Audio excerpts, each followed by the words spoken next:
What's up, Chris? You?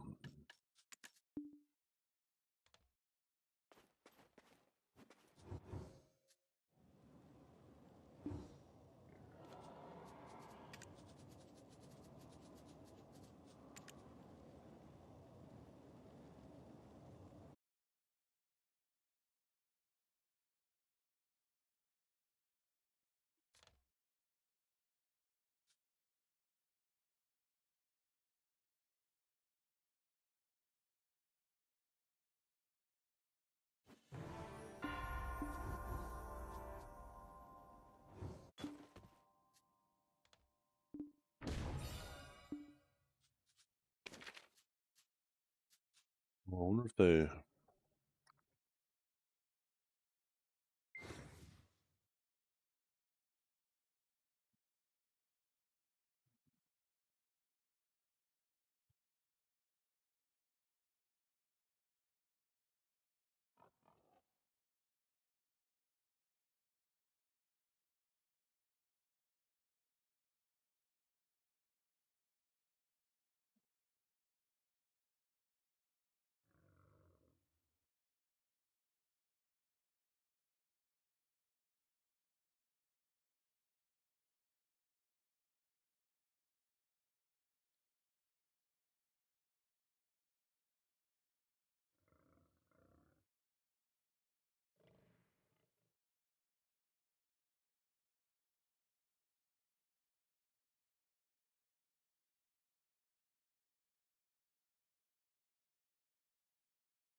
Fuck.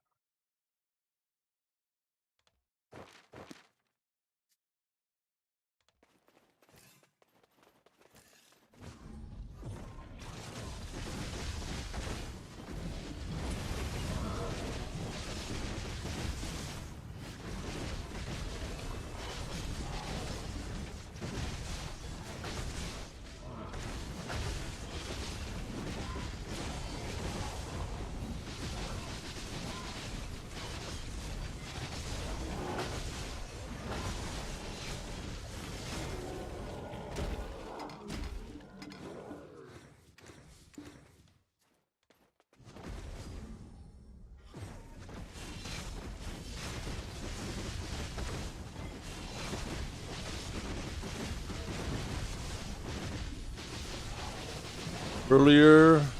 No, not on Mondays. This is about the same time. Actually, usually I start about 30 minutes earlier on Mondays. I was a little slow getting out of bed.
God, I can't wait, you guys. 3 more days until our buffs. 3 more days. I wish we had our buffs on Saturday. I wish we had our buffs so damn bad. I feasted, but I would have feasted so much harder. I might have got ultimate weapon.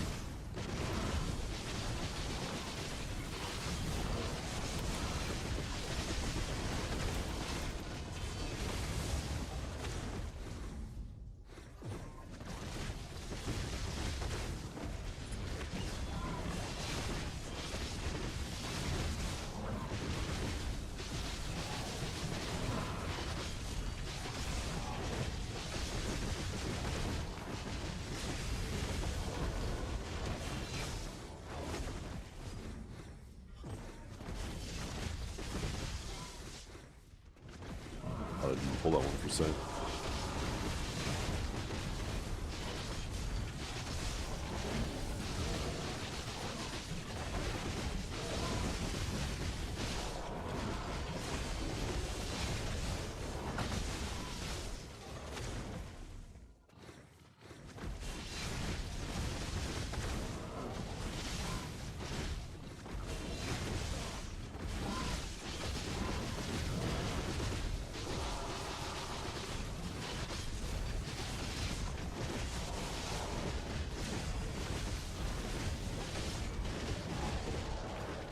Hey, what's up, Ellie? How you doing this morning?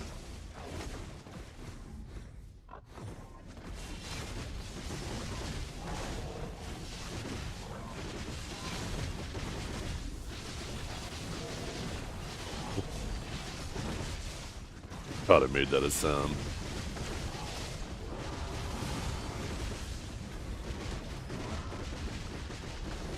What's up, Sneaky?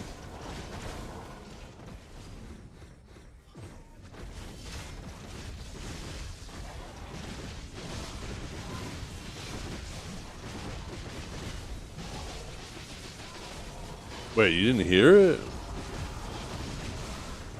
You definitely should have.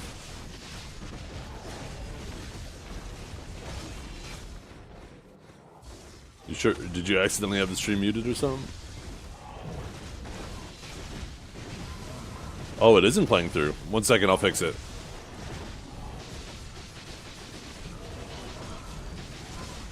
Yeah, no, I just saw it's in my audio sources, but for some reason it's not coming through. There might have been an update on the software, and I just have to basically tell it to use the updated version.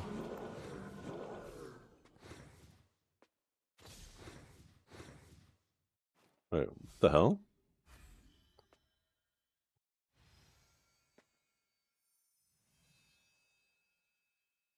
Like, let me relaunch software. That's weird.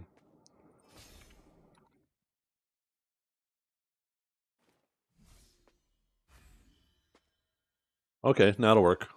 That was really weird. It was the same software version.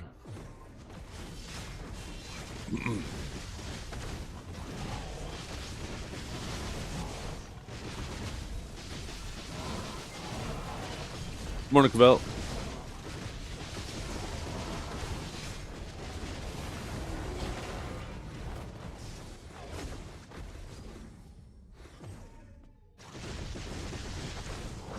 Yo, what's up, Kanjara? How's the 5090 running? Was it worth every penny?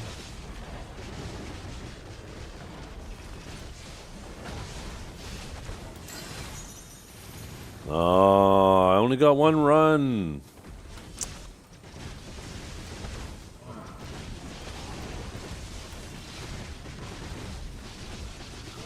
Well, at least I got 1 run in.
Nap through it? Oh, shit. Yeah, now it'll be open at around 8. Probably stay open till... Well, it'll open at about 9, 10 p.m. Close probably around midnight.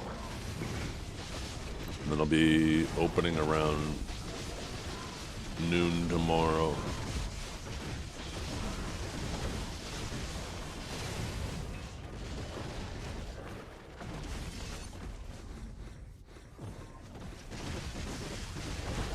I might have some time to do it tomorrow.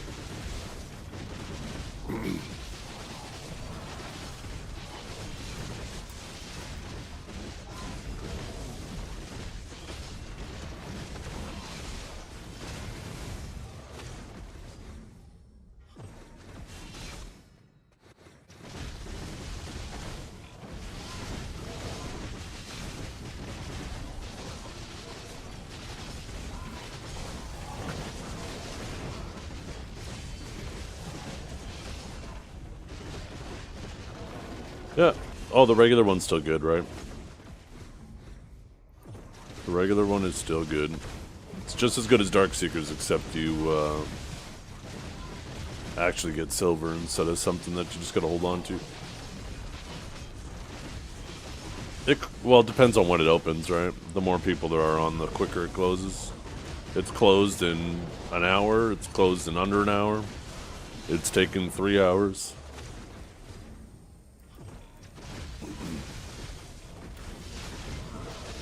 Really all depends on just what time of the day.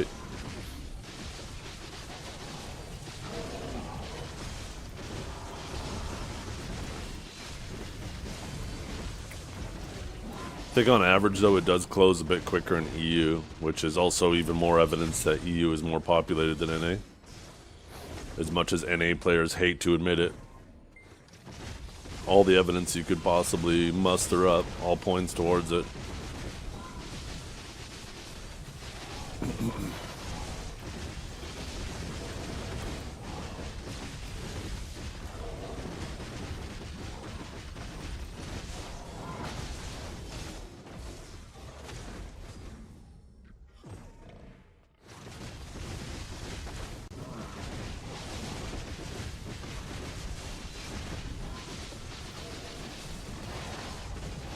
I can't believe that roller coaster you went through, Kanjara. For those of you who don't know, Saturday night, Kanjara went to go tap his main hand, main hand to deck.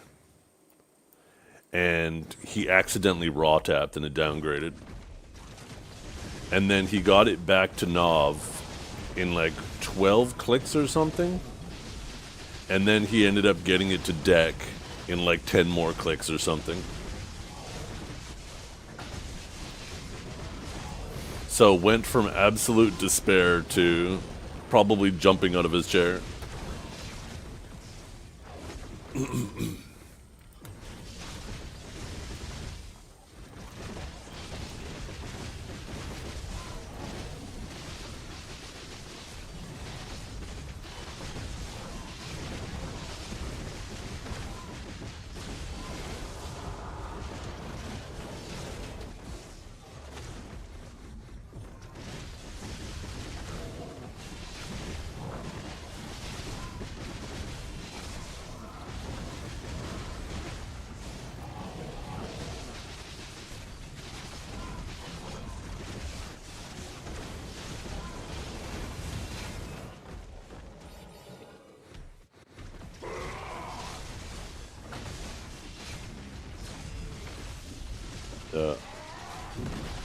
They're playing from the afterlife now.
Whatever it says on Garmoth Cabell.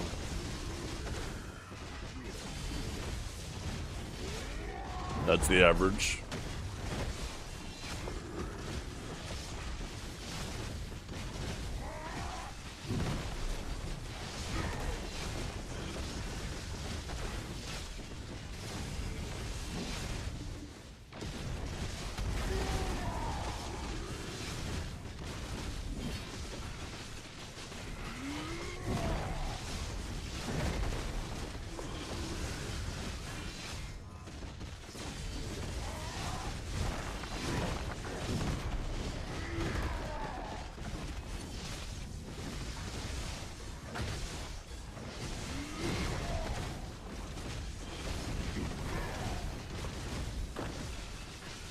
If you're looking for top end clear speed, then you don't want my class.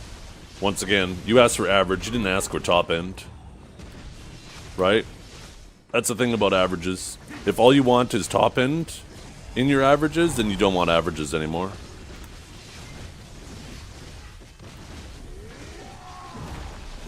There's classes clearing this in 13 minutes. My class is like maybe 19 minutes if you get sweaty.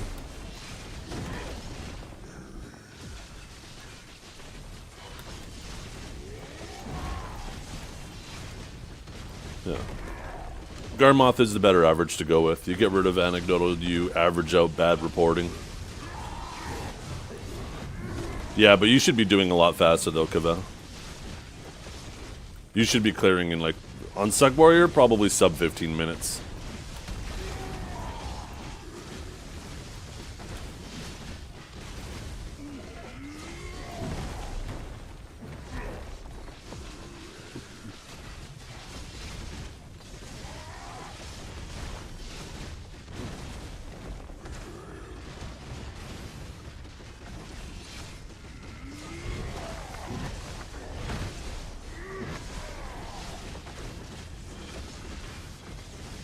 Well, I already told you, right? Everybody's making on average the same amount per run. Because the trash is approximately the same.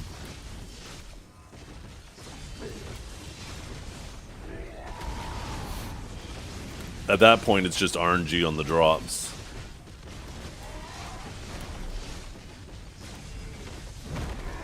When I'm streaming, I'm usually doing about 21, 22 minutes. If I'm actually paying more attention, then it's usually about 19, 20 minutes.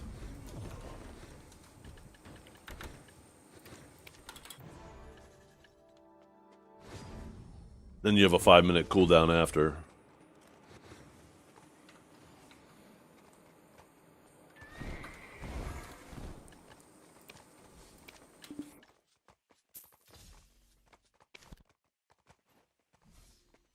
Go hand in our fish.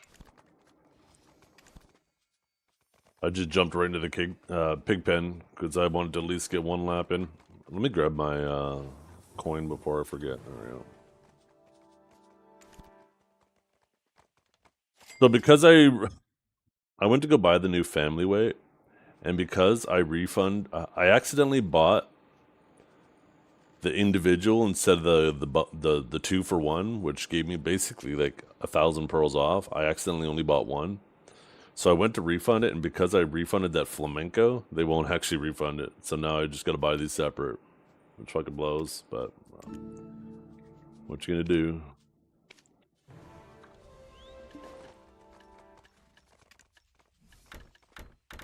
$750 family LT though is sick.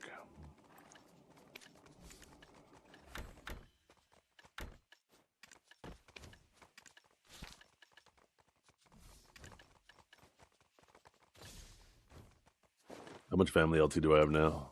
2,000. Oh my god, that's so much. I can actually put so much grilled chicken in there now.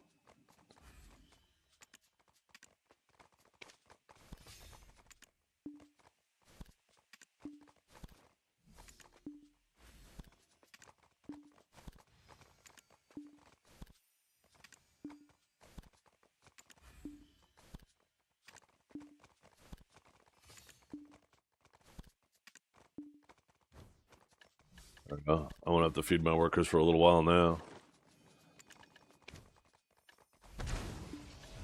Oh, it's too much. Oh, shit. Well, 10,000 is still a lot better than the 2K I was putting in there before.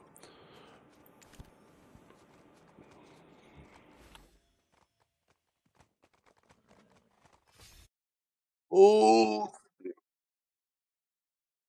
yesterday I went onto the hardcore server to do my daily, and just as I finished my daily, Paturum spawned, and I went and got the last hit on that, and then got out of there. So I ended up getting like almost 7,000 tribute points, or whatever they're called. Why the hell am I on a boat? What the hell? In like 15. Oh, we got a fucking tripod. Let's go.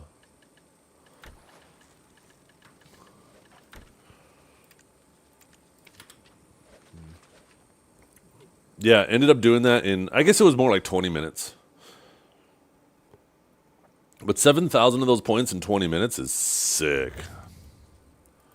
Only problem is now I have like 1,500. I need to go into my score so I'm not so high up on the leaderboard.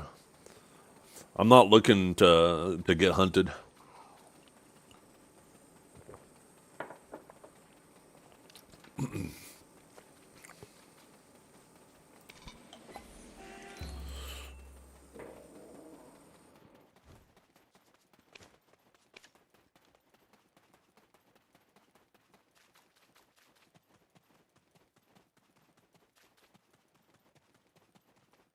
Lazy Monday, yeah. You got 2 tripod fish last night? Oh my goodness, someone ban this man. Can you ban yourself?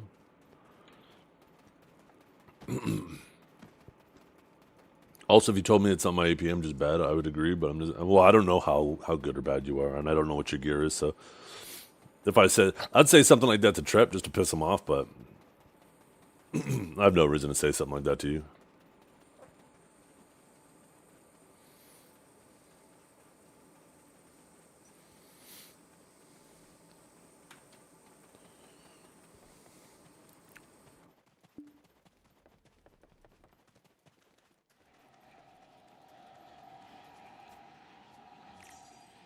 My Septimus just cleared it in 15 minutes on Awaken Warrior,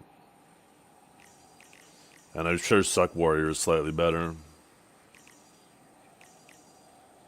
What am I doing again? Oh yeah, fish.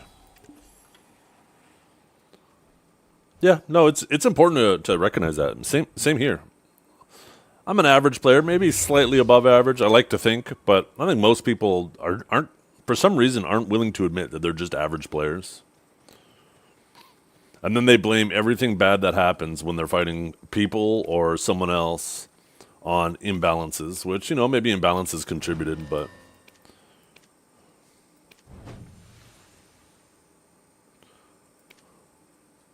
oh, look at that money. I like it. I like it. I like it. I like that money. Wait, did I close it too early before it all sold? Okay, no, I didn't. Oh, damn. I'm fucking rich, bitch. Actually, just move 4.5.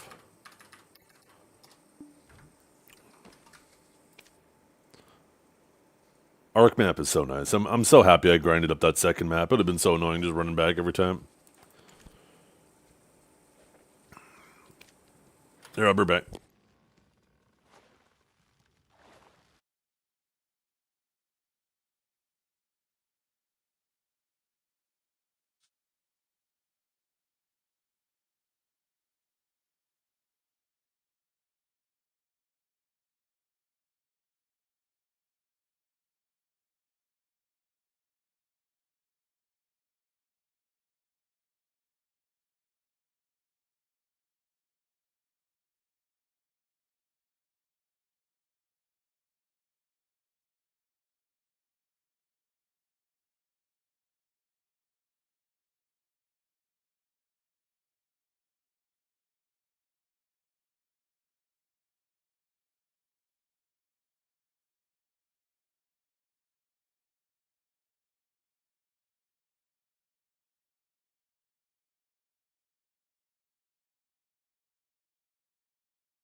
Ooh.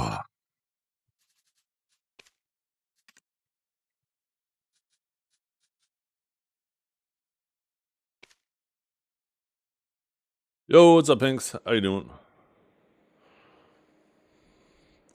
Let's see, what is our daily today?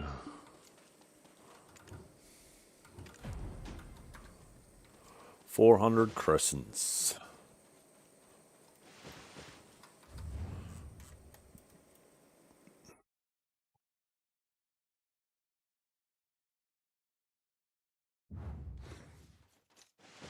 Need to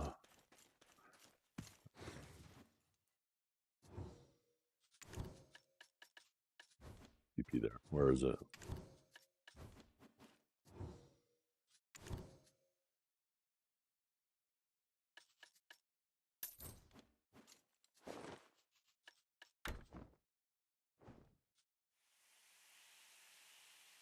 Is Thork bad?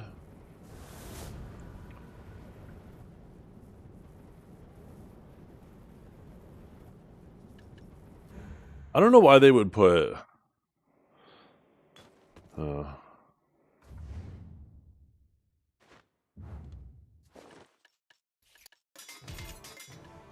wait, did I equip that one?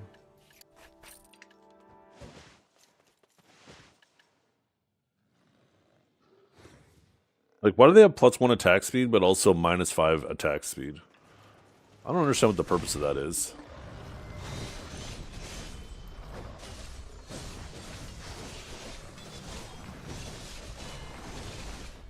Oh, hell yeah.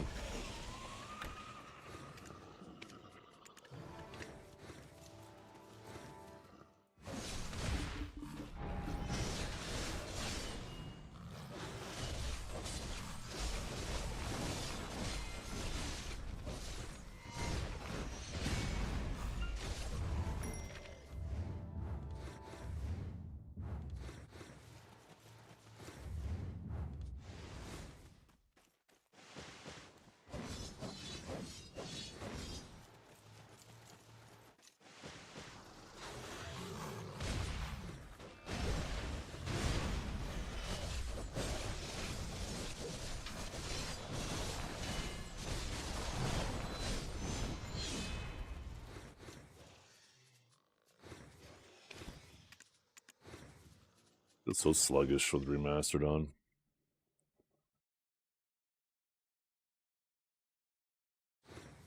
Yeah, it's probably the pack to pack that really slows down Sork, right?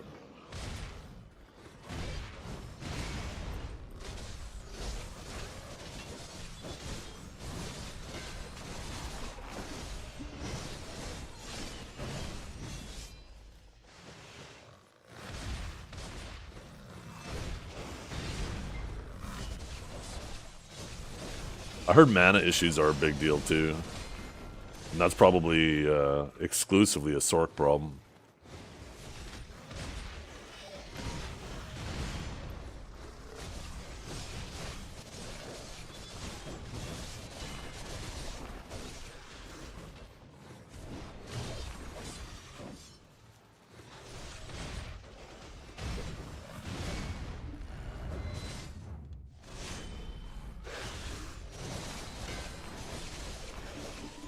Nice, backup accessory.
Fuck me. He has a DP buff.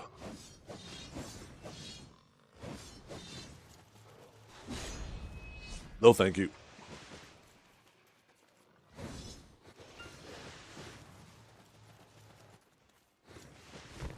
Are you fucking kidding me? Shit.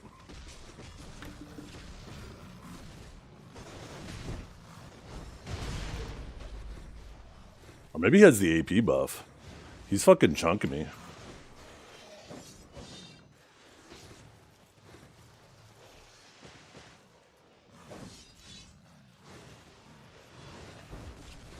Fuck.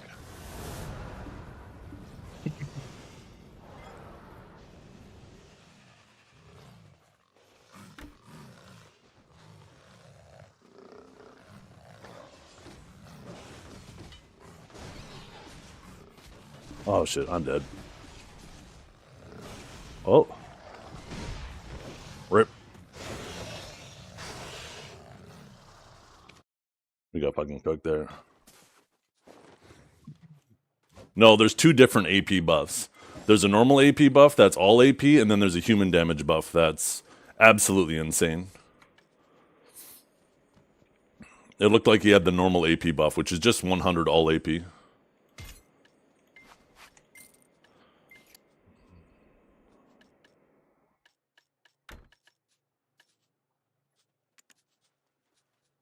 Yeah. Because he was definitely hitting me quite hard.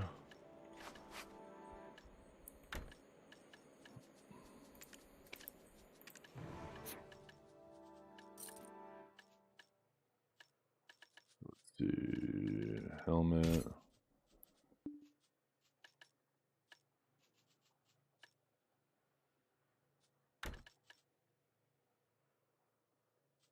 Yeah, I think I just lost one extra accessory. Where is it?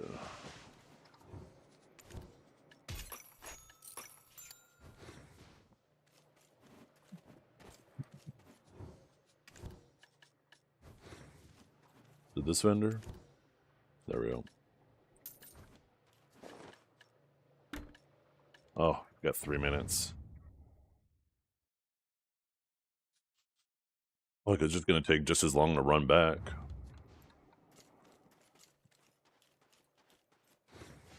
Well, I guess we might as well run, and then at least if we die again, we have our map for the next time.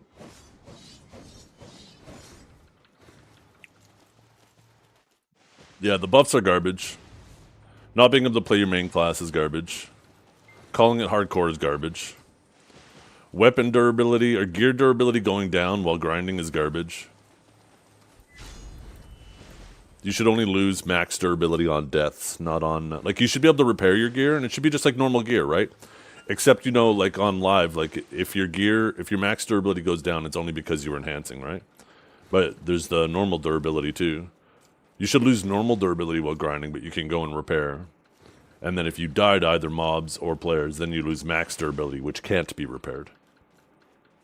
But creating this environment where people are like, I don't really want to grind with my best gear because I would rather save it is kind of like nonsense.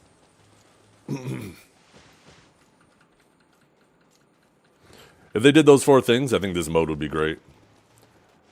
I think the biggest place where they shot themselves in the foot, though, is calling it hardcore. Everybody already has this preconceived idea of what hardcore is because hardcore is already an established game mode in many other games, and this is not hardcore, right? But now, because they decided to call it hardcore, everybody's going to be comparing it to that, which, you know, obviously it isn't that. So PA is just... Sometimes it seems like they have no business sense. I don't understand it.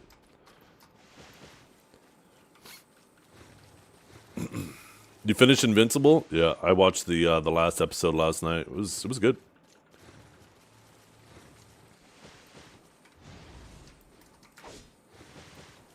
Let's see if I was right. Yeah, we have 1 minute left on our map. We're gonna get there like just as it pops.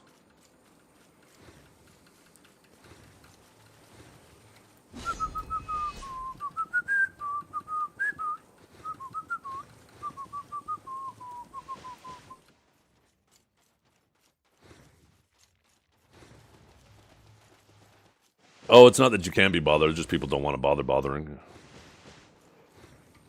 My biggest mistake was probably calling myself Zethian.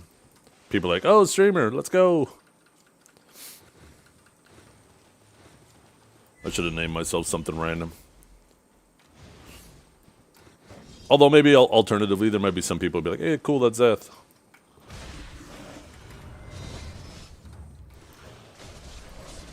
Yeah, it actually took less time to run back than it did with the scroll, so I'm happy I didn't just wait.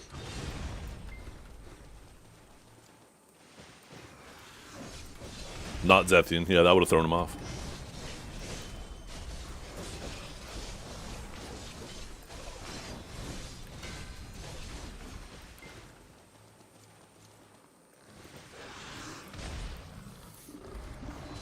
I don't care about the survival points. I'm here just trying to get my offering. Although, I'm not getting any offering points from these kills. I wonder why that is. How much durability did I lose on these two? There's only 20 durability on that? Interesting. Didn't really lose much durability on those. The main hand is getting chunked. I think it's like losing crystals. I think when you die, it's like losing crystals. That it just randomly takes durability off gear. It's not like a flat amount. So sometimes you'll get lucky, sometimes you'll get unlucky. One thing that they should do too, if they're going to keep the buffs, which they really shouldn't, but at least have like some type of indicator that somebody's buffed. You shouldn't have to hit them or be hit by them to see what kind of buffs they have running. If they have like the AP buff, they should be glowing with fucking fire or some shit, looking like they're Super Saiyan. So this way you immediately can tell looking at the person.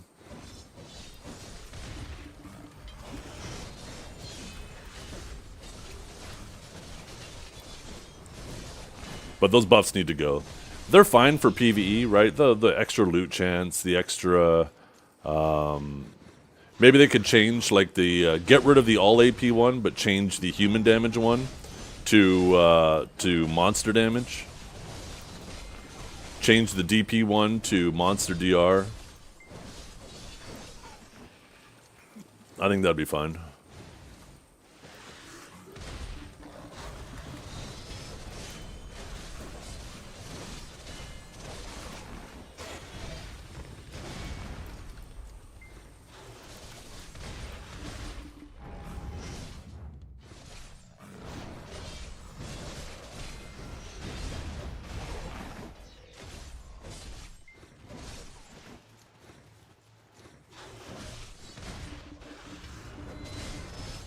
There just shouldn't be any PvP buffs, period. I don't care how small they are.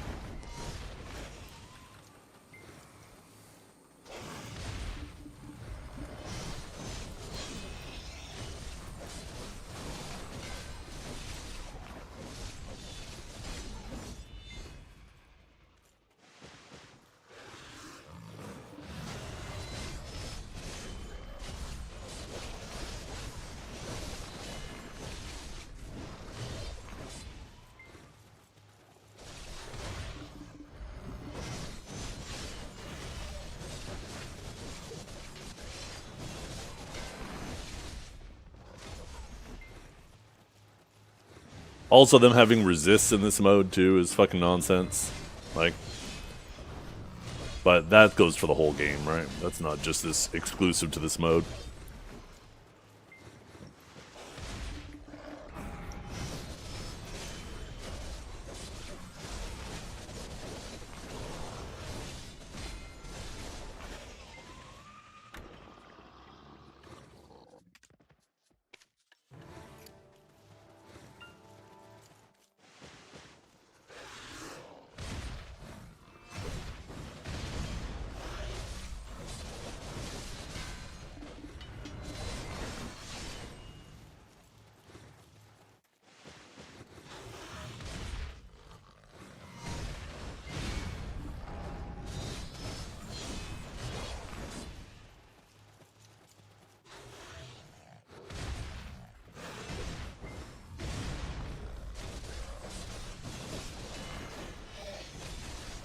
Special quest, kill the Leighton. Okay, well, if the Leighton spawns, we'll try to kill him. Yeah, I don't get any offering points for these kills, maybe because I started the day with too many points.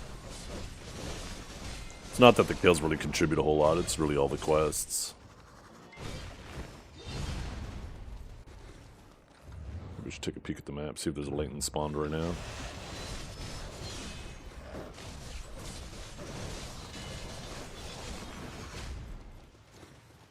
Someone else nearby, or is that... Oh, that's just me.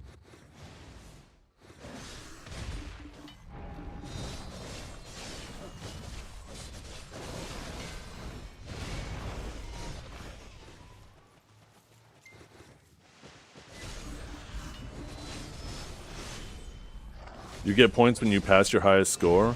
Ah, that's how that works. That makes sense.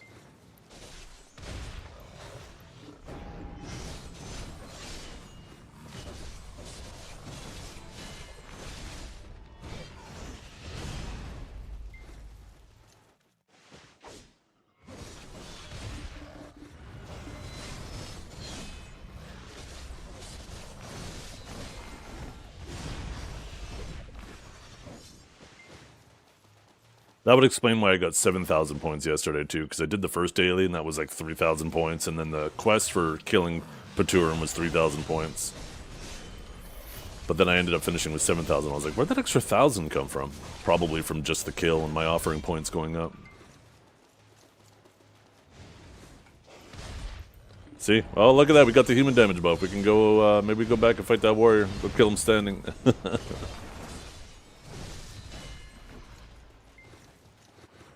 Look at us, we're a god.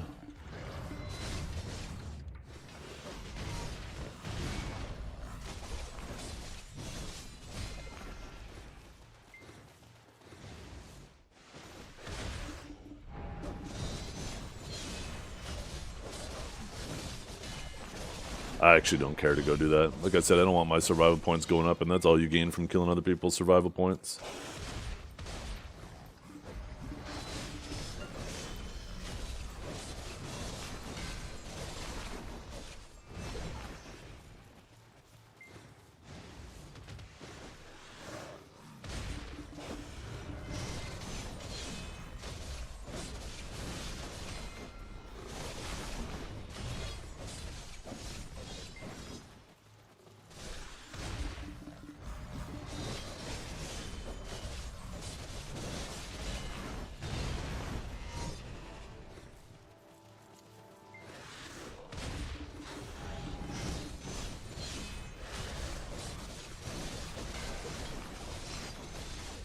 You know what's funny? People keep calling it a PvP game mode, but people don't realize that hardcore doesn't mean PvP. This is a hardcore mode with PvP, and I think it's important for people to realize that. Most hardcore games out there, the original hardcore game, didn't have any PvP at all. Remember, this is a hardcore game mode with PvP. PvP isn't what defines a hardcore game mode.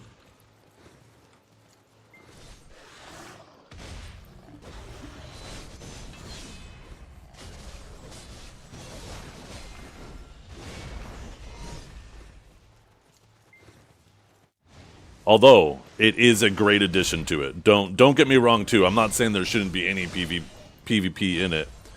I love full loot combat of, like, the old days with Ultima Online. Oh, my goodness. The thrill when you're fighting, right? Because you could lose everything that's on your person. Just makes it so much more exciting.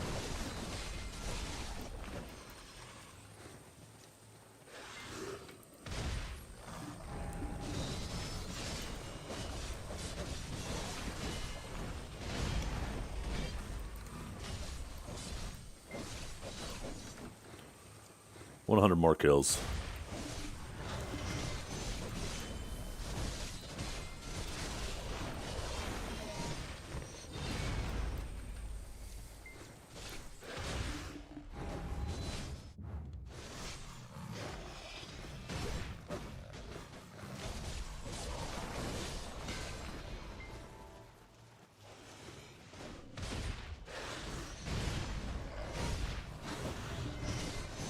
Yeah, I just do the quest and then I get out of here. That's the most efficient use of your time here. I ain't trying to gear up on here. I ain't trying to get rank 1. The rewards for where everybody places is garbage when you compare it to the additional time that you spent. The opportunity cost is not worth it. If they had Sage as a character, if they had all characters, I would be a lot more interested in doing it, but I'm just not interested in continuously playing a character that I don't want to, you know. Luckily for me, I don't mind Suck Warrior. I can't imagine if Warrior wasn't part of the list, I don't even know if I would log in to do my daily, to be completely honest.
Duck Ranger must be hilarious.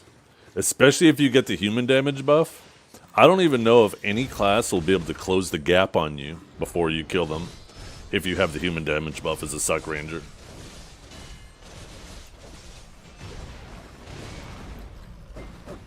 Oh. This guy's back.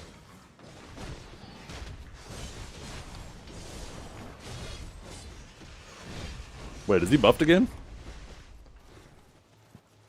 Yo, chill. I want my daily done. I'm just here for my daily.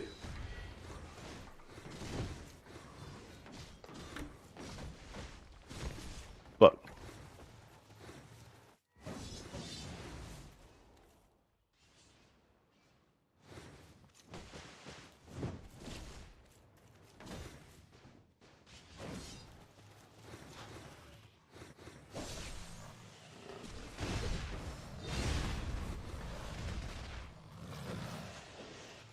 I'm just here for my daily.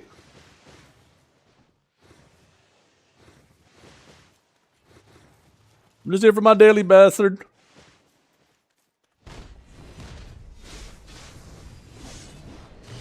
See, he fucking resisted. God damn, I fucking hate this game so goddamn much.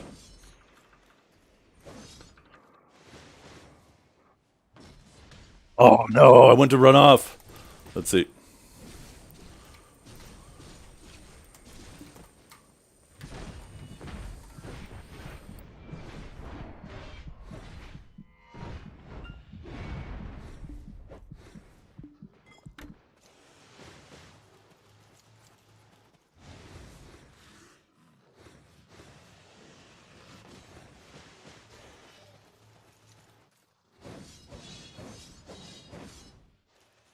Oh wait, I didn't have it ready.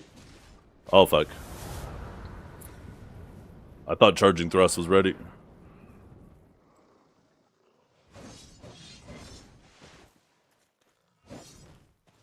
Fuck it. I'm gonna make him chase me.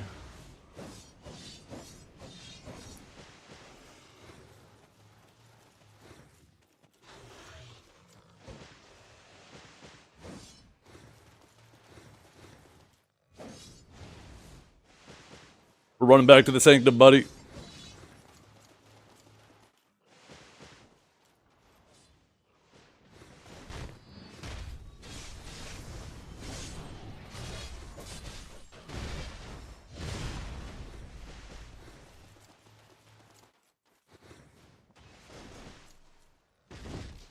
Wait, does chopping tick not have... Oh, that's right, they removed it, didn't they?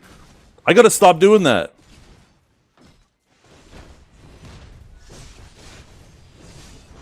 He resisted. I fucking love this game so goddamn much.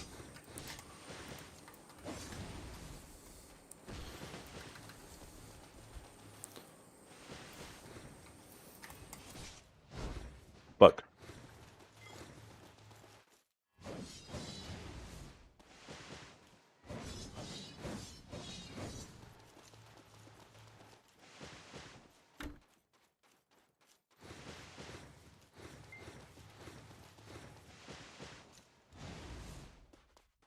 Bro, there. That's right. I keep going for the re-CC with chopping kick, and I keep forgetting that they removed that, and it's a PvE one.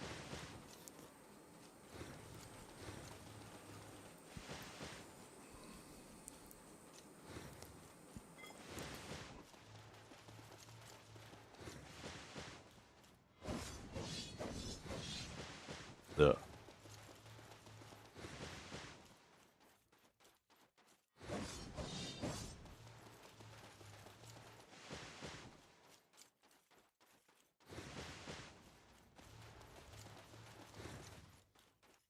What did I go for?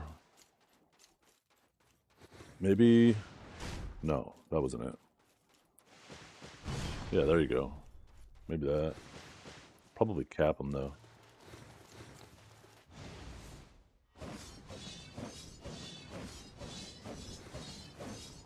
I'm surprised that guy couldn't chase me down, though. He's clearly a warrior main.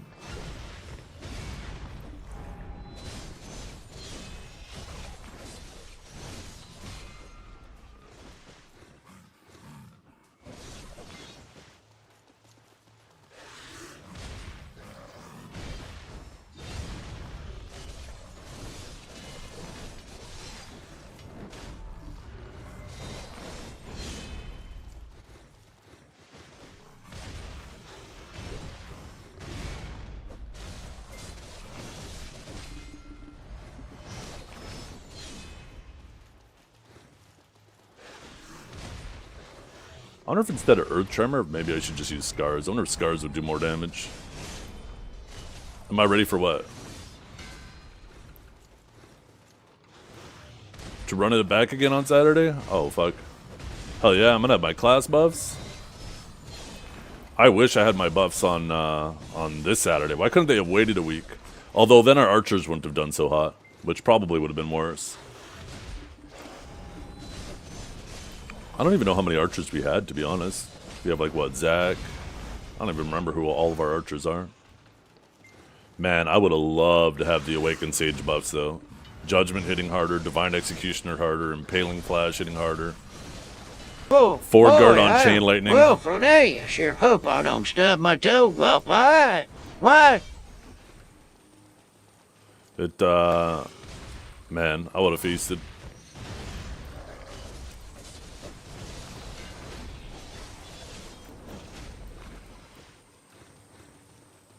Yeah.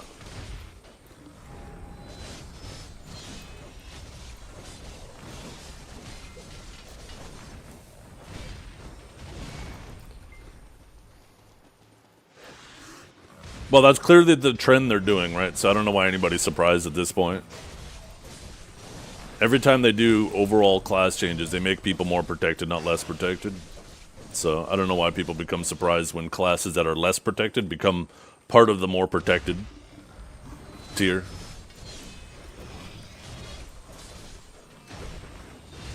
It's clear that that's the direction they're going for, right?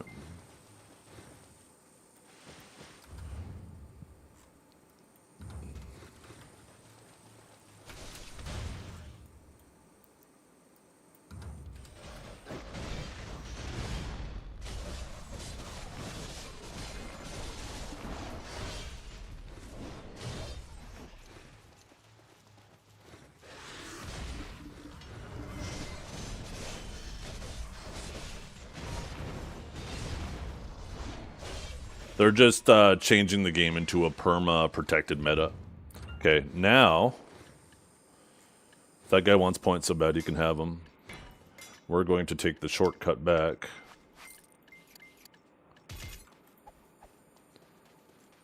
Oh, I should have just did this. And then that would have kept these at the bottom.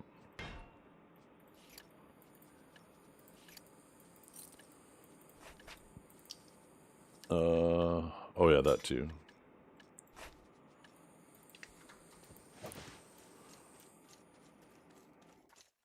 Fuck, where am I? Where's the way up?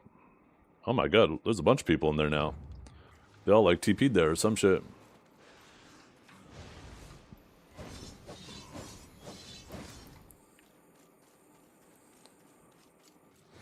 Maybe I just died to the mobs.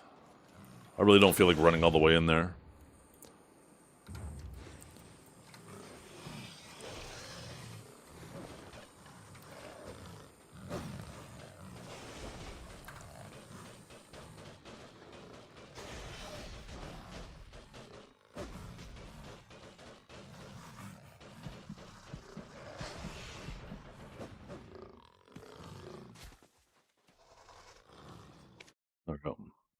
Shortcut. Hand in our daily. Leighton didn't spawn.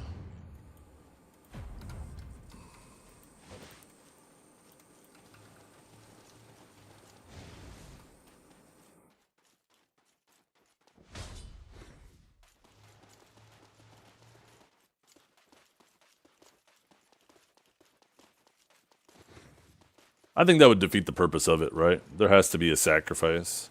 If you could just TP there, then people are just going to use that to TP to save zones and get away from people, and that becomes nonsense in a hardcore mode. Oh, I'm like, why can't I freaking do any of my abilities? That's right, I took off. I don't have an offhand equipped. Is it better to do Tempest after Reckless? I don't know. I don't play Awakened Warrior.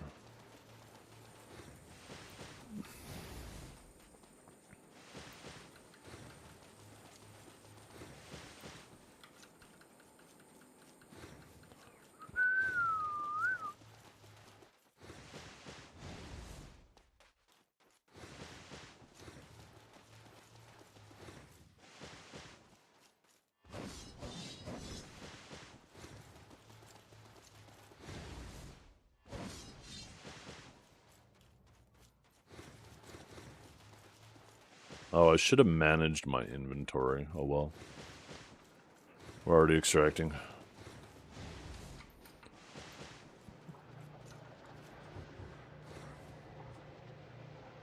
Yoink.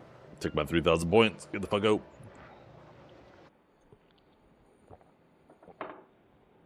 I think I need like 3 more days. And then I'll get my 250 stack.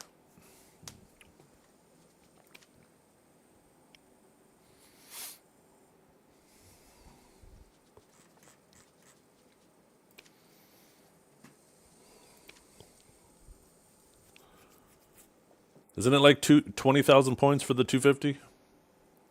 I'm definitely going to get those stacks. Yeah, 20,000. So 3 more days, maybe 2. And then I'll take a few days for this one. We'll definitely grab the 180 as well. And then after that, we'll probably start grabbing the debos to sell. And then the perfumes and the deep seas and the treads and the corrupt oils.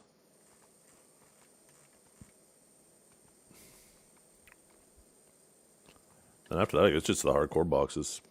Actually, I wonder... I think the average of these boxes is usually like 2, right?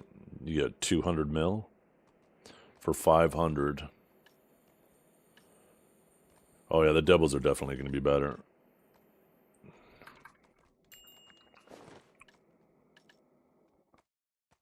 Wait, why are those in my inventory? Oh, I should have did these while I was on there. Oops.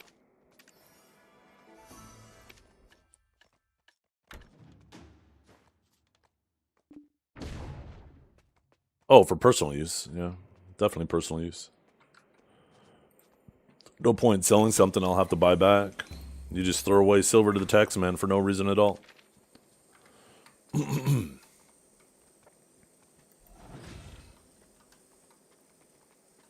Okay, is there something else I need to do right now? I can't remember. I think that's it. I think we're done our... Oh, you know what we do need to do later is I need to do my 9 and 10 Sangoon boss on my warrior. I'm not going to bother doing it on my sage yet, because I'll wait till after the buffs to do it on my sage. But I can knock out at least 2 of them on my warrior.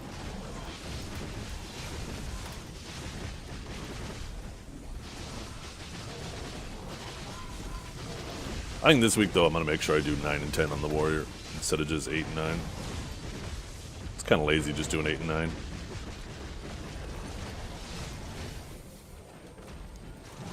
I'm one of the best sages in the game? No. I'm the most popular sage in the game. That's probably it.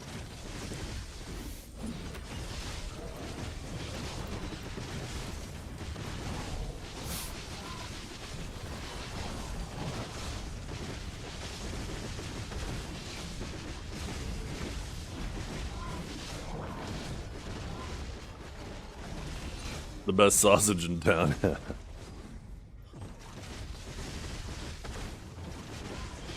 The daily is 1,500 exchange for the gold bar that gives 900 mil. What do you mean? My daily's 3,000 points. So yeah. 3,000 points, I get 6 of those bars. I think the average box gives like 200, 300, right? So like, you're getting over a bill for 15, 20 minutes just off those bars. It's absolutely worth it.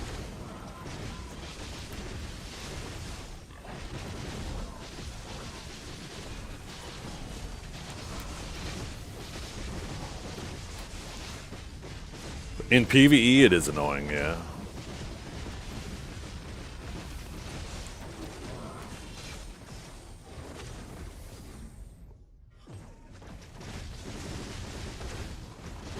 Oh, Suck is definitely better for Node and Siege, hands down. It's not even close. Awaken can hold its own, but Suck is built for that environment.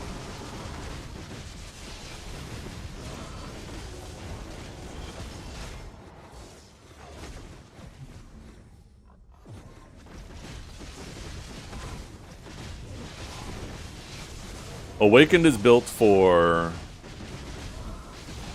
It's better, definitely after the changes, it's going to be better at 1v1 and smaller scale fights, where Suck is better at large scale and PvE. If you're willing to play both specs, and I recommend that if you're, no matter what class you play, almost every class in this game, you will benefit from learning both specs and be willing to play both of them. Sage is a class that basically all areas of the game are covered if you're willing to play both specs. Yes, they're only Awaken changes.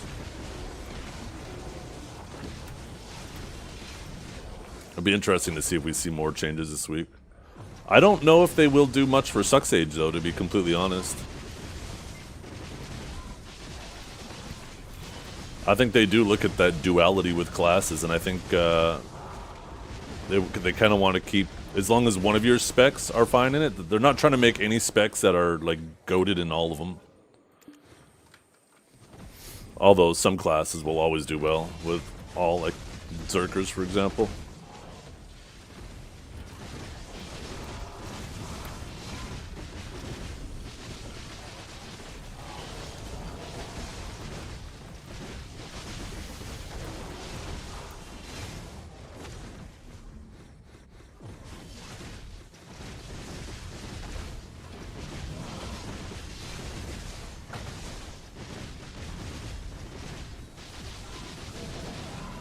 Duck is one of the best large-scale classes in the game right now. Yes, it is. It does not need buffs in that regard. It's also a better grinder than Awaken. It's probably just an average grinder, though, because Awaken's starting to fall behind. With everybody else getting buffed and Awaken not getting any PvE changes, Awaken's falling behind in PvE, but Suck is better in PvE. It's probably an average PvEer, which is, you know, good. Ideally, every class would be average in PvE,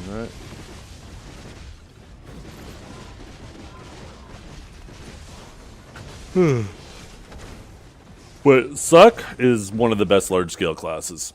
And one of the other best large-scale classes just got some really big large-scale nerfs. Archer, so...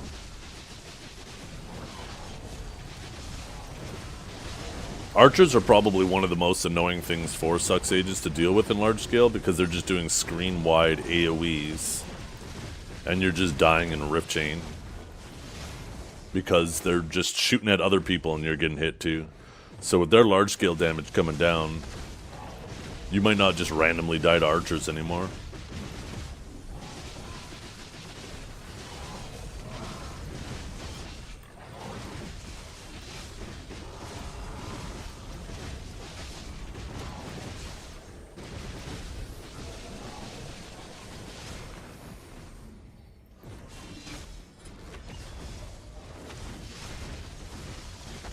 Do they still die in Rift Chain? Not really. Not after they gave them the damage reduction in Rift Chain, but you still take chip, and Suck Sage doesn't have a lot of sustain. That's why a lot of Suck Sages choose to build a little bit tankier, is because of the lack of sustain. You really need to make sure you're getting the most out of your potions as possible.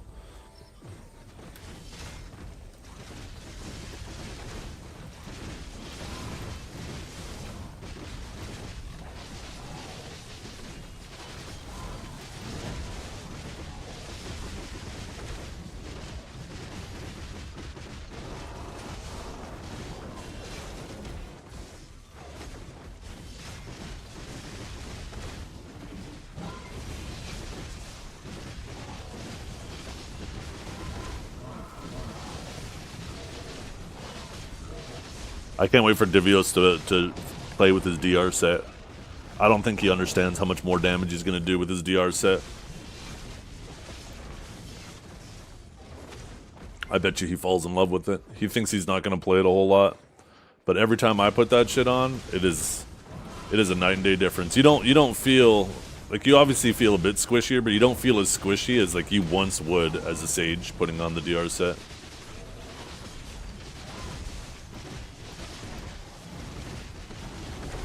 It's not like the old days, where if you were a sub... Like, if you were a DR class putting on Evasion, or an Evasion class putting on DR, you were like a wet tissue paper. Doesn't feel like that anymore.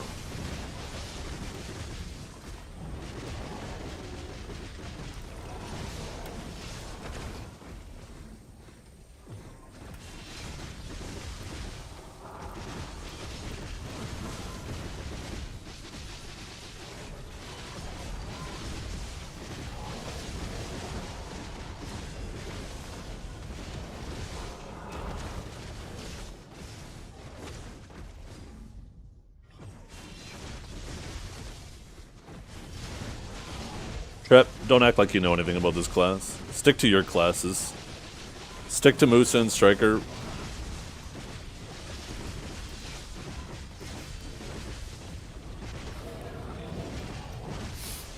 Wait for it. Wait for it.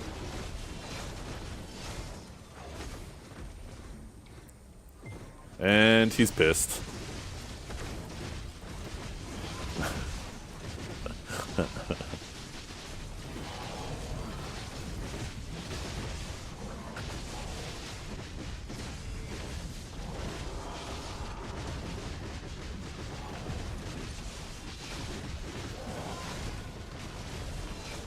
You know what's better though than just you being a little bit more paper is everybody being more paper, because you just unleash godly amounts of damage.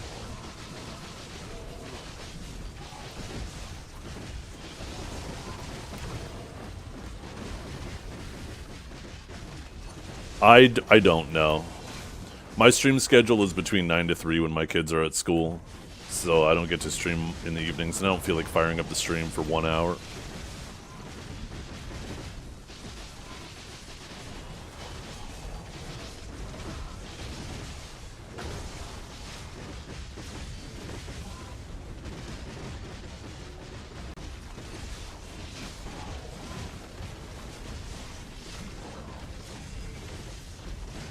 Trep didn't take the bait. No, I'm pissed. Fuck you, Trep.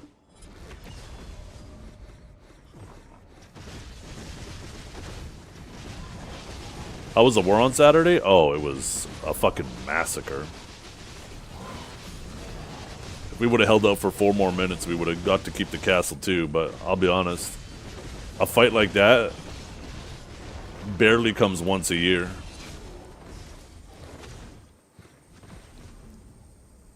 What do you mean not even front page? What are you talking about? I'm in Pico. You're probably looking at the Vagabonds front page. Remember, I'm in Pico.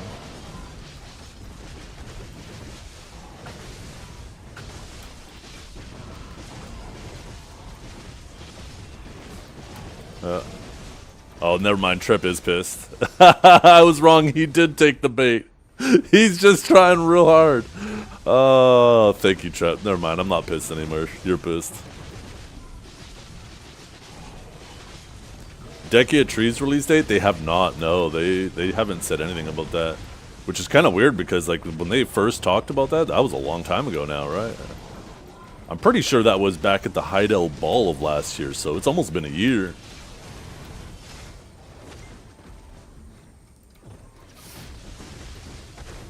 Trep, take a look at the title above my head.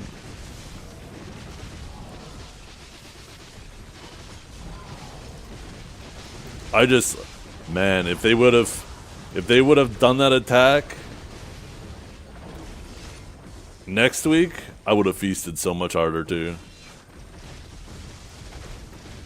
That attack came a week early.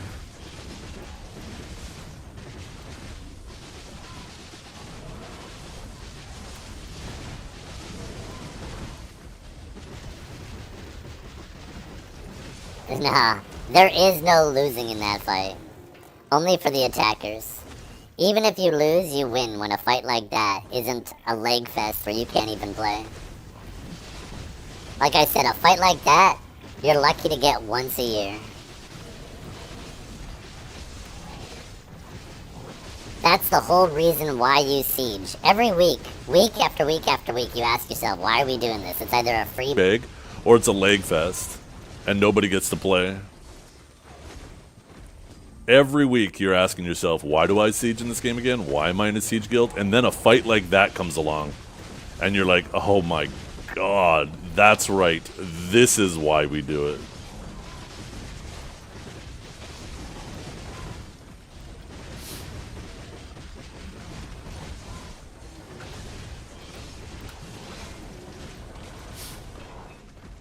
If it's all about winning, Trep, then why are you always in guilds that lose?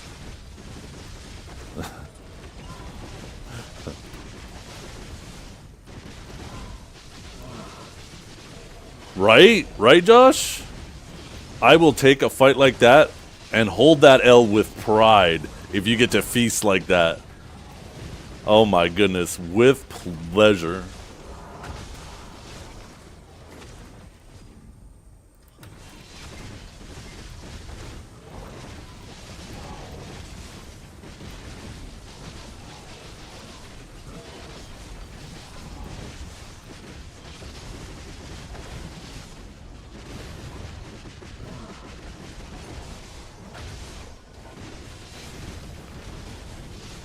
You want to know how good that loss was, Trip?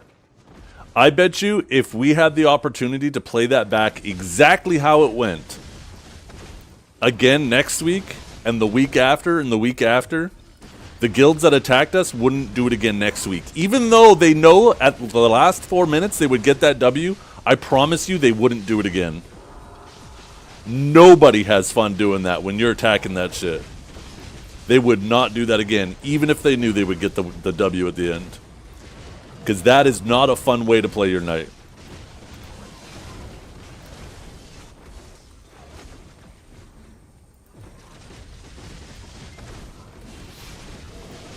That's how you know it wasn't actually an L.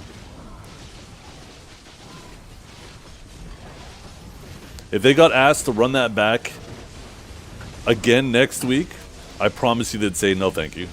We're going to bring an extra guild.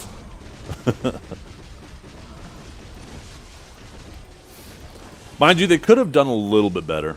They were a little, they should have just started being zombies right from the get-go.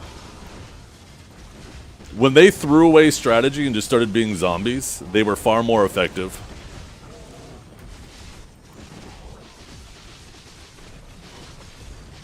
You know what's better, feasting and winning? Yeah, I mean that's true.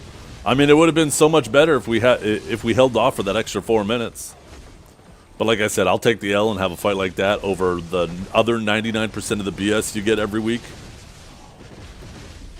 Trep's just mad because he didn't get to feast. You know what's funny? We could go back in the I bet I could go back through the Snake logs of when we've had fights like that in Snake where we almost held out in its entirety, but lost at the end, but feasted the whole time. And I bet you I could find logs of Trep being like, yeah, that was fucking awesome. I'll take that every week. Trep's just pissed he wasn't involved in it.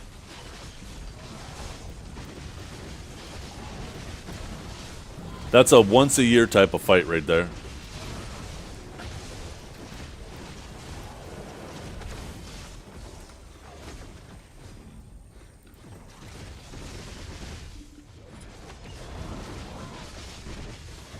Yeah, I guess that would actually involve you to show up to fights, Trep. You're right. You probably weren't.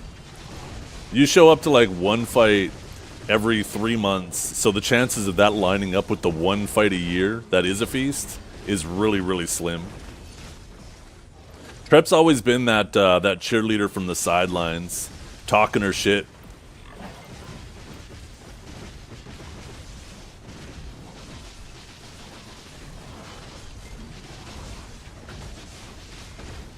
Did you look at the war scores after you guys went down? I did not know. I mean, I looked at the in-guild war scores. I'm assuming you're talking about the conquest stats, right?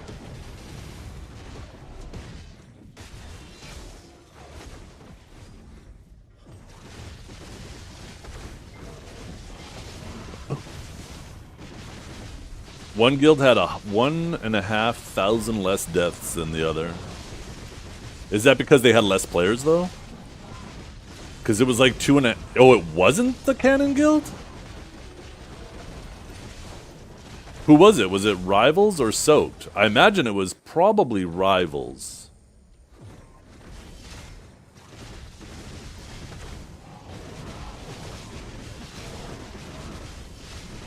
Oh, it was Soaked? Oh, interesting.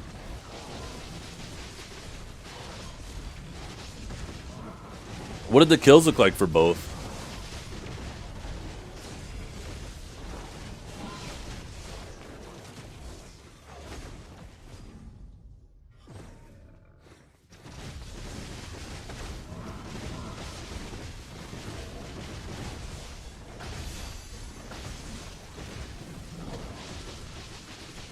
It's buffed. It's definitely a buff.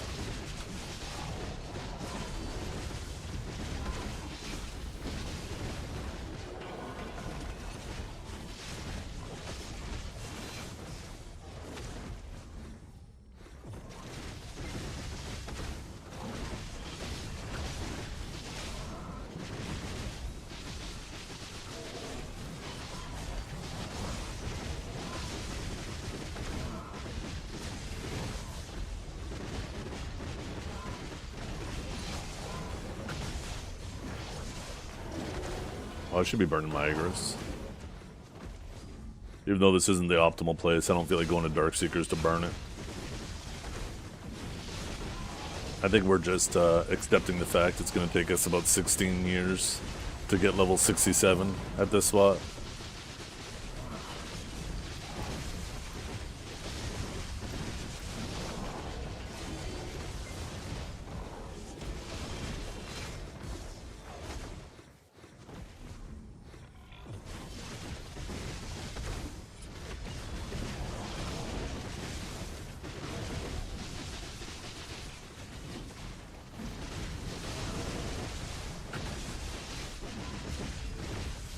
Oh, okay, here we go. Let's see,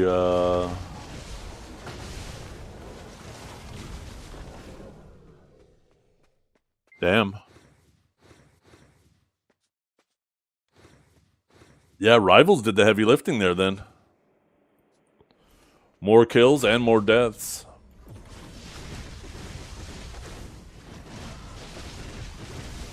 I would have thought it would have been Soaked doing the heavy lifting. But yeah, it was definitely Rivals.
Maybe I should see the next time if there's a spot open in Vega, if I just move over to Vega. It's kind of a mixed bag. Because... It's been 500 years, but I've done it. I've finally reached 67 and got 5 whole HP out. 10 millennia Actually, more. 35 for HP, I believe. 68 years, baby. No, I was thinking... The next time there's a spot open in Vega, maybe I should just move to Vega. Because... It's kind of nice being in Pico because obviously more guilds are going to be willing to deck Pico being the smaller of the two, right? But how much does that even matter anyways? How much are we even really GVGing anyways, right? And I think to myself, if Pico and Vega ever did split, I would move to Vega anyways at that point.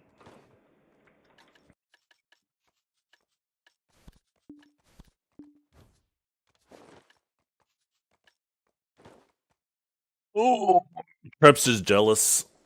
The guild led by a female is far more successful than the guild led by an apple, a piece of fruit, a sparkly piece of fruit, and a whale.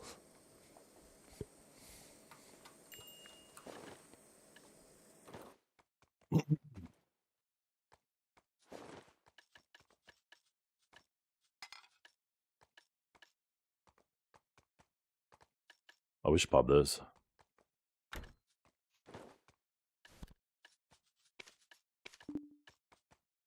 Wait. Oh, you don't burn Agris here anymore. They did fix that. Okay. So chat wasn't completely wrong then. Shit, maybe I do need to go to Dark Seekers to burn my Agris then. Well, fuck.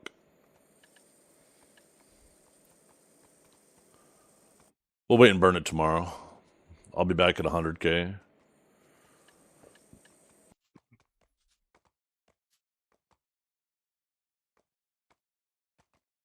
Man, I don't even want to go to Dark Seekers. Why don't they just let me burn it here? Fuckers.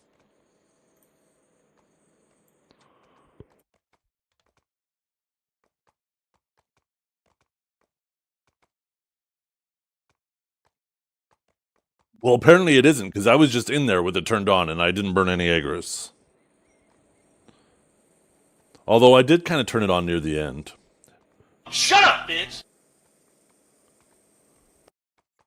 Yesterday it was open for 5 minutes. Well, it can't burn. It does burn? Well, that's weird. Because I could have swore I looked at that a minute ago. Maybe I was just on the last rotation. Wow. I could have swore the other day it used it too, and there hasn't been a maintenance since then.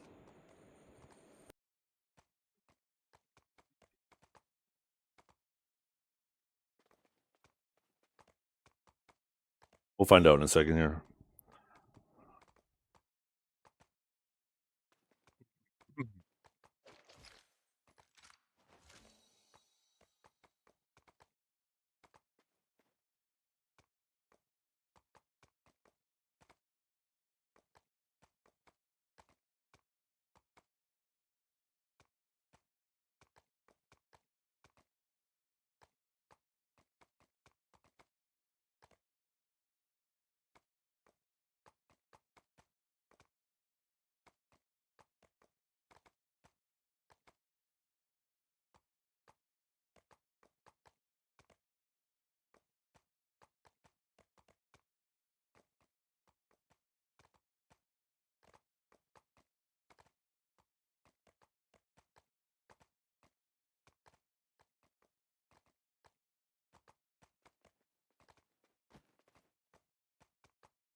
Yeah, let's do it.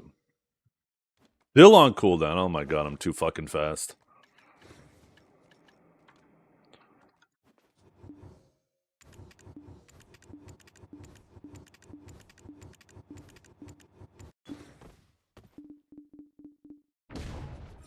Okay, let's see.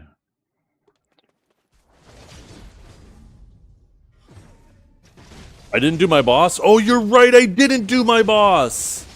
Oh, that's fucking why. Why didn't you type that before I went in? John, you fucking fucker?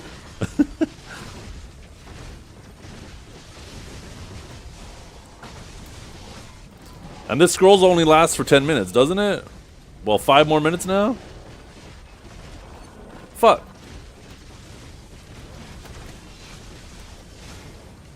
Wait, did that burn Agris? I didn't see. Let's kill one more pack.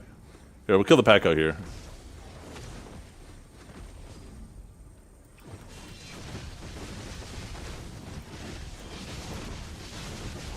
Might as well drop. Oh, I am. Yeah, I'm gonna kill the boss. That explains why it felt so long. And then wait for cooldown again. Yeah. Oh, it is. Yeah. There we go. Okay. I was gonna say.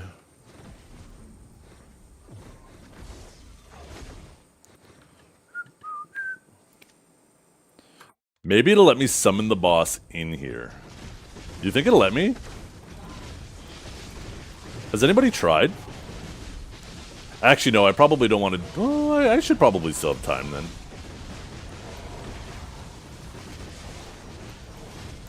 Let's see if it'll let me.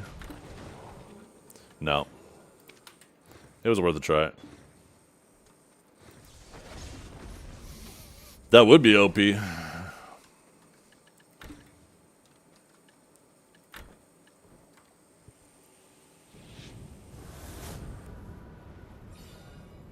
Or not really. I guess it wouldn't be OP. Because you'd still have to wait that 5 minutes on the outside doing nothing.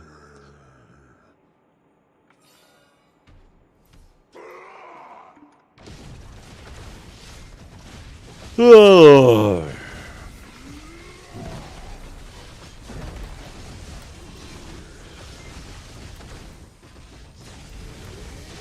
Shut up, John.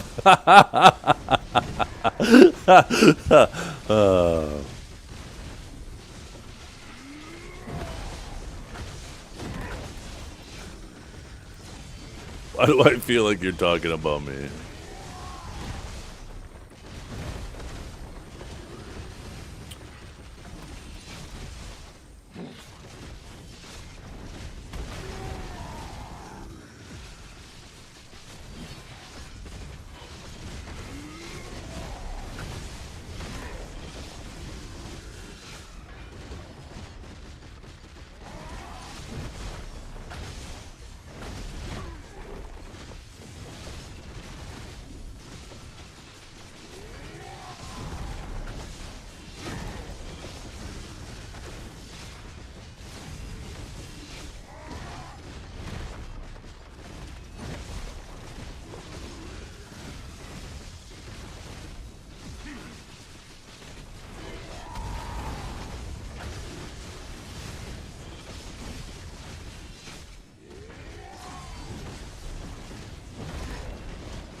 There we go. We're gonna get rewarded for going back and killing him.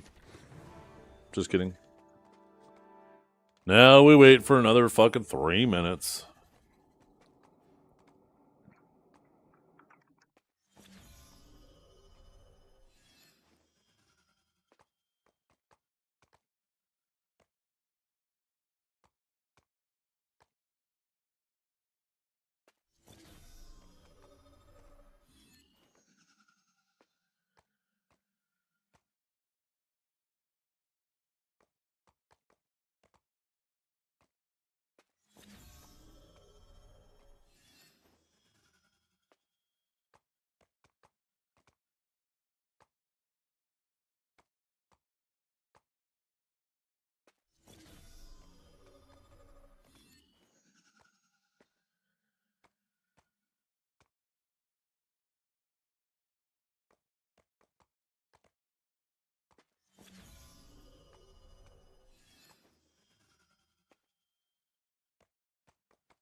Shut up, Wind. You're not a sage. Go away. You said it yourself. Go back to being a Dragon Slayer Knight Wizard or whatever class you're playing. You're no longer one of us.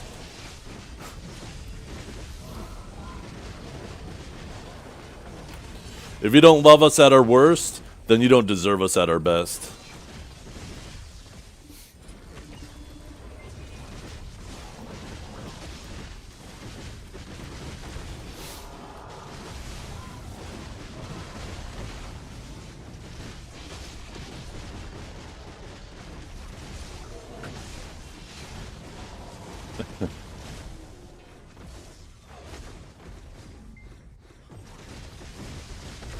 And how'd you earn that first one again?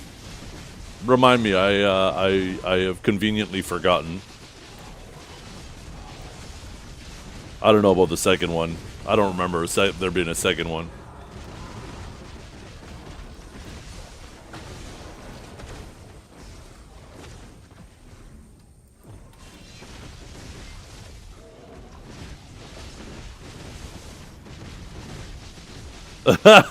Win.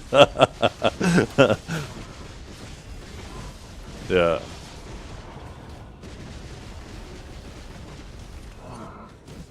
Exactly, you rat. That's right, it was Suck Sage when it was busted. I completely forgot about that.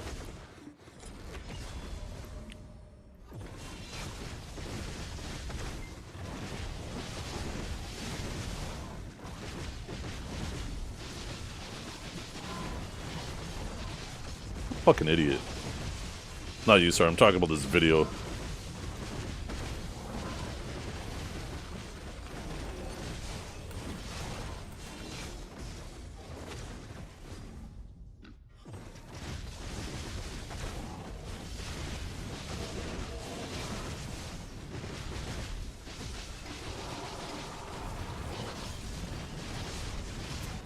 Ouch.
What an odd thing to say.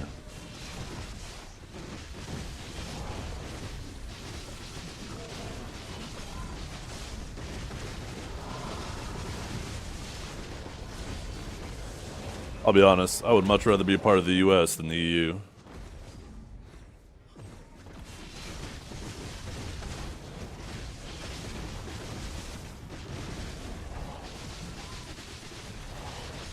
Not even close either.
Bottle caps get tethered? What does that mean?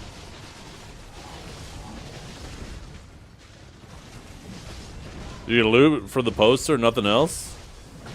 I mean, if you want the image for it, you can just go get it printed yourself. PA provided me with the image.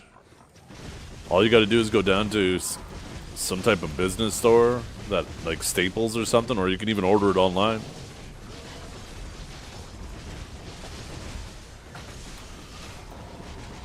I mean, that's just the Warrior logo on display. You can actually get that made yourself as well if you go to their website. There's plenty of images online. That's just the base class image, right?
Too bad Sage Artwork ain't Awakening.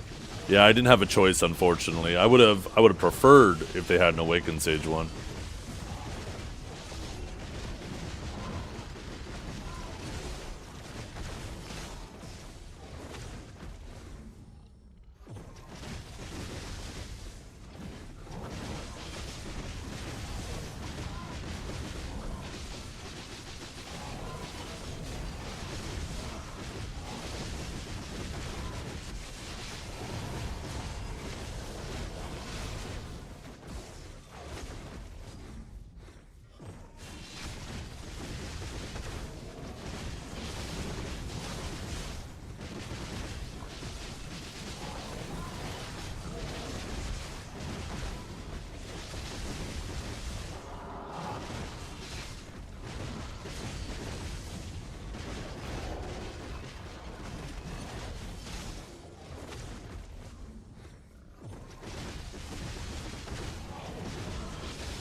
Damn.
Wait.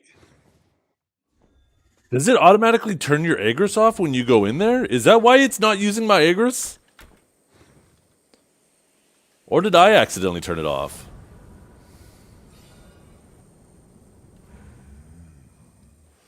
Oh, that explains my confusion. I know it turns your potions and shit off.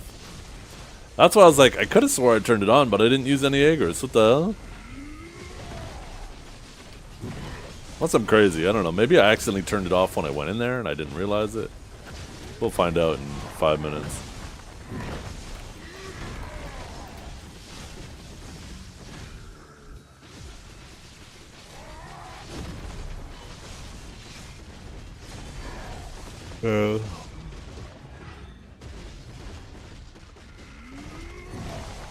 I've been playing PoE again. I don't know if it was patches, maybe it was, or if it was my riser cable, but I'm not crashing in PoE at all anymore, Kinjara. So I've been having fun playing hardcore again on there. A real hardcore game.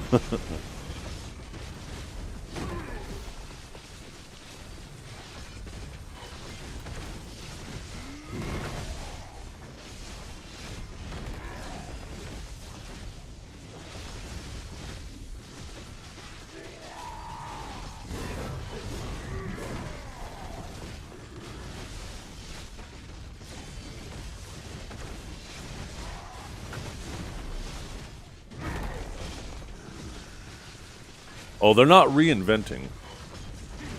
They're trying to piggyback on a marketing ploy. They're trying to piggyback on the genre by using the word hardcore to try to draw attention to their game mode that isn't hardcore. I can't wait for them to turn it into a standalone and then watch it flop like Shadow Arena did, because they don't understand what makes those modes successful within BDO. Not that hardcore is... I don't think hardcore is bad, to be honest, and I hate the fact that I gotta keep calling it hardcore, but I think if they just called it something else, they remove the class limitations, they get rid of the buffs affecting PvP, And then they fixed durability. I think it's a great mode by itself. It doesn't take much to fix it.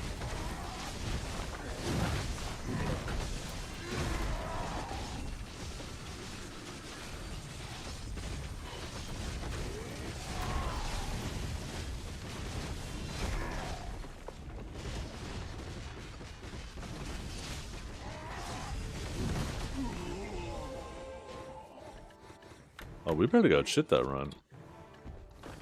1-1? Goddamn.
Hmm.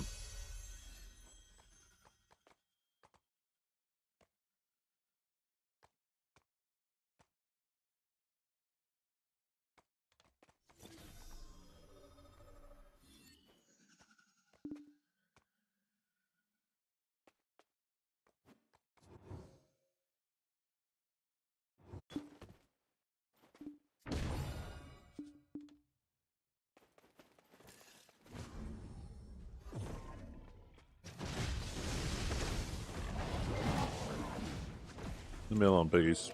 Let me get my buff up. No, you. Wait, it didn't turn off my Igris. Huh?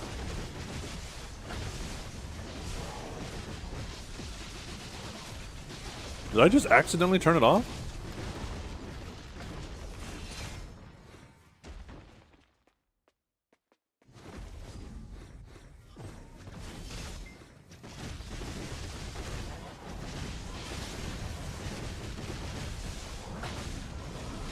Oh, maybe that makes sense. I ended up having to leave as soon as I joined because I forgot to run my scroll. Maybe that's what happened.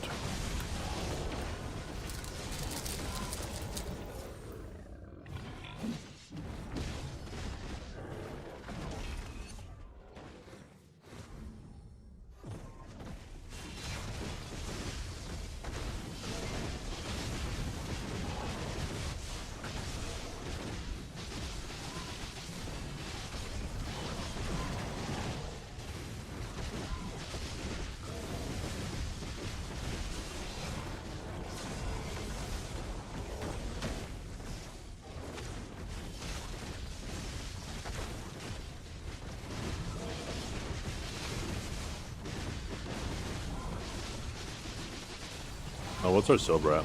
Did we hit 704? Let's find out after this pack.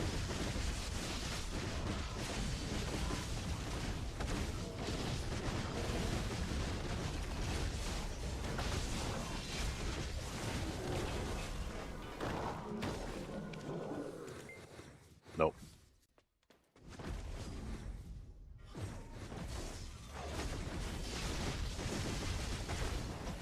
Yeah. Had it for a while now.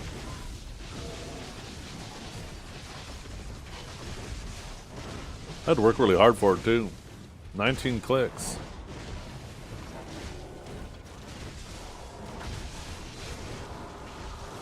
Crazy that I've already spent more money on my Oct than I did for my deck main hand, or my deck awaken.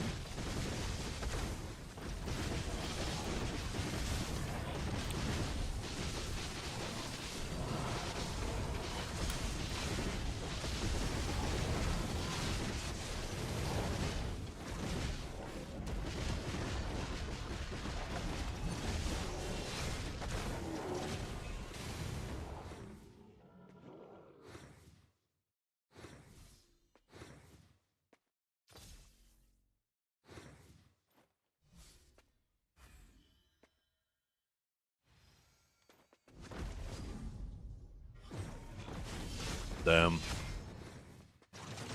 Boosted. Now you're just waiting for that last accessory, and then you're on that Elkstone grind. You gonna start sitting there, mashing stones all day?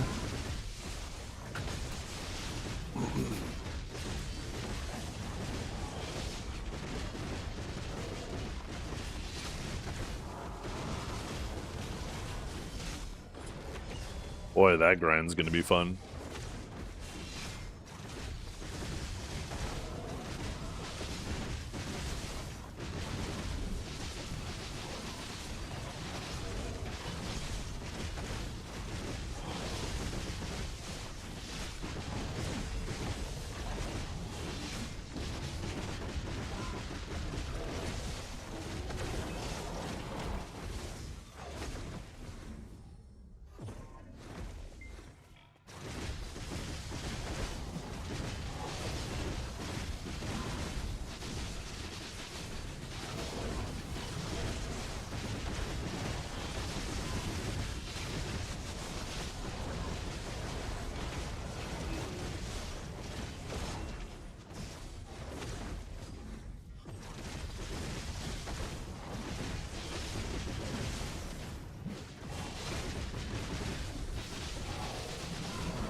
Ow.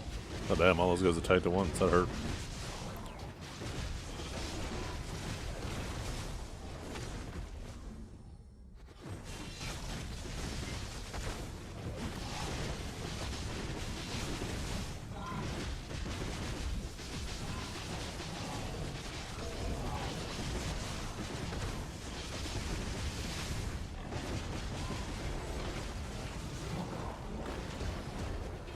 What do I think about Skeptic's theory with Roots and Ray? I have no idea what his theory is and do not care what his theory is. I'm assuming since there is a man and a woman involved, he's going to try to draw some line that maybe they're involved with each other. And I, for one, do not care. And two, it's none of our business, even if it were.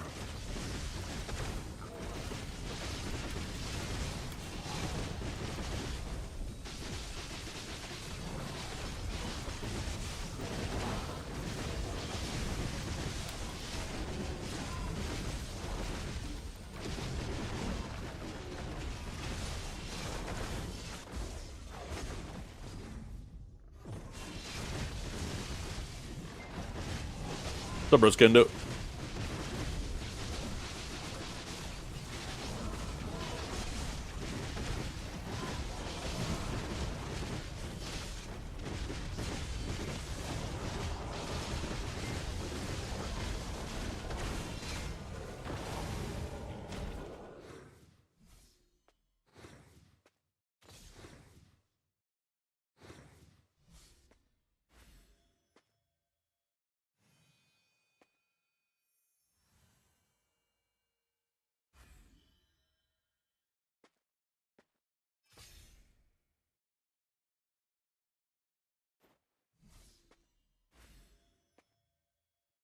Oh, looks like a wife's calling me.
Yo, what's up, Tortica?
Yeah.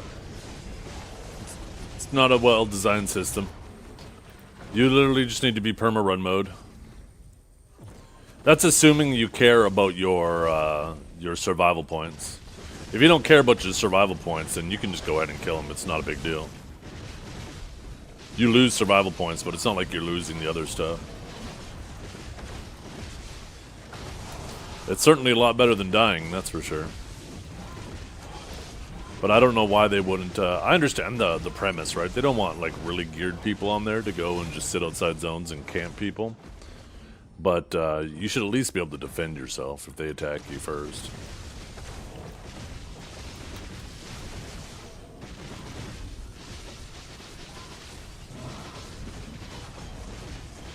And yeah, that's true, right? If they don't care about their survival points, they can still do that. You're absolutely right. So it doesn't even solve that issue.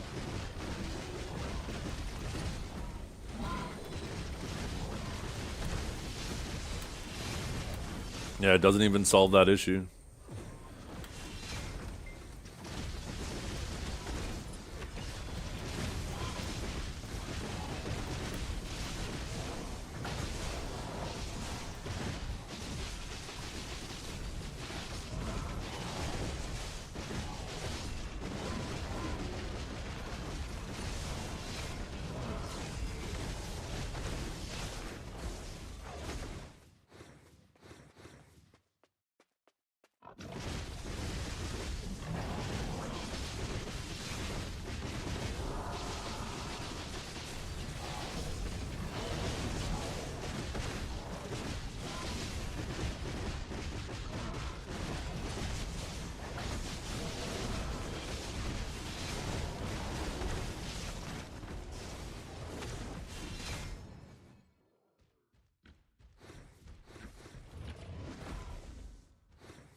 Yeah.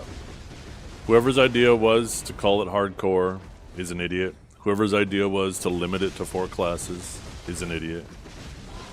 Whoever thought it would be a good idea to add buffs that let you kill people standing is an idiot. Honestly, there should be no PvP buffs at all. Whoever's idea was that you're gonna permanently lose durability even while grinding on your gear is an idiot. Whoever thought that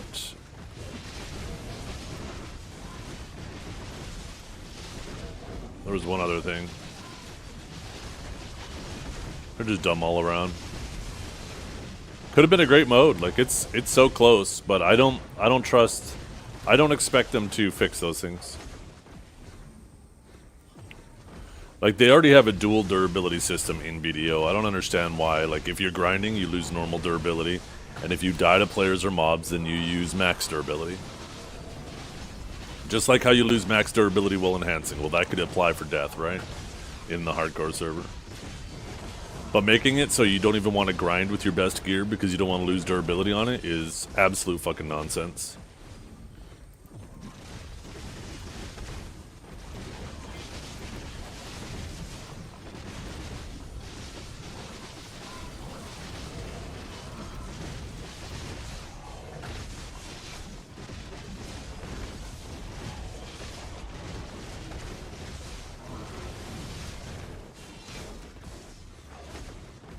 I feel like the main reason why they limited it to 2 hours a day too is because they wanted there to be some type of like ranking thing, right?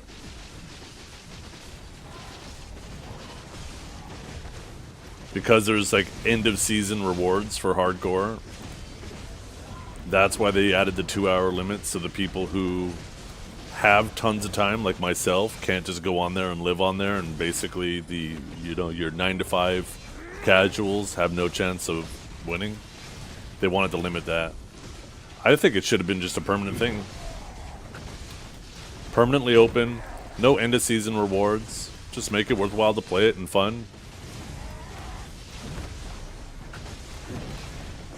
And then do all those changes that I just said. But I think the reality of the situation is, this is another thing that we're going to see cycled now between Guild League and Solaire, which means we're going to get Guild League and Solaire even less often than we used to. Potentially less often. Because now we got to wait. Like if you're somebody who only likes to play Solaire, you'd have to wait for them to start the Guild League and then wait for that to finish and then wait for Solaire to start. Now you just gotta wait for this hardcore crap to end too, because I doubt it's gonna be like a monthly reset. It'll be just you do it and then you wait until the next hardcore season. It's the whole thing is just I hate the way PA does a lot of things.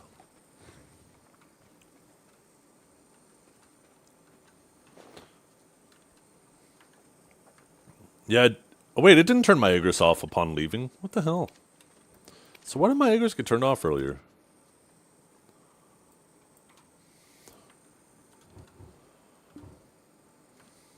Oh, yeah, let's do our boss. What are these spring certificate things even used for anyways?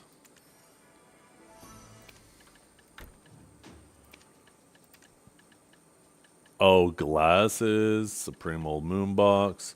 Old Moon Lesson support, so some loot scrolls, Crow Coin bundles.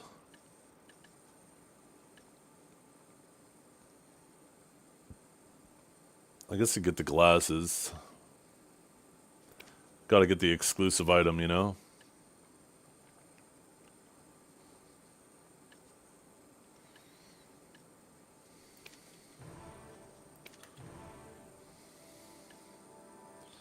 Ooh. Do I have enough for that? Oh, I will after that.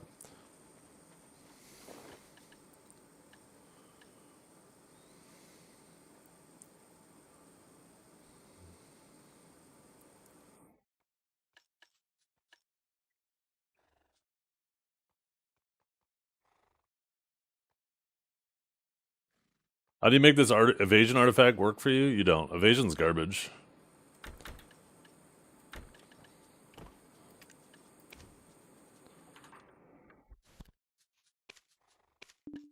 Yes, you get tankier, but goddamn the damage you lose against real people. What am I doing? There we go.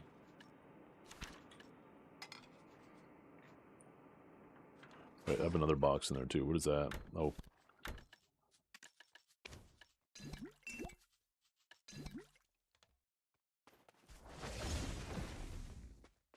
Thing is, even if you want to go like full meme tanky, you go DR.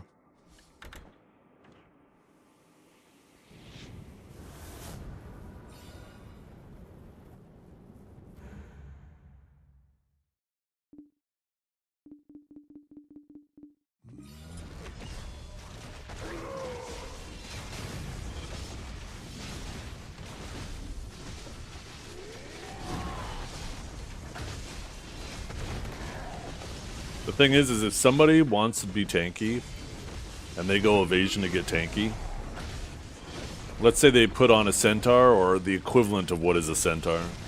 You just put on one accuracy crystal, one Jin Dawn, and now you've cancelled out their tankiness they gained. But they had to sacrifice more damage than you did, so you just end up with more damage. Evasion is just so easy to counter if you have the Dawns for it.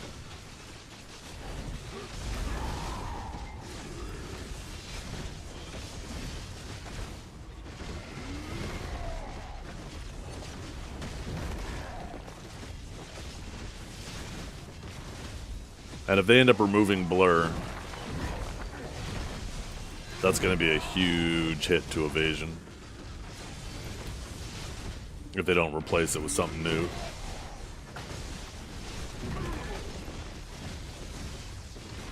That's assuming that they remove blur when they do the, if they do the resist changes. Lots of ifs there.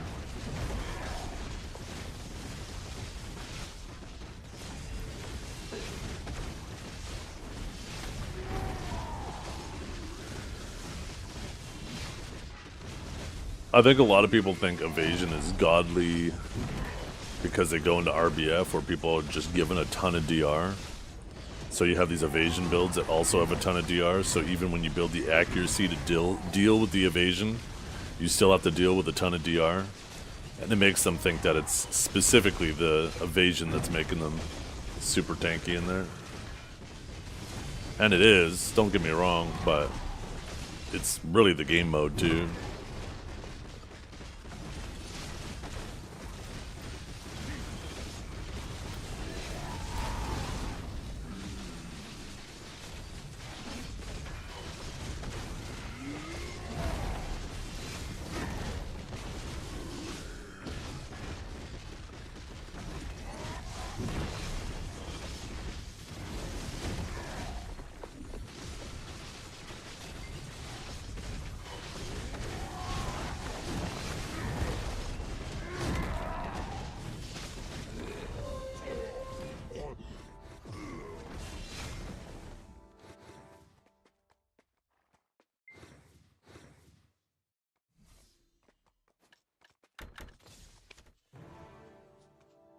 Waiting to get teleported out.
Ganking people open world, that is the main purpose, really, right? Because they're in their PvE setup, and their PvE setup is full blast AP, so if you go in there with DR, they can still do damage to you. But nobody's running any amount of accuracy in PvE, so if you go in there with evasion, they can't do damage to you off rip. That is probably the best use for it.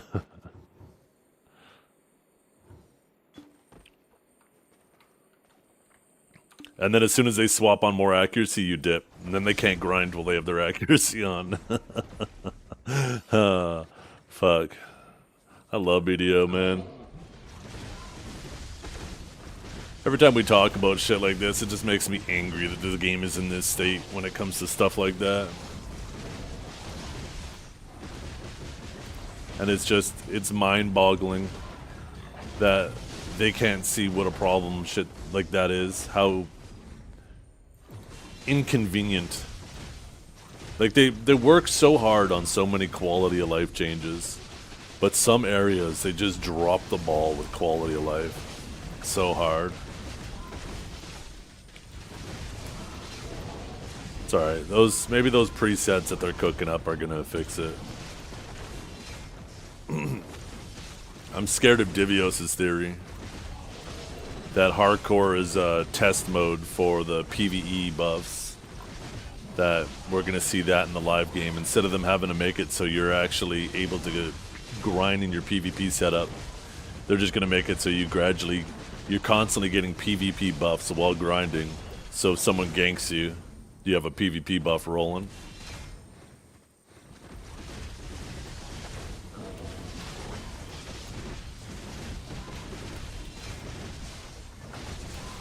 Well, you never PvP'd anyways, even before they added the pig pen. Let's go. Even before they added the pig pen trap, you spent 99% of your time on Garmoth.com. Or going into Discords and Twitch chats asking people to duel on anything but trials.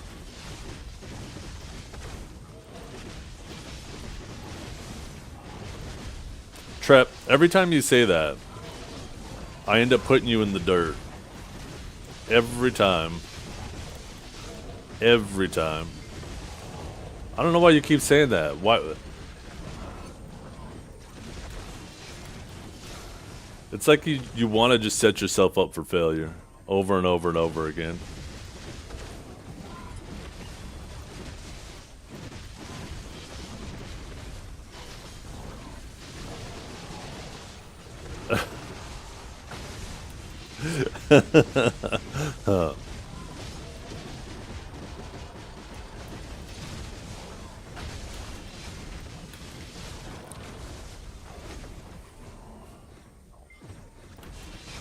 You mean the screenshot you took, Trep, when we were dueling out at Ash Forest, and then you purposely at the end were killing me just as I was respawning so you could get a couple kills extra up on me?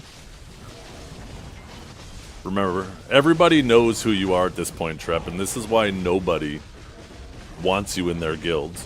You literally had to cry to Orca to make a guild for you to join, because nobody wants you. At this point, your screenshots that you take, everybody completely understands the hidden context. Everybody. So your screenshots are just for yourself, and that's it.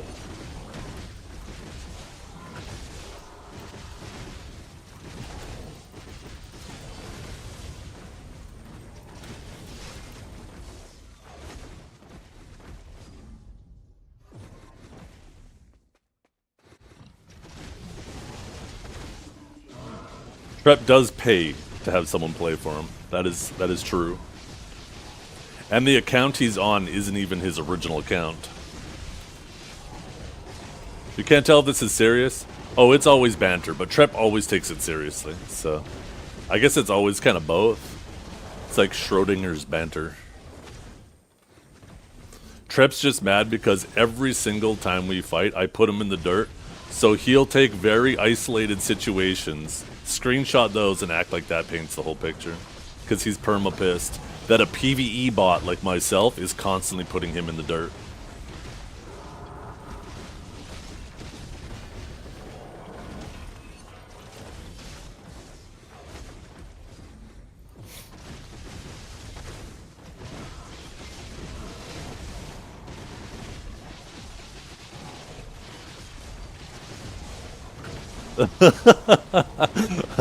Ooh.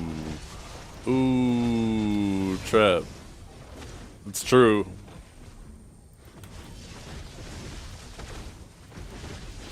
We all know the reason why Trep is so pissed about Rayline all the time is because Rayline fucking put her foot down.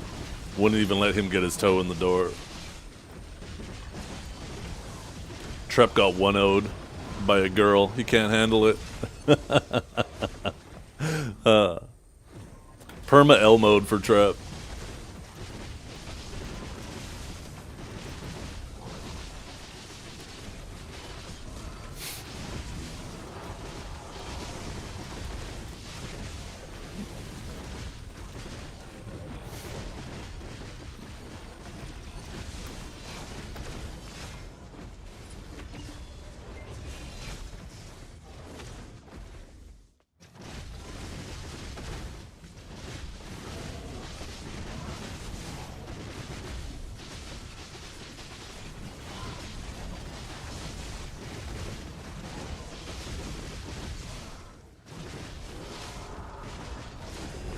Yeah.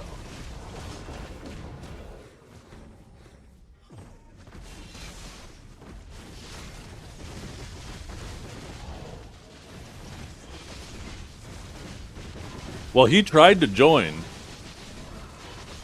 He just got denied. And just like most other players in this game, as soon as they get denied from joining a guild, now they have like this permanent vendetta against it. I don't know how many times we saw it in Snake. I don't know how many times I saw it in Cho. You would see people apt to these guilds, and as soon as they get declined, they would go to the other guild, the enemy guild, and start shit talking the guild that they got denied from. It's happened so many times in so many guilds.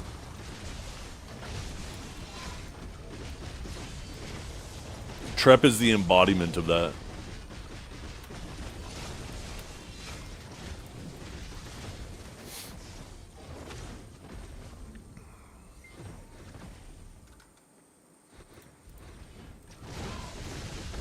Oh, trap. Oh, goddamn. Yeah. Nope. That wasn't even a whole second to think about that. Yeah. Nope.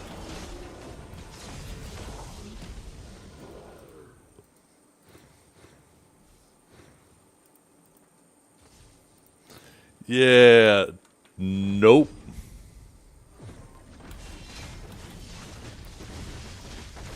Denied. Denied, trap.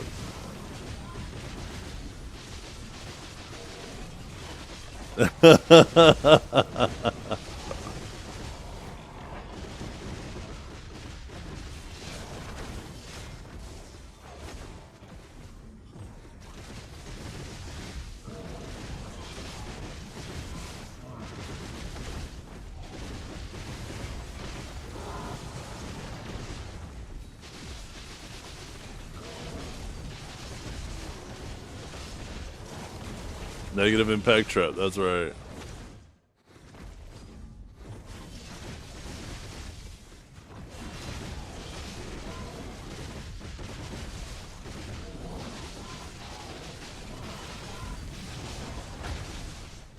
Trap got hit with that. Yeah, nope. Yeah, didn't ask. And you're not joining. Oh, you got hit with the didn't ask either. Shit, trap.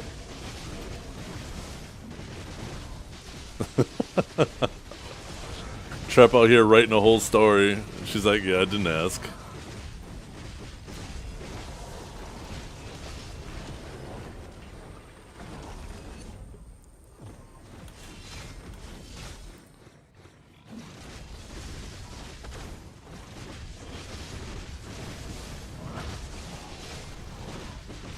What did Trep do to her? I don't know.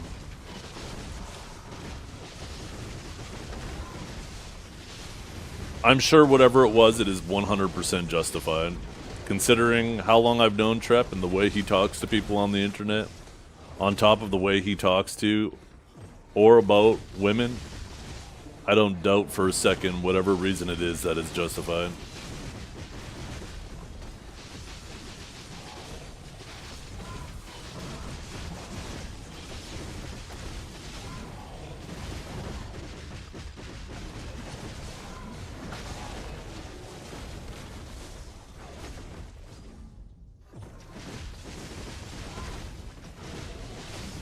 I doubt that's it all by itself. That might be the previous interaction you and her had together, but I'm sure there was many other...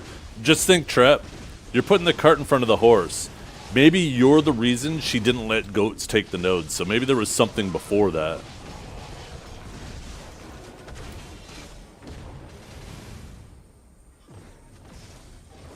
Because I would imagine that if she liked you and you asked her, hey, you mind if we take the node just for, you know, the performance thing, and then you guys can take it back for participation or whatever it's called. I'm sure if there was a positive or even a more neutral relationship and you asked, they would have been like, yeah, no problem. But there was clearly already a problem there. But you're trying to act like that is the situation. That was the straw. No, it sounds like there was already something going on.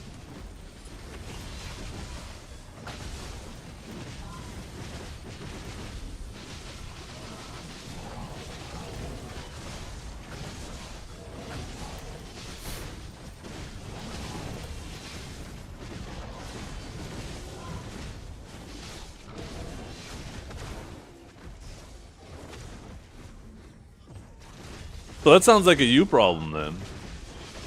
So you guys didn't want anything to do with Vega, And then when it was convenient for you and you wanted Vega to do something for you, Vega said, no, you guys don't want anything to do with us. So they didn't do anything for you, which was a decision you initially made, not them. And then you got all pissy about it. And you're acting like it's her fault. You do realize the picture you're painting right now, Trip? You're the one that's acting like a pissy little bitch in this situation you're painting. Wait a minute.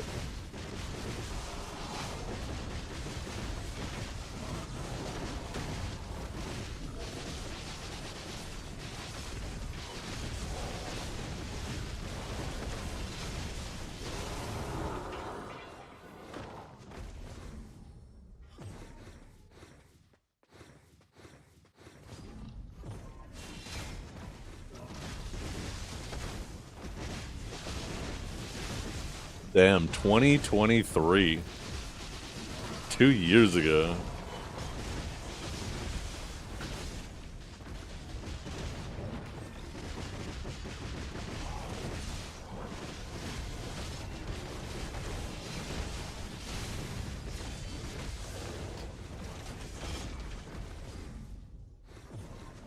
But think about the situation you just painted, though, Tret. You wanted to be part of it, and then all of a sudden you didn't want to be part of it. But you still wanted the rewards of being part of it, and they said, no, you're not part of it, and then you got pissy about that. You know what they say? Something about actions and consequences?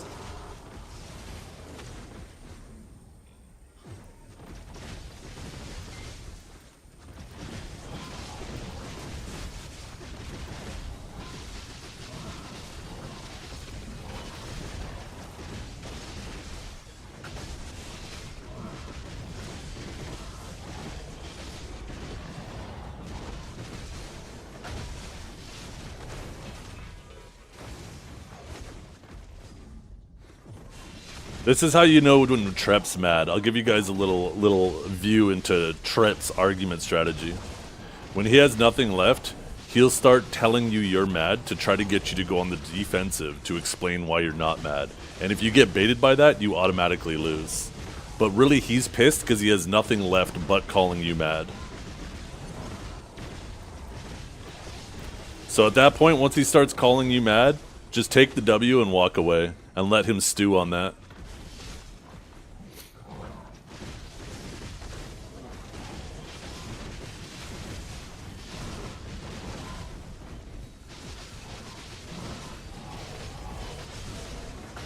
Isn't this a video game?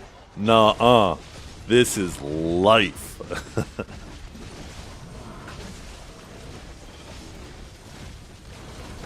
This dude has wrote 2 paragraphs about it. Trep, do you mind doing me a favor and scrolling up? Just because you can't put, like... Just because you can't chain more than one thought before pressing enter, you've typed way more than him. You've typed 10 words to his 1 word if you scroll up. The only difference is you like word, word, word, enter, word, word, word, enter, word, word, word, enter, where he's actually able to put it together and then press enter so it all comes out at once. Like, what are you even saying, Trep? Scroll up. Take a look at the chat.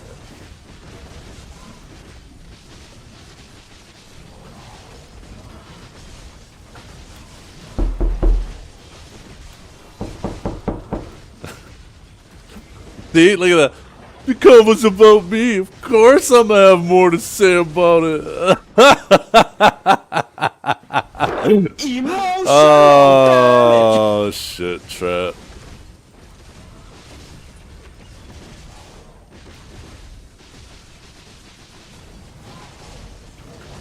Yo, what's up, Gravel?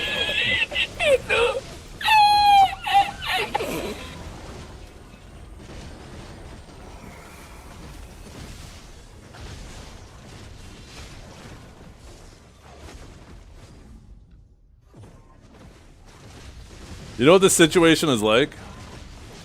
It's like Trep wanted to take Ray to prom 2 years ago. And Ray was about it. And then Trep ended up taking some other girl to prom. Now it's 2 years later. And he's unhappy where he's settled. And he's trying to come crawling back to her. But she's already moved on to bigger and better things. And now he's all bitter because he knows the mistake he made 2 years ago. But it's somehow her problem now.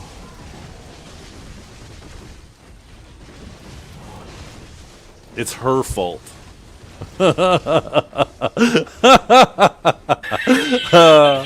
That's exactly what's... He doesn't realize that that's basically what he just told us.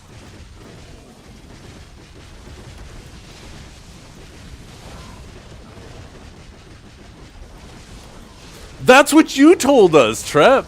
How is it us simping when we're just taking what you're saying at face value? You're just blind. You're purposely just ignoring the situation you put yourself in.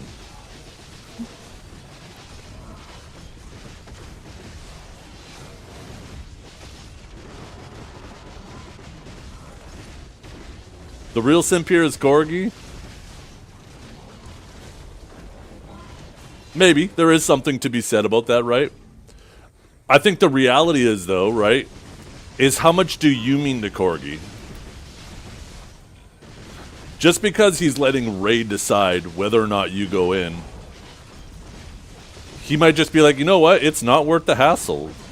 Who cares about this Trep guy? So that doesn't really say much. That says a lot more about your relationship with him than it does her relationship with him.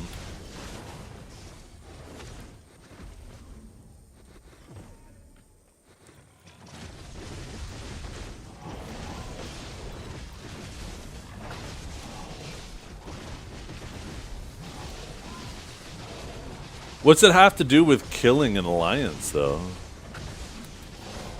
Every guild you go into, like, you're perma shit talk mode, but the problem isn't that you're perma shit talk mode to your enemies. You permanently shit talk everybody in a guild, too. So why do people want to deal with that? It's just not worth the hassle. You're like a gangrenous limb. And if you keep it on, all it's going to do is just make more people angry in the guild. So it's better to just not have it. Luckily, in this case, they chose not to contract it, right? Instead of having something that made the limb go foul and later have to cut it off, they just said, you know what? We're just not going to put ourselves in that situation to begin with.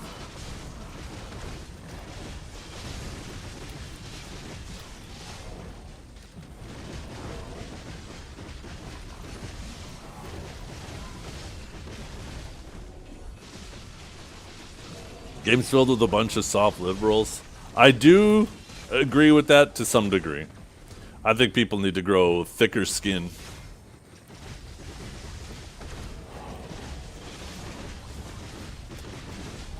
When you see or hear somebody like Treb yapping at you, you're better off just tuning them out. And some people just want a safe space.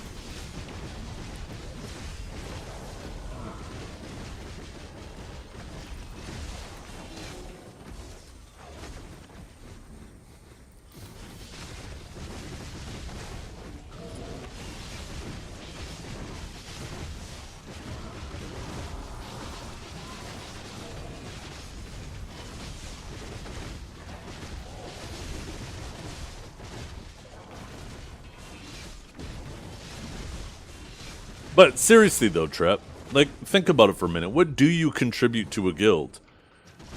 You barely show up to anything ever, even in Snake. Every guild I've ever seen you be in, you barely show up to anything. So why would you want this person who does nothing but cause drama within your guild?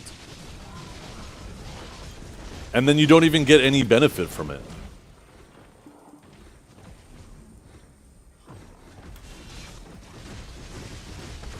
Like, at least with other people, like, for example, Jester, right? He likes to shit talk people too, but he shit talks other guilds, which is a good thing because it causes drama and creates content.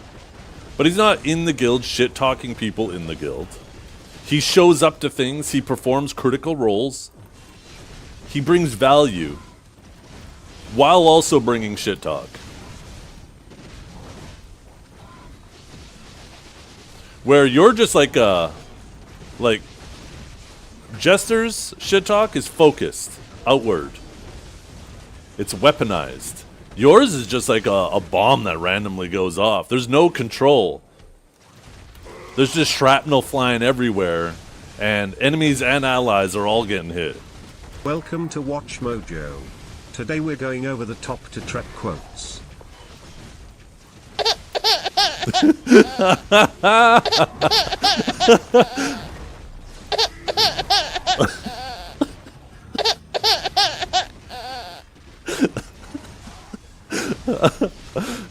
Trap. Was that you?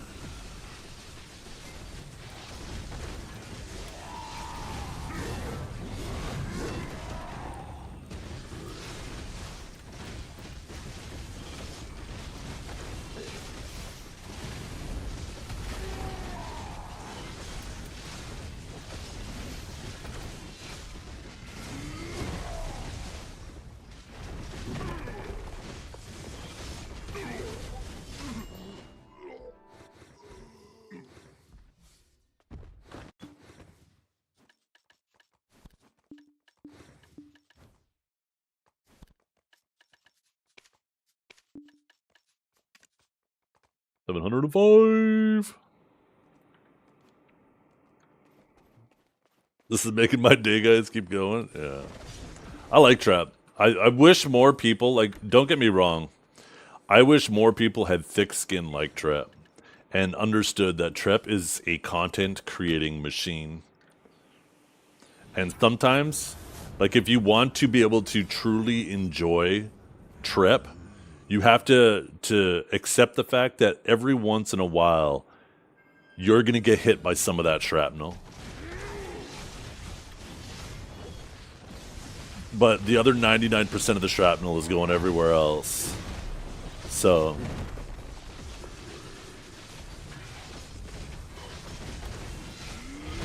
and watching the other shrapnel is worth the little bit of shrapnel you get hit by, you know?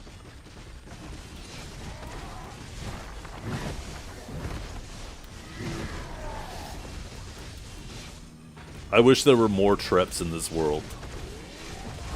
Trep, you need to go have more children right now. Go tell your wife that a streamer on the internet said that you guys need to have more children, because we do need more Treps in this world to make people have thicker skin.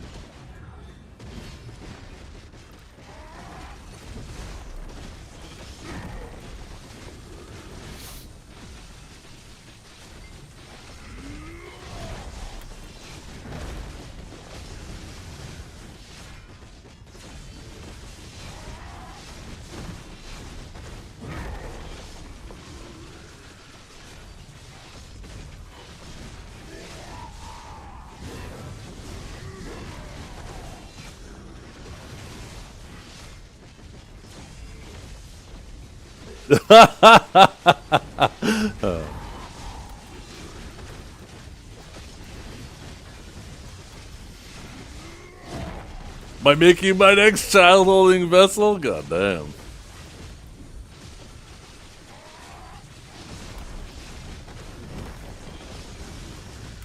Pretty sure he just said he's gonna impregnate me, chat.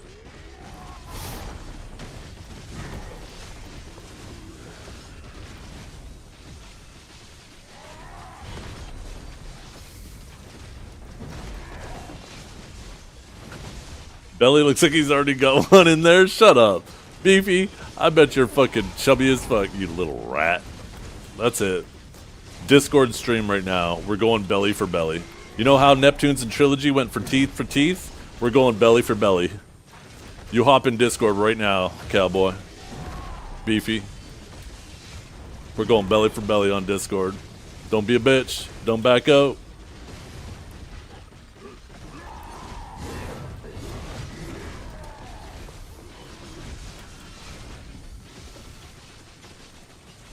Teeth for teeth is crazy. Did you guys catch that stream? That shit was hilarious. Trilogy said something about Neptune's teeth, so Neptune's pulled out the white strips that he keeps on his desk for just those occasions.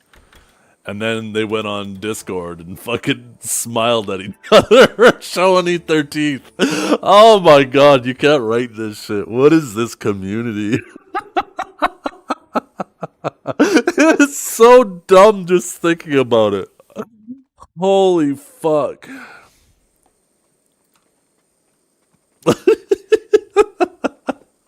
So who won? I guess that depends on who you ask. I don't think either of them win, to be honest. They're both there's a word for it. They're both I can't remember the word.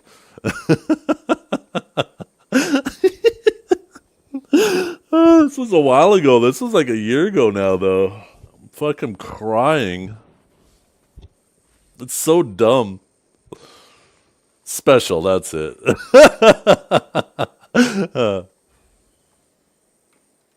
They're both special. This is a funny ass situation though. Just think about that. Trilogy makes fun of his teeth. Neptunes has white strips ready on his desk.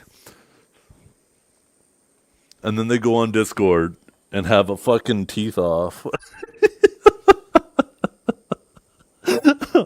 Holy shit. Oh, I can't fucking see now.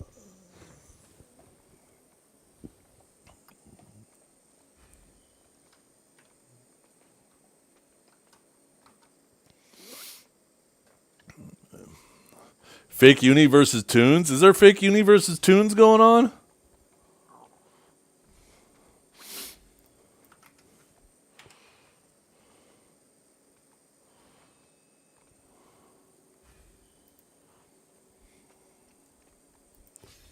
A few days ago you heard? Oh. Yeah, Neptunes. I rated Neptunes right after that because it was funny because I had him open on my other screen. I find Neptunes entertaining. And Neptunes was talking about viewbotting, right? And Fake Uni's been getting viewbotted or viewbotting, one of the two. And Neptunes was drawing attention to it. And, you know, he's making a good argument. Like, who's going to viewbot someone else? Like, all that does is benefit the other person. So it seems like this weird thing, and it's expensive. So Neptunes was saying, like, why would anybody viewbot someone else? And then Neptunes was like, well, why aren't my haters viewbotting me? That's what he was saying. So I thought it would be hilarious. I ended my stream and I rated him. And I'm like, here you go, hate watcher here. Here's some views.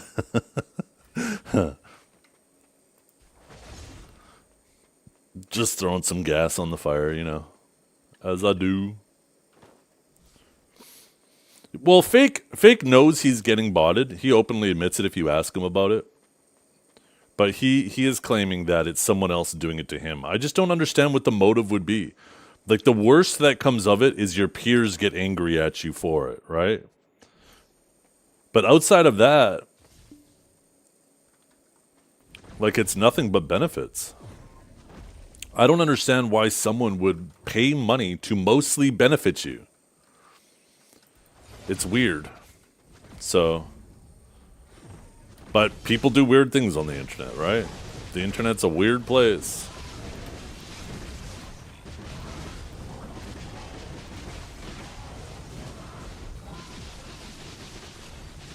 Can't you get banned if it goes on long enough? No, because if Twitch did ban people for having viewbots in their stream, then you could weaponize it, right? Someone could be like, well, I hate Choice, so I'm going to purposely pay to keep viewbots in his channel until he gets banned. And that would be terrible. You wouldn't want weaponized viewbotting if Twitch was banning people for it. So Twitch will only ban people for having viewbots in their stream if it becomes blatantly obvious that the person's doing it themselves. And the only reason that really happens is if they accidentally show it on stream.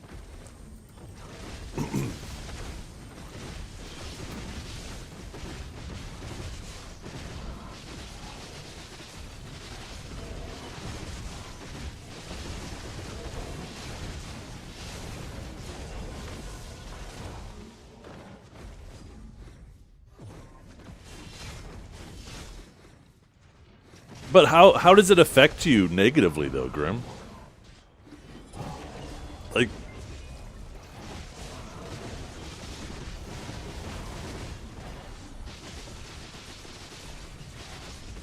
it more so, like I said, the main way it affects you negatively is your peers get angry at you. Because it's all the people that viewbot is putting you higher up in a category. Which means all the people you're higher than are getting pushed down, right? you're getting more visibility, and they aren't because of it. So the biggest negative way it affects you is your peers end up, oh, it's nighttime, I better be careful. Do they count as people watching ads? Probably not, no. I mean, I honestly have no idea. I don't imagine it would count as people watching ads. But it does create more visibility for your channel, so on average, you will have more normal people in your stream because you're higher up in the category. And then those people do generate more ad revenue, right? Embedded streams do generate ad revenue, yes.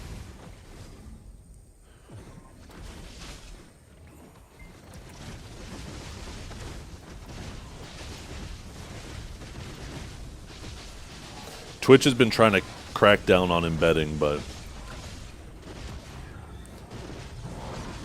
no, it's not the easiest thing to accomplish.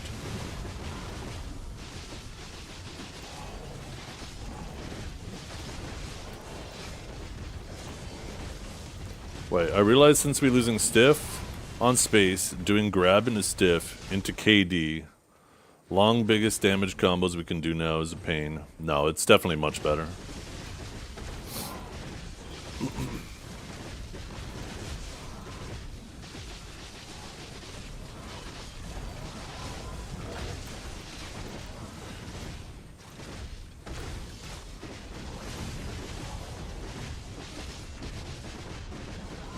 Yeah. Like I said, the only way it affects you negatively is your peers get upset with you for it. That's it. But otherwise, it's nothing but benefits. So I don't understand why someone would pay money to benefit you like that. I think the most reasonable situation is there's somebody who's a simp for you, and they want your channel to do better. So they are paying for it on your behalf to try to benefit you without telling you, right? I think that's probably most likely what happens to some people.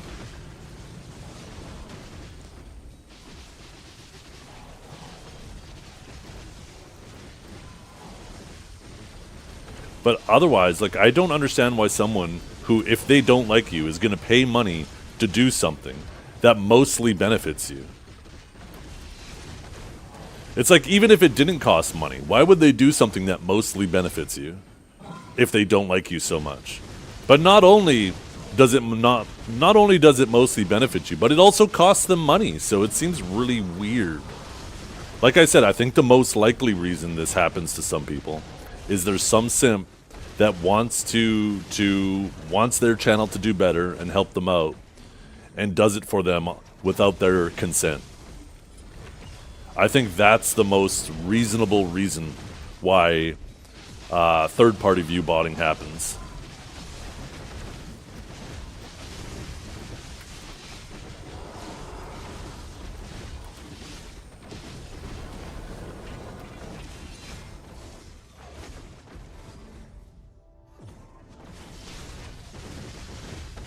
Extra life, yeah, that was embedding.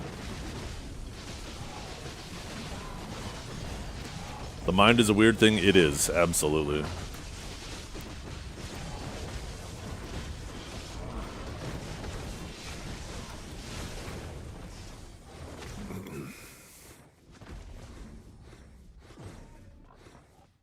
%99 of the time, too, you can tell when people are view botting or embedded.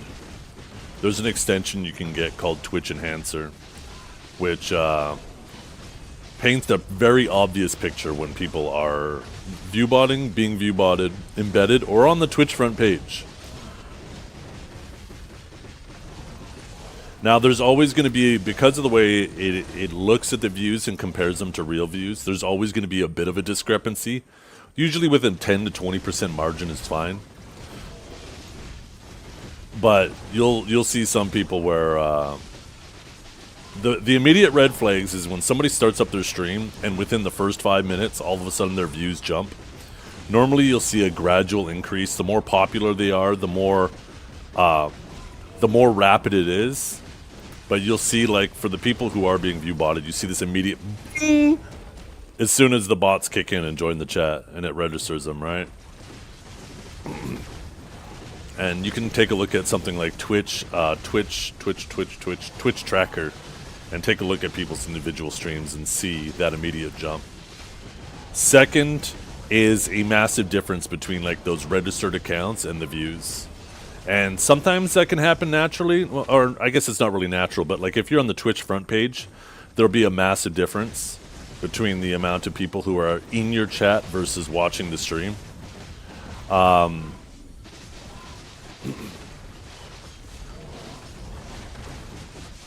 But that's very easy to verify, right? If someone's on front page, you just go to the front page and, you know, go through the flip book there and find theirs. And if they're there, then you're like, oh, okay, yeah, that makes sense then. And then alternatively, there's embedding, right? Obviously, then it's the same thing as like the Twitch front page, but it's someone's being embedded on another site. And to be clear, not all embedding is bad either, right? It depends on what the purpose of the website is that you're embedded on. If the purpose, like, if you go to the Black Desert website, they have a Black Desert TV section where you can go there and see where all their partner streams are. And that has a very specific role to draw attention to the streams. So anybody who goes to Black Desert TV are looking specifically for streams. That's perfectly fine in embedding, right? But the scummy embedding is when you have a completely separate website that's being used for something else, and then you embed a stream on there that nobody's going to that site to view, but now you're artificially inflating views of that channel through that website. That's bad embedding.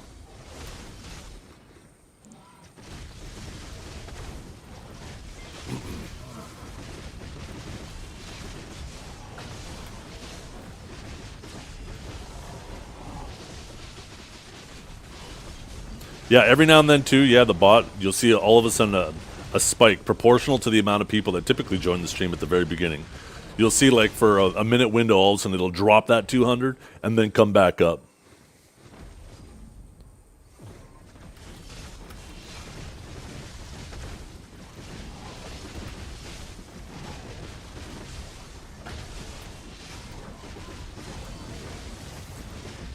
My wife didn't julienne my carrots. I'm sitting here chomping on a tree stump. How big is a carrot? God damn. I love carrots, man. Carrots are goated.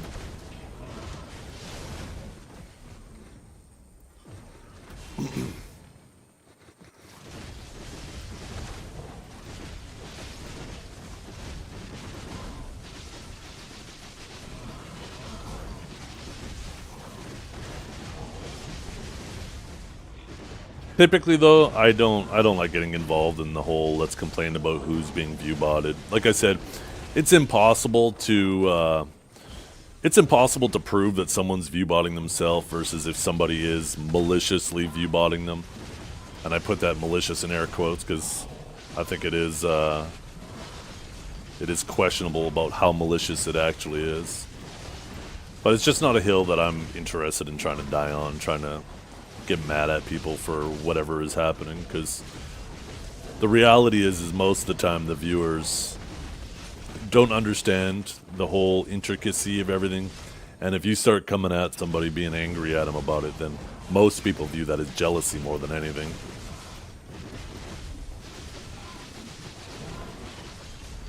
What kind of carrot? He likes flesh carrots.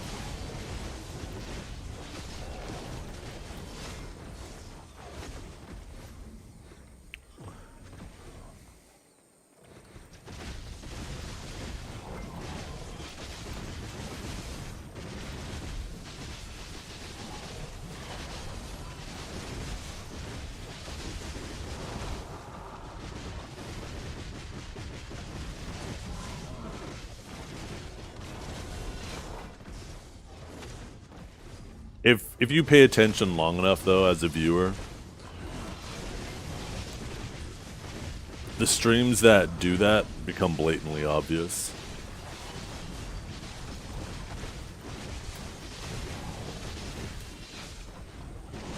Thanks, Beefy.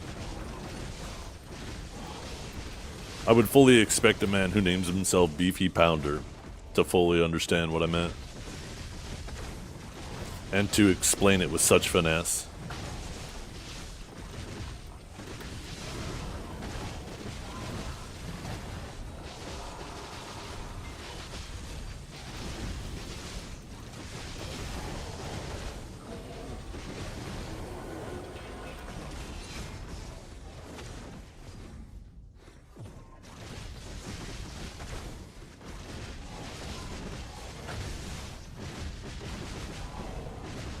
The hell?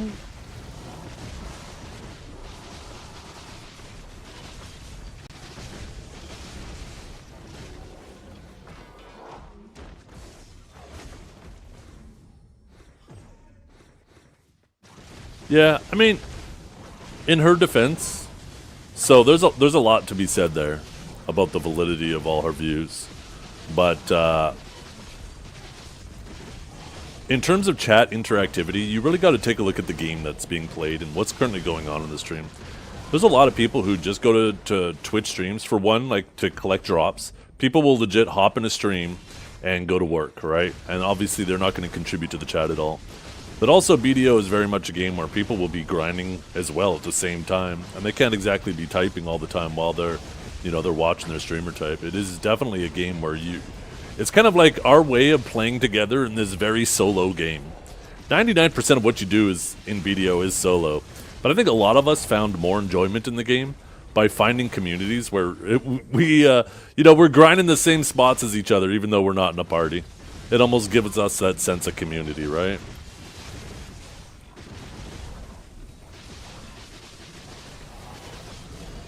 So now, from the opposite end of that, though, Foggo, sometimes when you're having like a really good conversation that is really going to kick up attention and get people to stop grinding for a second and type, like right now, obviously, right? Like our chat interactivity is much better because we're talking about something that people feel to some degree and whatnot. So we're getting some decent involvement now. But there are times where I'm just doing circles, we're listening to music, and my chat could be dead for 30 minutes. Because I'm not talking and I'm not doing anything to try to push the conversation. And because the chat is so quiet because of that, right? That's something that makes me a bad streamer compared to somebody like Biceptimus and Choice, who they do a really good job at constantly talking and keeping people involved in the conversation, or getting people involved in the conversation. It's definitely something I could do way better that they do well.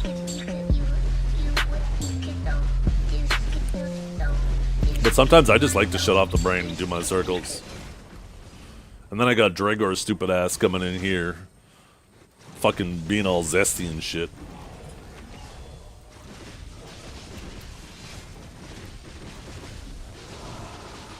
We wouldn't be talking so much if it's not for Trep. True. Trep saved my stream today.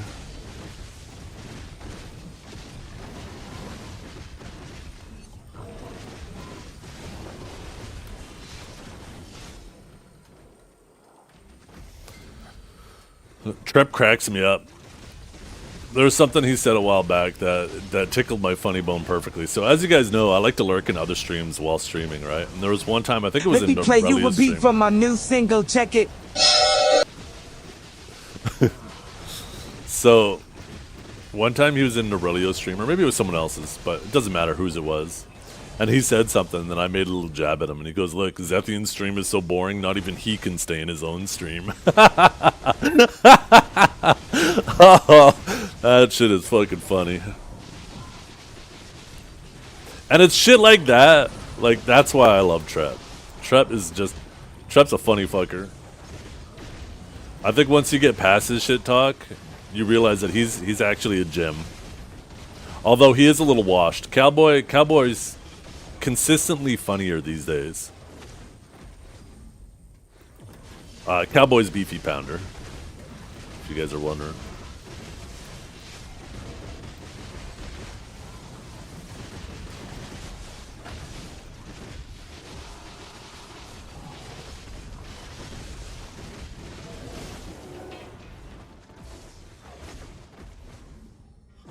Why don't you change your... Well, I guess Cowboy's probably taken.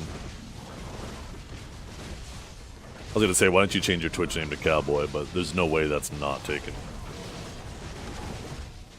315 AP doing Pig Cave? Goddamn, what class is that?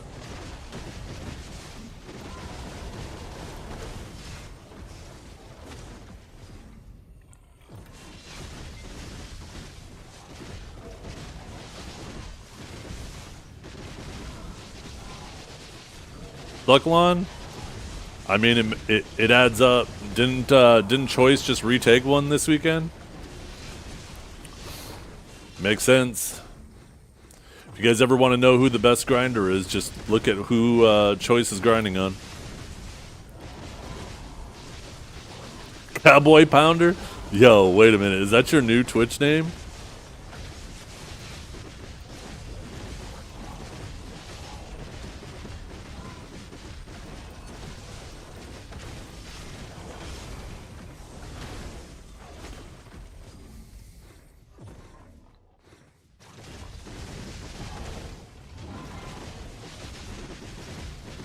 That or Suck Warrior? Yeah, Suck Warrior's pretty clean.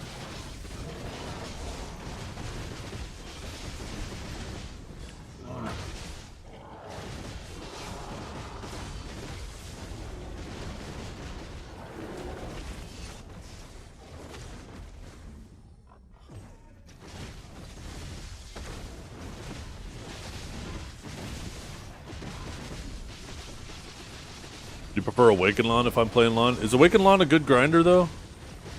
I don't know much about Awaken Lawn.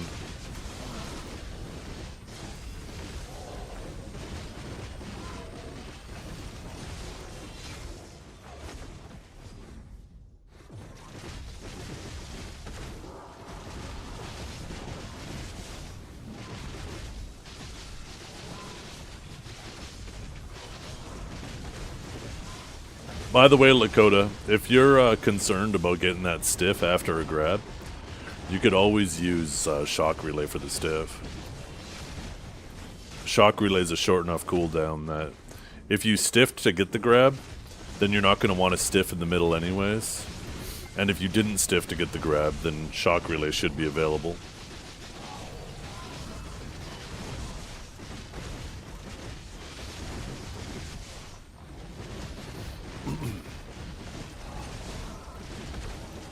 Also,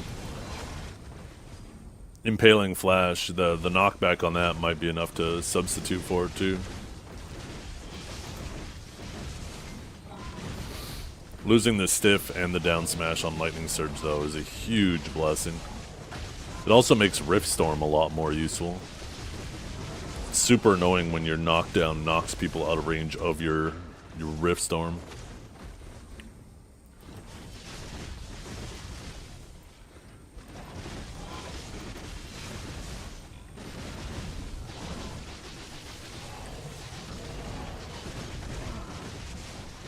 I'm actually really happy with the way they went with the changes, though. I think getting the knockback on Impaling Flash is better than getting the forward guard on a Taurus Spear. I think it's significantly more useful.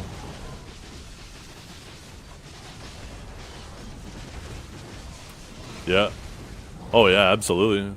The down smash would ruin your knockdown, because if you grab them at max range and then you knock them down, and they get knocked out of range of Rift Storm, you have to close the gap. And it doesn't feel good using Bolt to close the gap because it does nothing to contribute to your combo. So ideally you want to use Lightning Surge. Not only does it refresh your crit buff, but it also does damage to close the gap. But if you use Lightning Surge immediately after your KD, you're running the risk of your down smash shortening your KD, right? So, but it's another down smash gone off of our kit. Which means now I actually don't think we have any other down smashes in our kit now. It's just Rift Storm, so you won't be able to double down smash it all anymore. Because they got rid of the detonation one. They got rid of a Tor's Fist. They got rid of now Lightning Surge. I don't think there's another. I'm going to have to take a look. If there is, it's definitely not on anything usable. I'm gonna double check after this.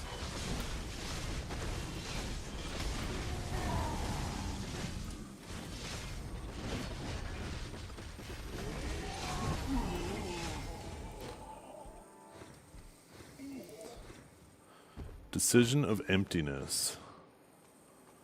What the hell is a decision of emptiness? I don't even know what the hell that is.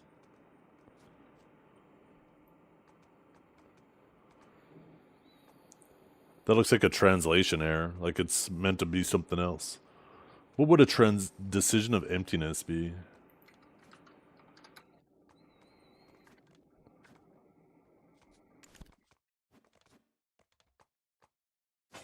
Let's see if there's a down smash anywhere else in the kit. Oh, okay. Spatial fissure? Yeah, there's no way you're doing that as an awakened sage, though. Not a chance. Not a chance. If they gave some way to cancel into the second hit, then maybe.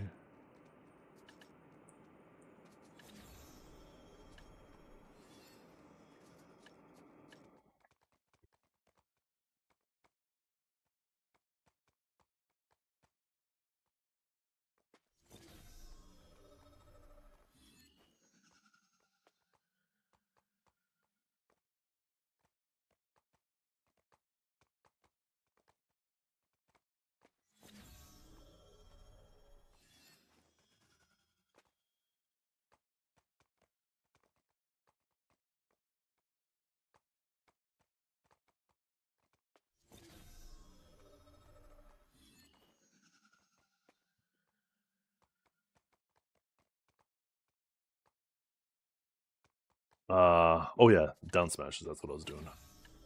So...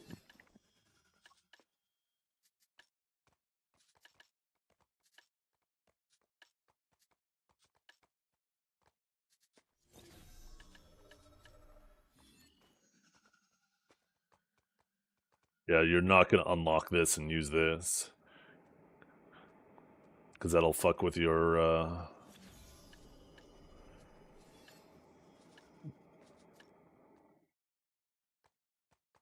It does like no damage too, but it would fuck with your shock relay from main hand. Carnival Row, I think I did. It's kind of older now, right?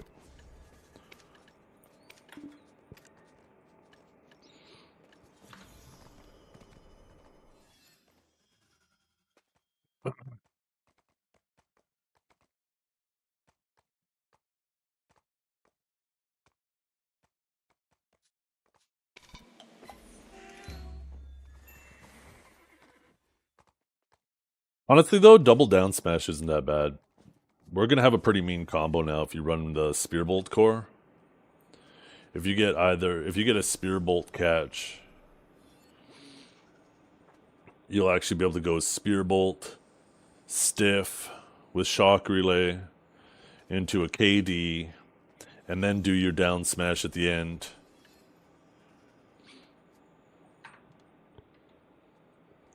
You'll still be able to reset.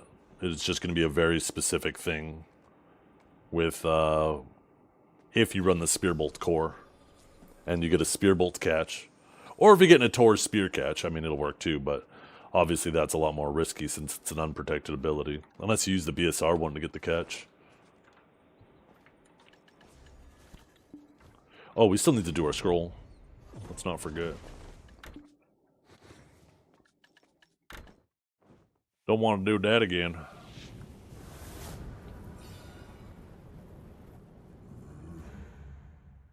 I hope we get some PvE changes, though. I hope they give us, like, a Rift Storm. Rift Storm and Interrogate both need, like, PvE buffs.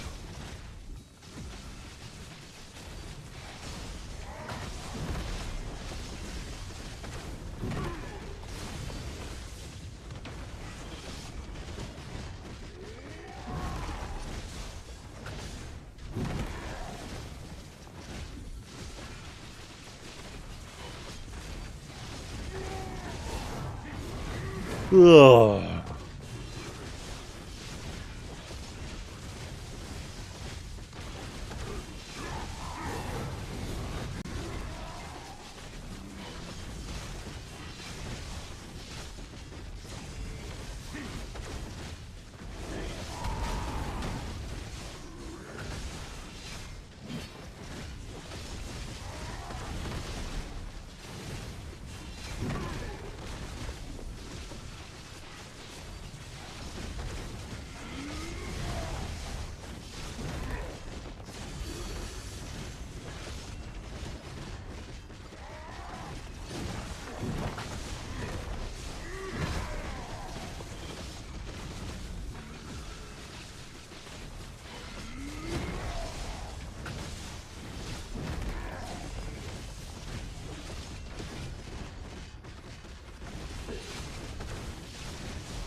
I got a lot of costumes last week, you guys. I probably picked up like 30 costumes last week. Maybe more like 20. It's been a little easier to get costumes this last week.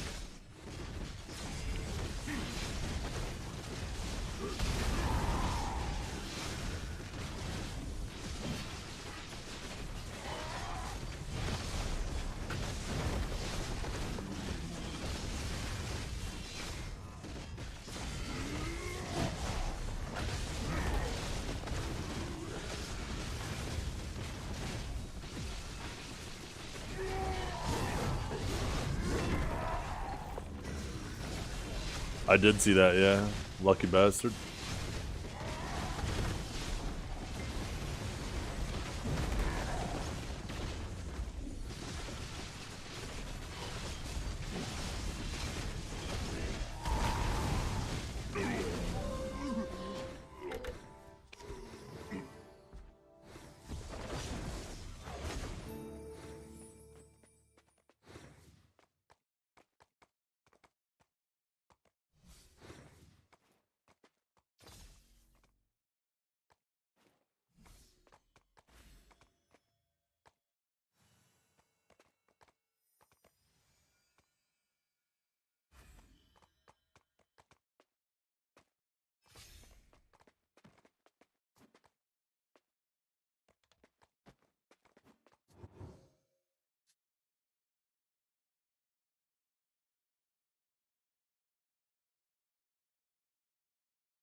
Best series on Prime. I haven't had a chance to start watching the latest season of Reacher, but I really like that. What I'm really enjoying right now, which you can get through Prime, but it's like a subscription with Apple TV, which is Severance. Severance is really good.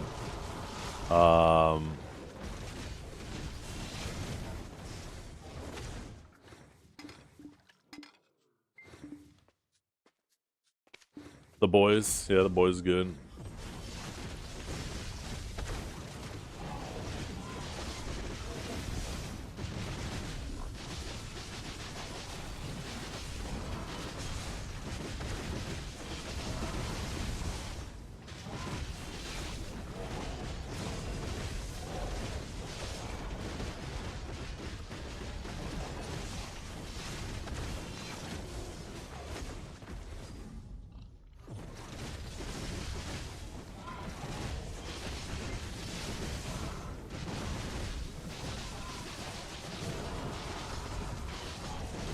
I like Jack Ryan too.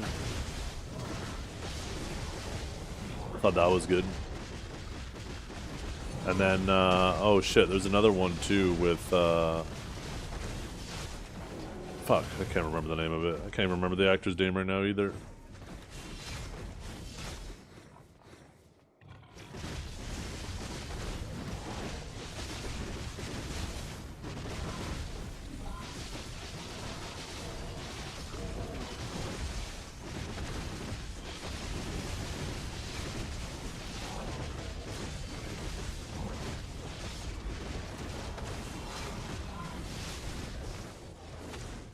I really like Yellowstone.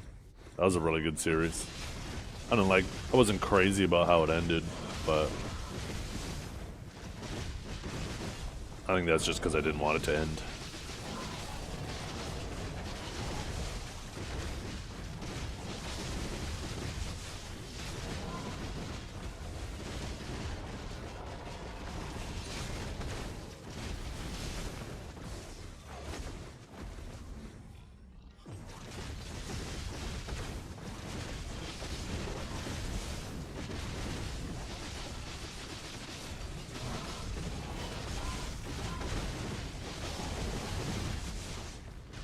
Yeah, I haven't had a chance to watch that yet. That's on my list as something to watch.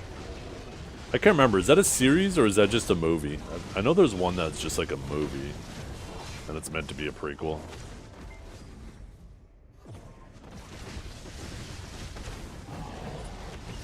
That one is a series? Okay. Season 2 is running now. Oh, so it is.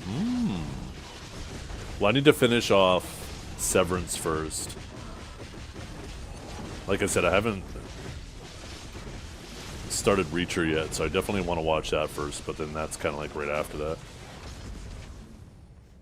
We went through Yellowstone real fast.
Missing the season? Oh.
Yeah.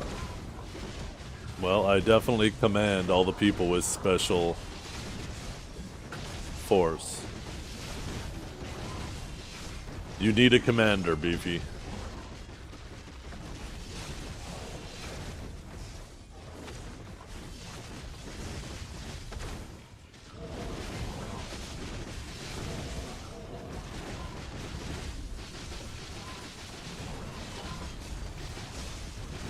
Oh my, how I love me some pig cage.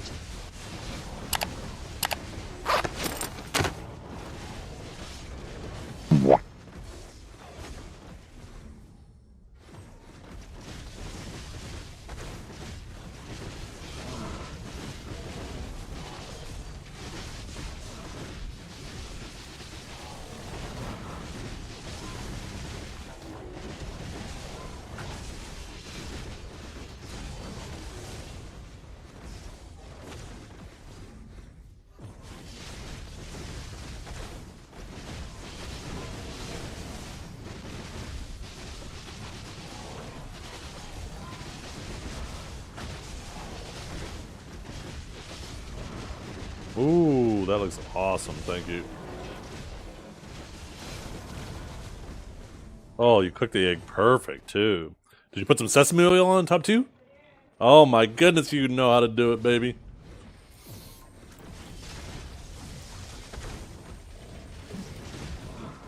No green onions, though.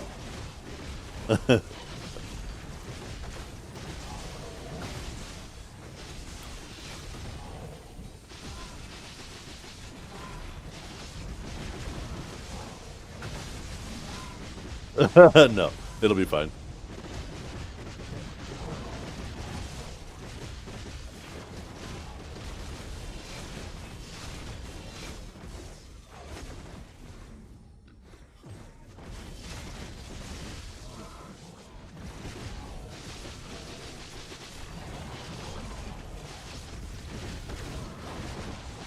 Wait, how long ago did you type that?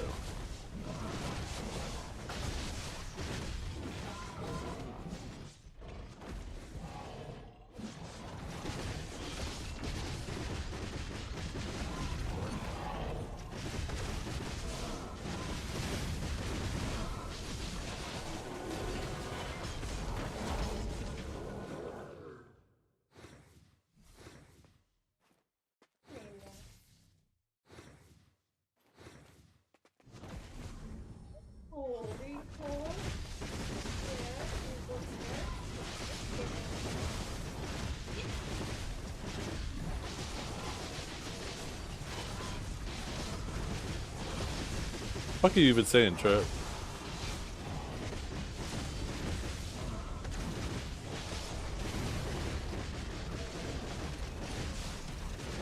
You watch yourself.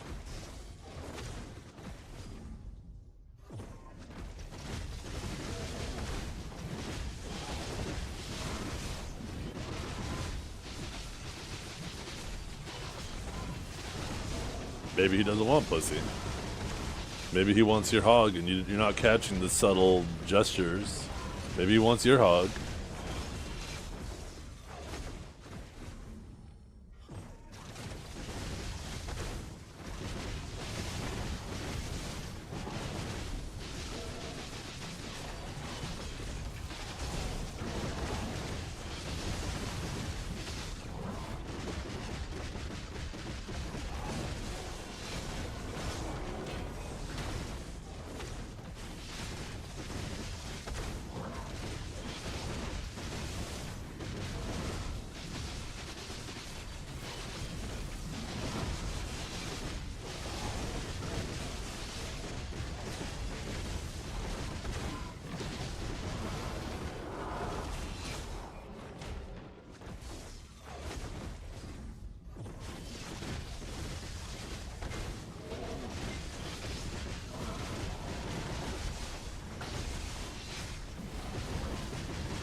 I hope this is my last lap. It should be.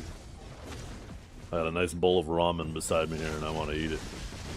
There's not much I enjoy in this world more than some ramen.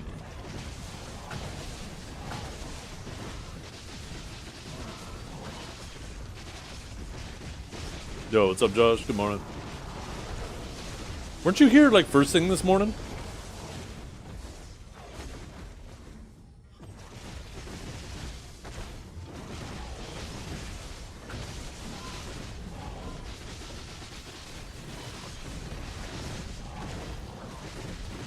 Yo, what's up, Complexify?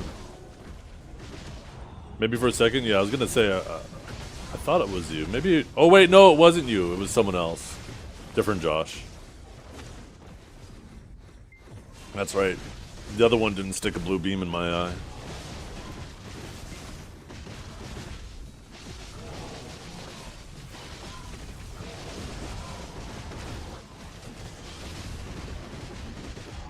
Yeah, my wife's looks like one of those Pixar moms. That big old booty. Oh my goodness, and I like it.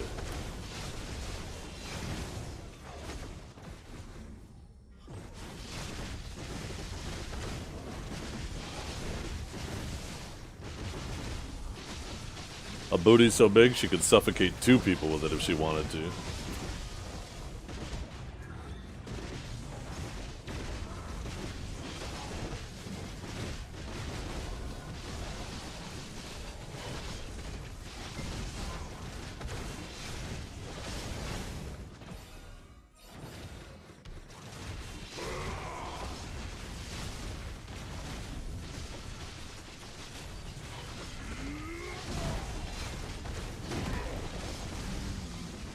And if you don't believe me, I don't get it. Who made that picture? And why? What is that?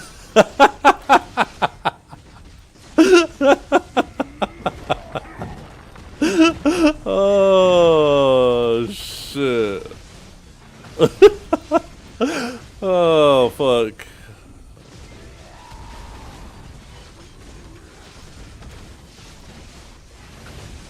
That is too funny. That's cowboy right there. That's all cowboy for sure.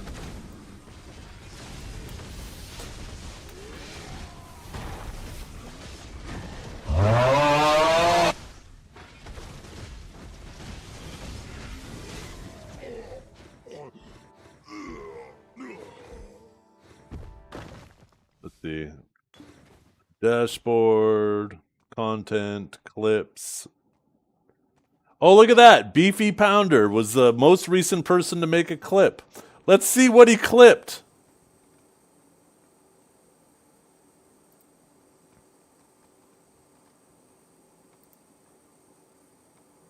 Oh, wait a minute.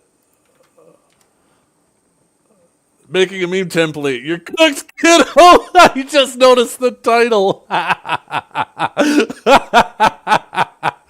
He knew immediately. That shit was premeditated. That wasn't by accident.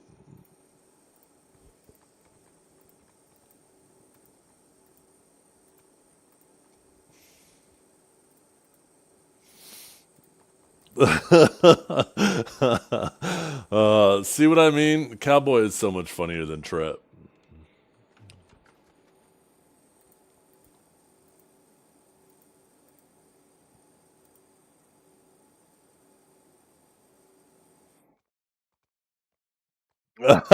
Cabal. Yeah, you can share whatever you want.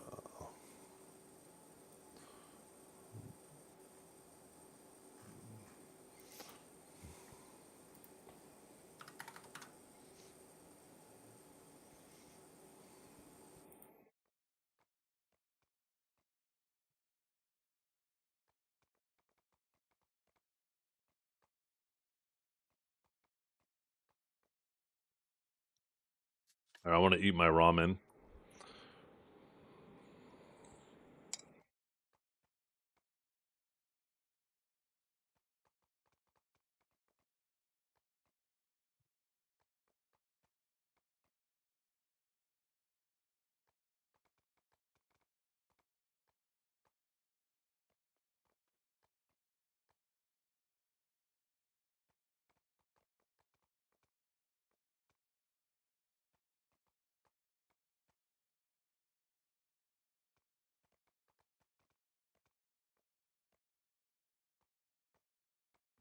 Yeah, I only type in Twitch chat what I'm willing to have people see in Twitch chat. So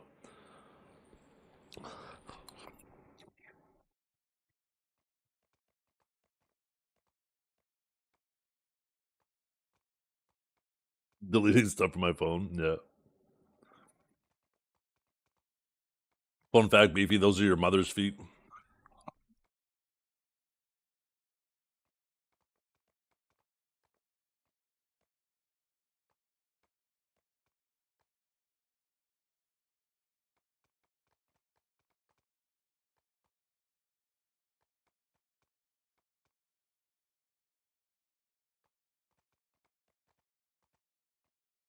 I love bean sprouts.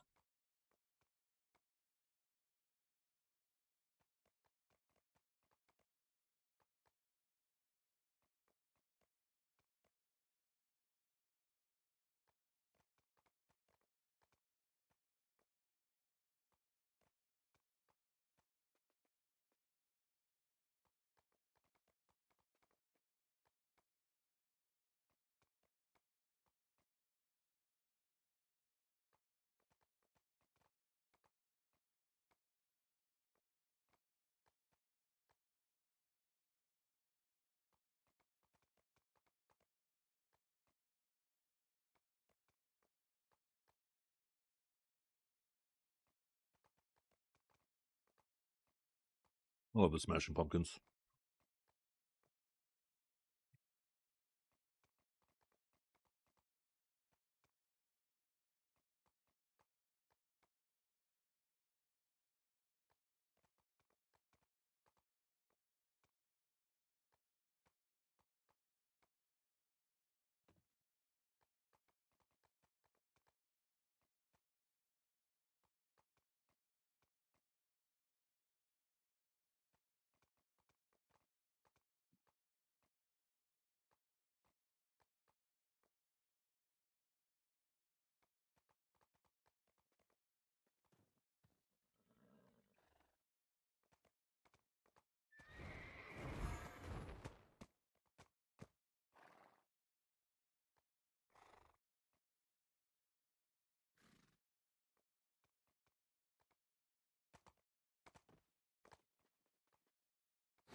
Wait, what? That's not true, is it, Trip? What you just added me with?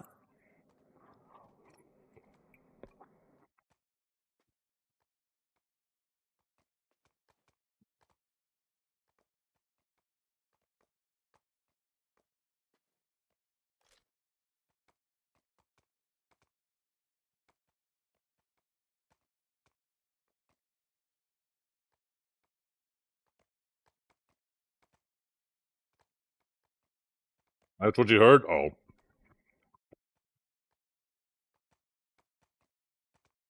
So in other words, it isn't.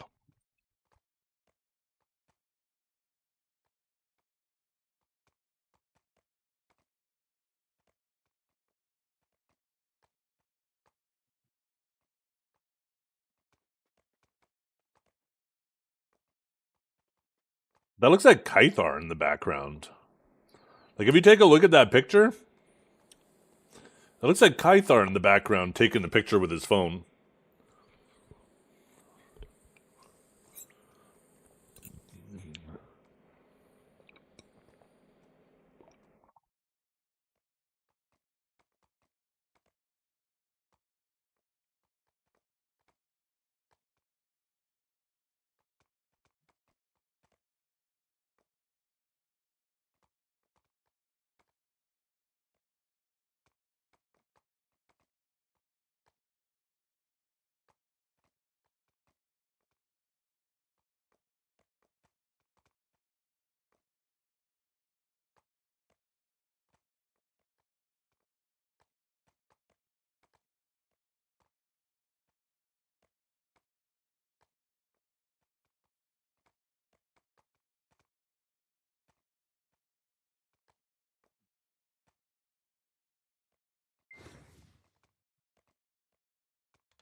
Kajar, you scumbag. How dare you?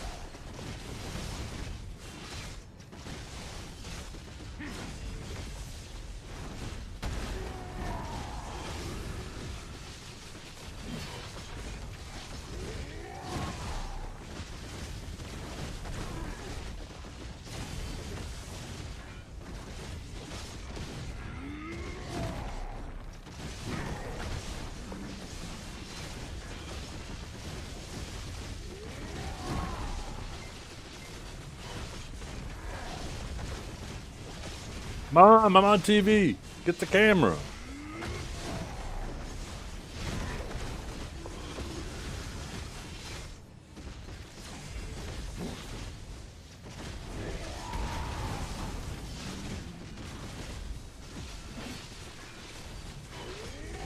You know what we'll do after this boss?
I did, yeah. We watched the finale of Invincible last night. It was good. I liked it.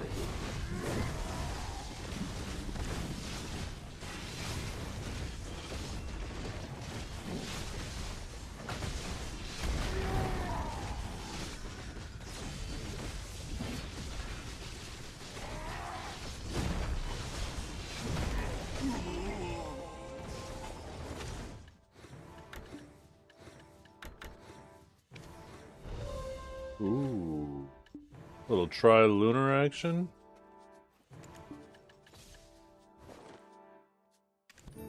Okay, let's...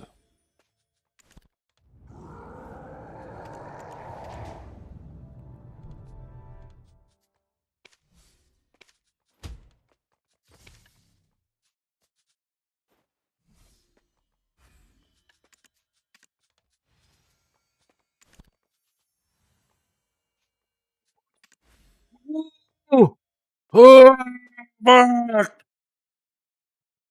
When's the last time you tapped something for the fuck of it? All the time. My main hand. Right? Every time I get crons, I tap that.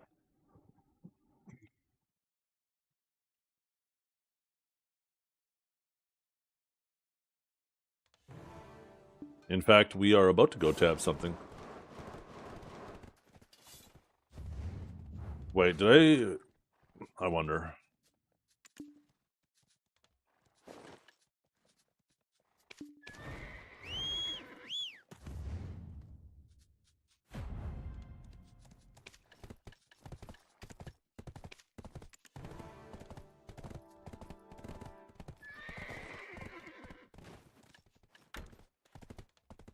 Wait, that's not the box. Where is it? Oh, I only get to pick one? Why the fuck did I think you got all three? Never mind, I guess we're not tapping something. I don't know why I thought we got all three. It seemed like a lot.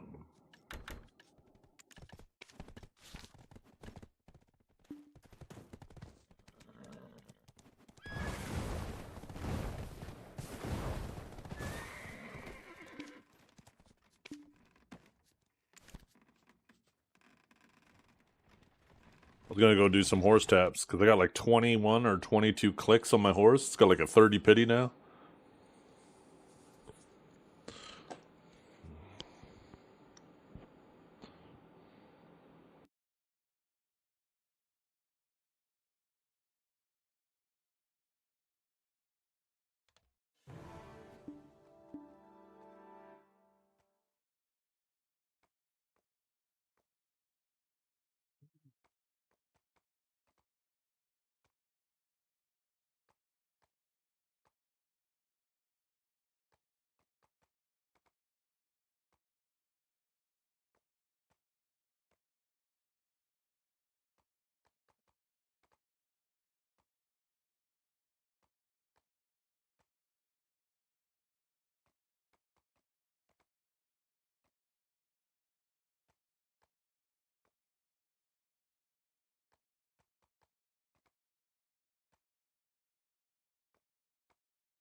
That was really good. Thank you, hon.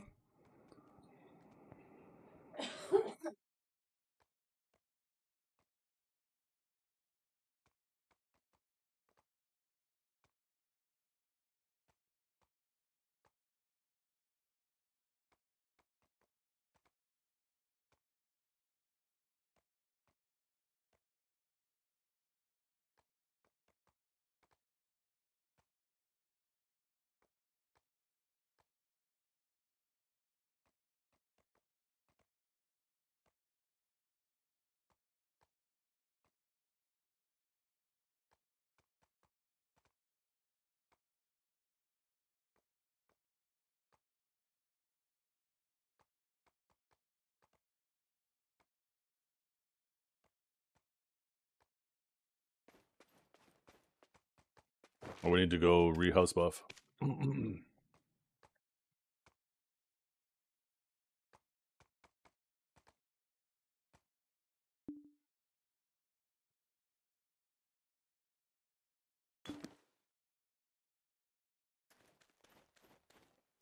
yeah, there we go. Oh, it's empty.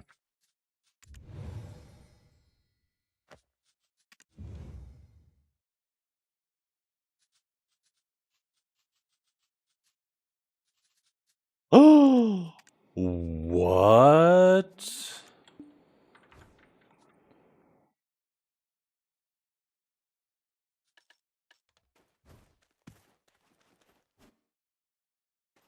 Hunters, get out there. Make some fucking money. Am I gonna have to start hunting again?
Balanos Meal Market. What happened to the Balanos Meal Market?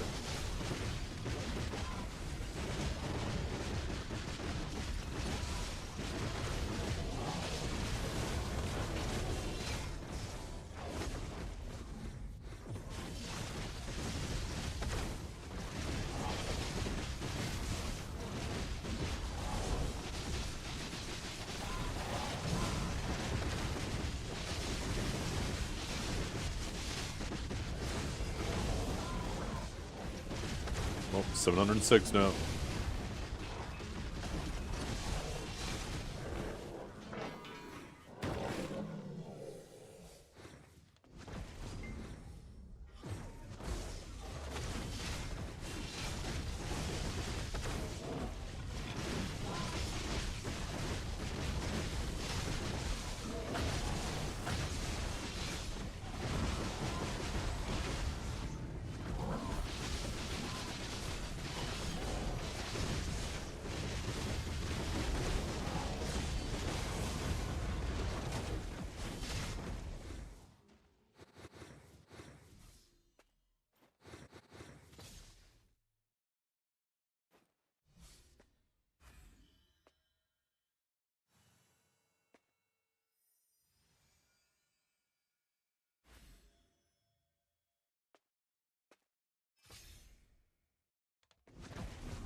Get over here.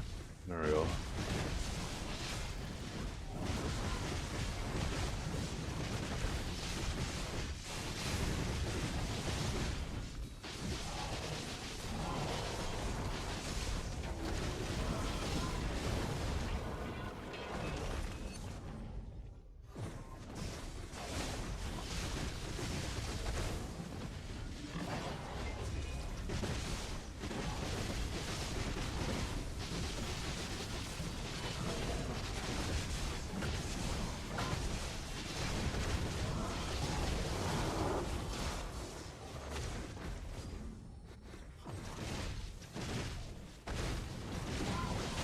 Or just pack them up and Imperial them. Time to wait.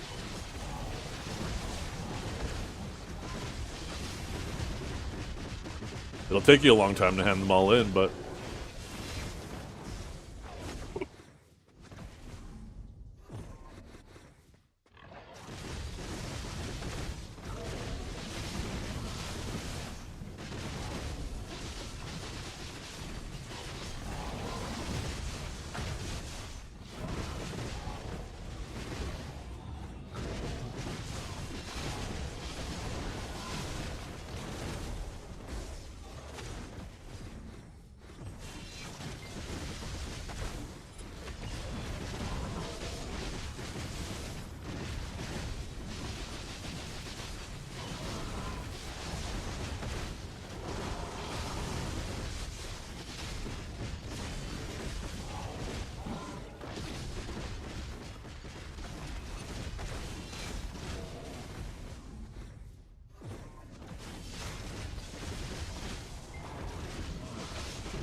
Oh, was there an event that had a lot of people life skilling? And you just bought a bunch of the stuff that they put out?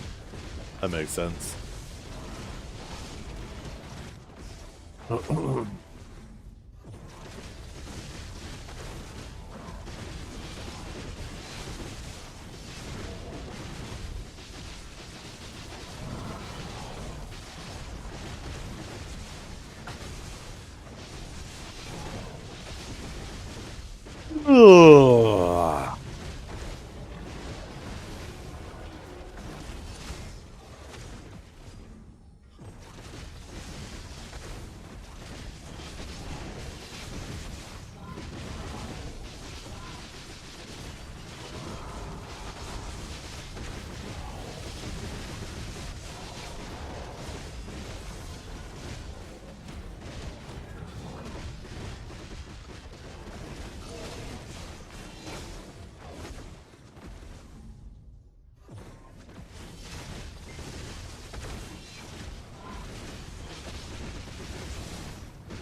Hey, I have high cooking mastery.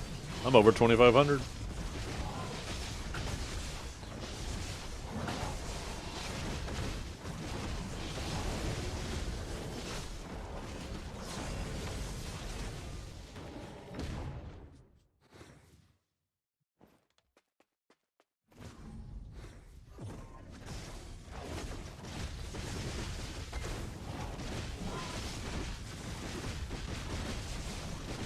That's the thing.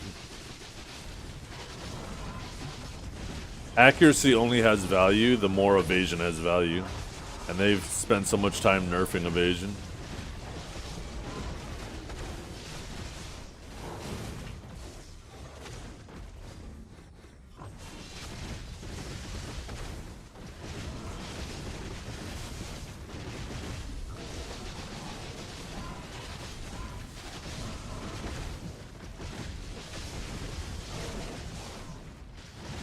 Because you need AP to back up the evasion, the accuracy. Just because you see misses on your screen, that doesn't mean that the main reason why they're surviving is because you're missing them.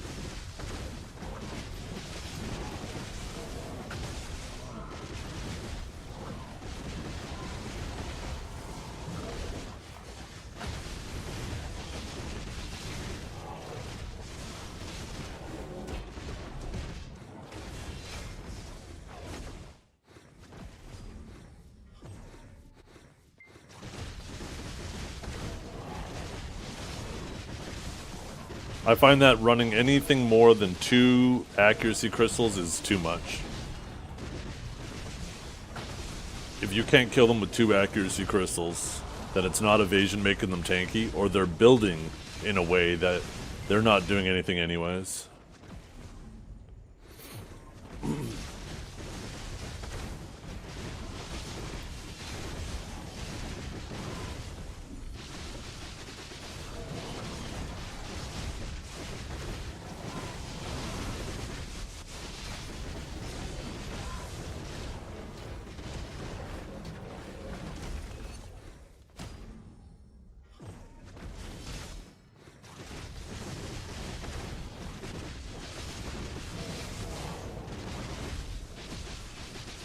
Your gear look like?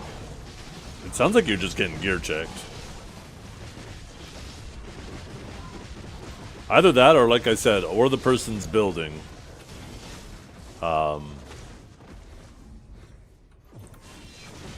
Just to survive. That's the thing, is it's a fine balance.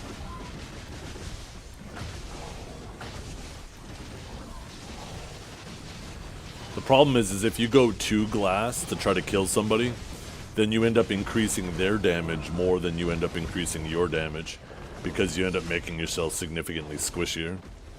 And you got to be careful not to fall into that trap. There's just some people who build in a way that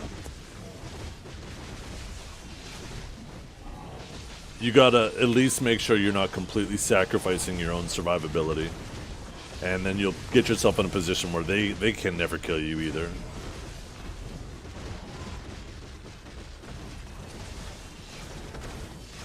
They said you had 2 pure blackstones last night? Yeah, we wish. Fuck, man. Imagine having an AP stone and popping it during that last 30 minutes. Oh my god. That'd have been fucking crazy.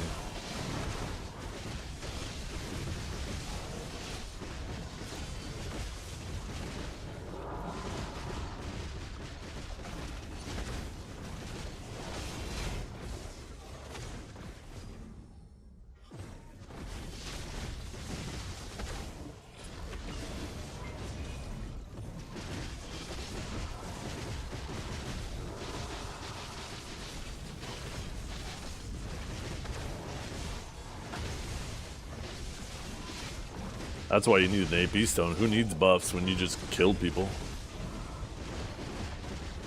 Just kill them standing.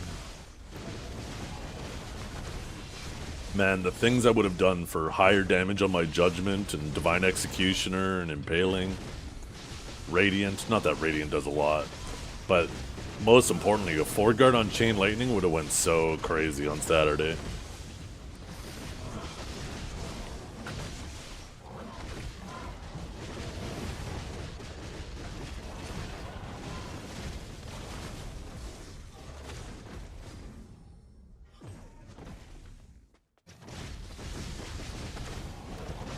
Honestly, you know what we need? To deal with the DP memes? Just get like 2 full blast Suck Sages back with like Bobo and Pig. And Bobo and Pig just hold the DP memes down. Or get a Suck Zerker to do it.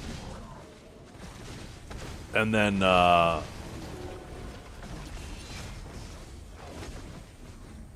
just get the full blast Suck Sages to just kill them. Was a bug though, right? Well, we don't know that for sure. There have been plenty of times where things aren't correct in the patch notes and then they go live, or vice versa.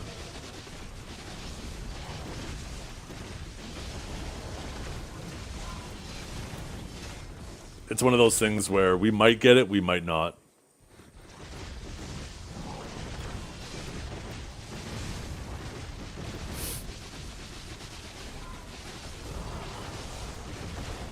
We'll have to just wait and see when KR gets it tomorrow night.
Yeah, you don't even need that much though. Most of it, the damage you're taking is just the true damage from elixirs now.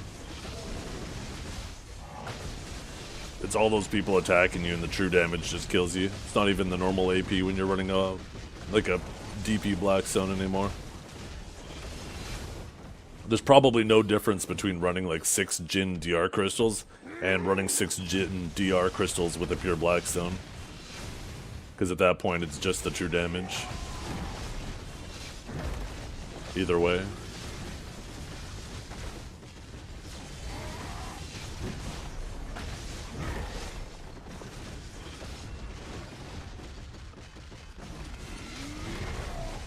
Yeah.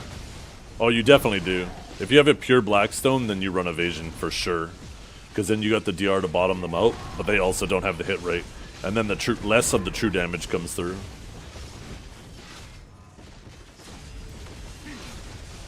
That was one of the primary reasons why in the past evasion builds seemed so much tankier than DR builds too. It was actually the true damage. Everybody had so many hits on their abilities, and DR doesn't mitigate true damage where evasion does.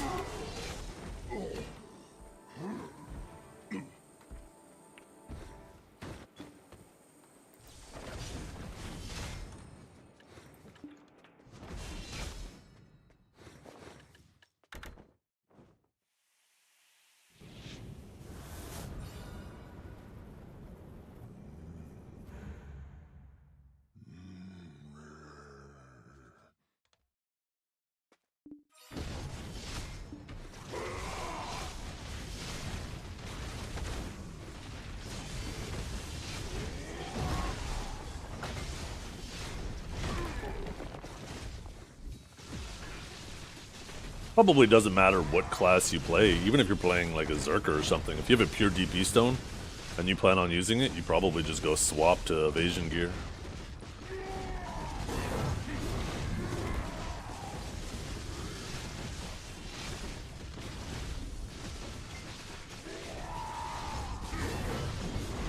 Oh, you think that? But when you're in the back line, you can't go forward as much once you run the DR stuff. But when you're kind of playing the back line and they're pushing in, the damage you throw is just ungodly. With how much DR people have, you really notice the AP you get. Like, even just the difference between a Nuver and a Kudum, I notice immediately as an Awakened Sage. Immediately.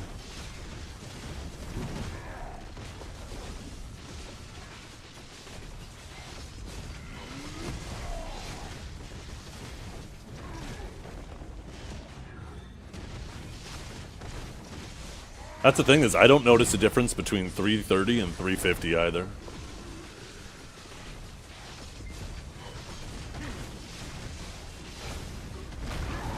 But I wish Awakened Sage had a better E-buff. I'm hoping they come through if they just do the resist changes. Give us a real E-buff as well. But yeah, 330, 350, damage just feels kind of meh.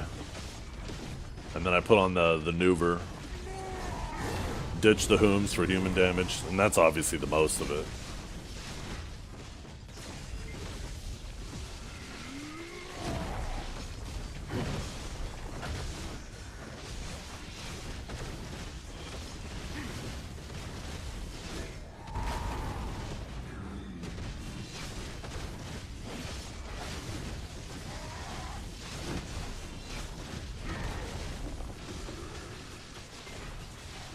I think it depends on what classes are meta in G League.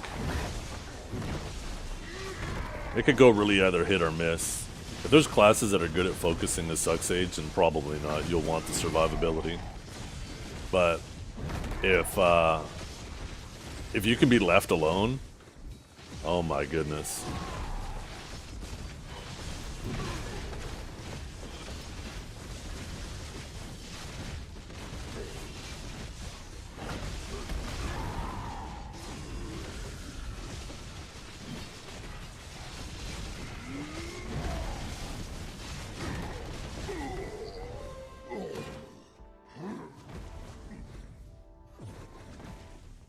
Why am I going down there?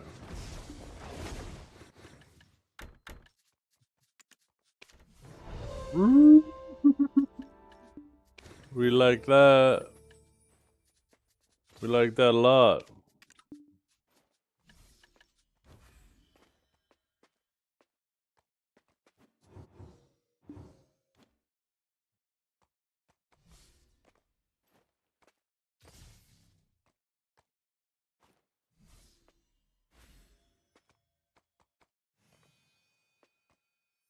No, it's the people who just build like mediocre stuff. Oh my god, you just light them up.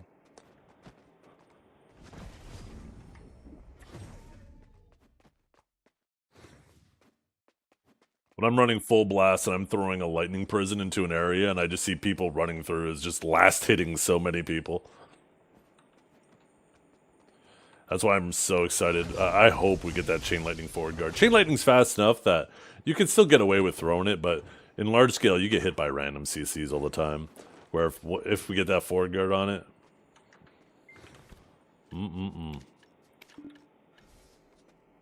Where we at? 707 now, you guys. Oops, Jesus Christ.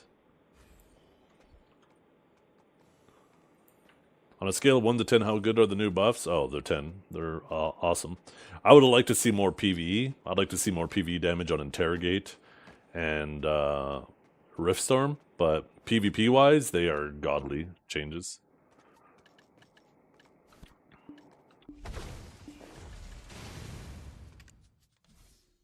Got to grab my stable back. I hope I didn't forget to put my horse away good.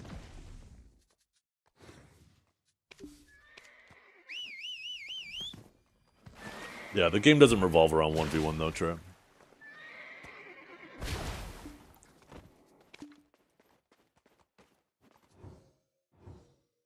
But yes, it's going to be an absolute demon 1v1.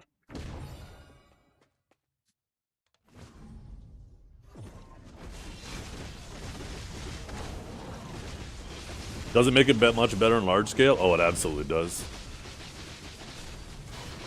Divine Execution and Judgment both hit harder, which you do get kills with those. Spear Bolt is going to hit a lot harder. You're trolling not playing Suck Sage in large scale? Well, that's still true. You're not trolling those. Awakened Sage does well, but Suck Sage just has like you can tell that kit is designed around large scale. But Awakened Sage still does better than most classes in large scale. So if you're going to go down that road, then you might as well say, well, unless you're playing Archer or Ranger or Wizard, you're trolling in large scale. If that's going to be the benchmark of if you're not the best, you're trolling.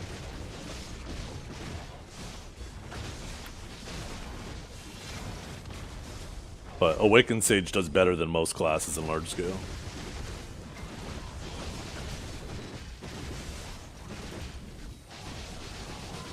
Yeah, you know, they might do that, right?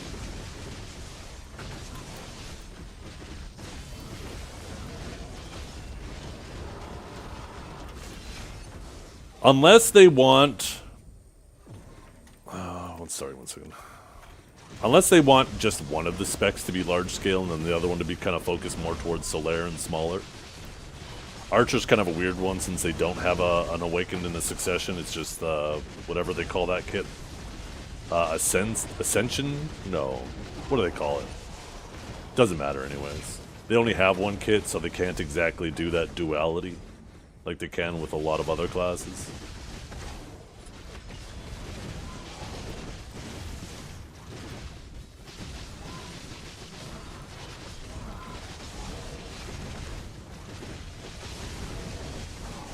It is Ascension? Oh, okay. Like, I kind of like the way Sage is designed. If you're willing to play both specs, you have an insane 1v1, you have an insane large scale. You have, they're both, you know, pretty decent at grinding. It usually goes back and forth depending on who's got the recent buffs. But you have, like, all your bases covered with Sage if you're willing to play both specs. Same thing with Ranger, too, right? Like, there's some classes that are perfectly designed in that regard.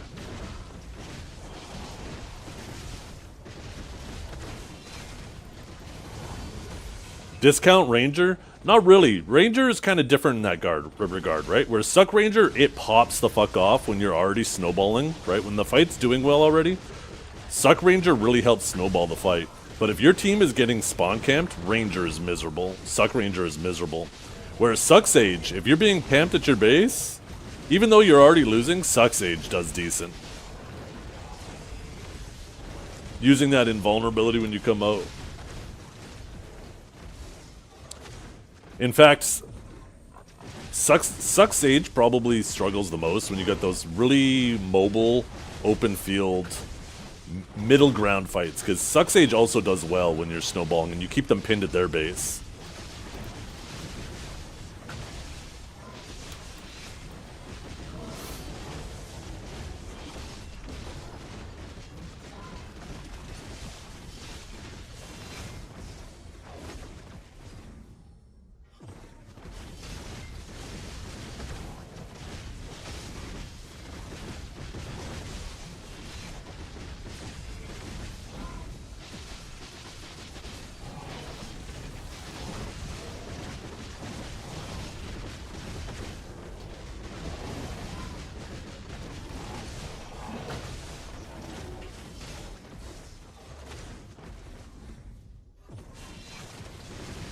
Yeah, I imagine you did better than the Suck Rangers, though.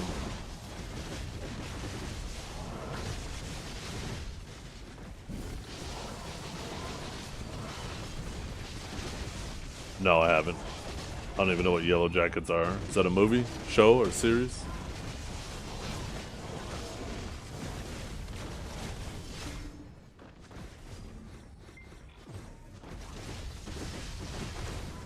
Yeah, no idea. Never watched it.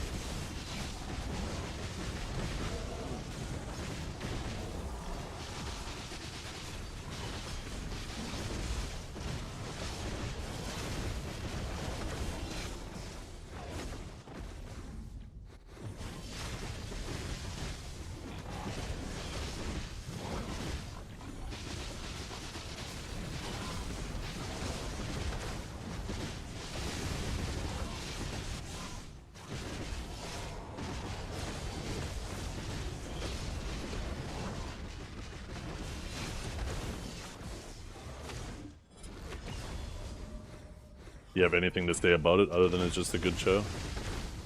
I got lots of other good shows that I'm ready to watch.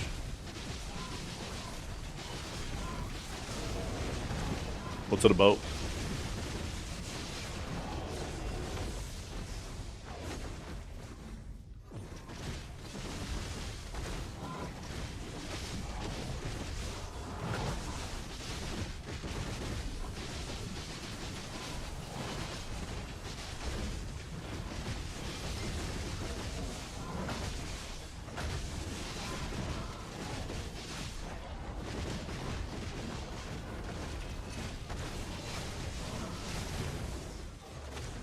Did you stream your perspective? It would have been interesting to see in that last 30 minutes how many more kills you got compared to the Rangers. Because I have a feeling that you still killed more than they did.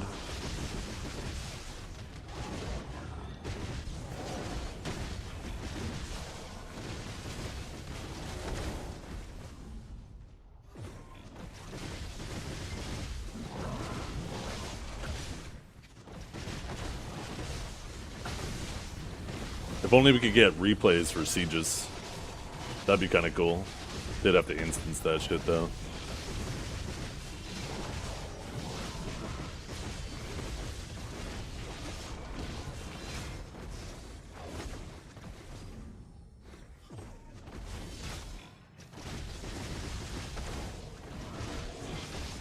Imagine how much bigger that data file would be too.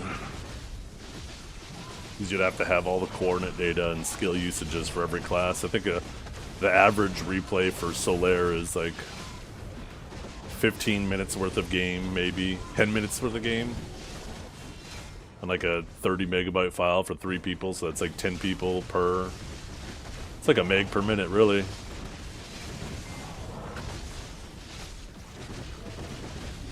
Now imagine if you had that for a full siege. 10 megs per a meg a minute for 300 people for 3 hours.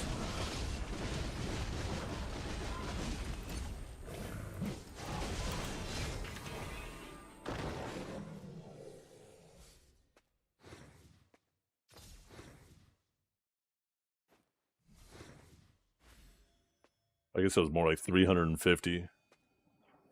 That'd be 63 gigs.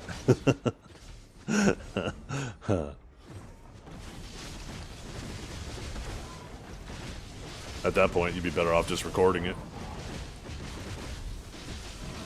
How am I? I'm fine.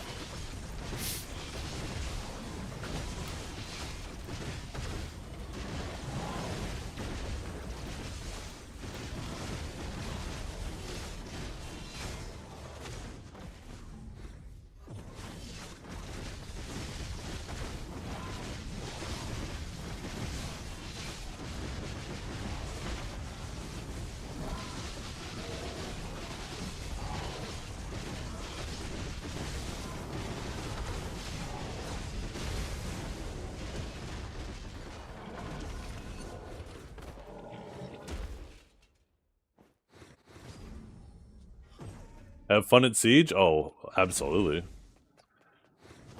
You're lucky to get a fight like that once a year.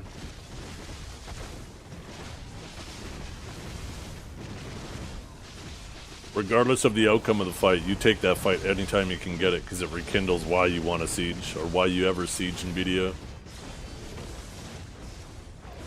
When you have 350 bodies just throwing themselves at you, and the game's actually functioning, you take that every time you can get it.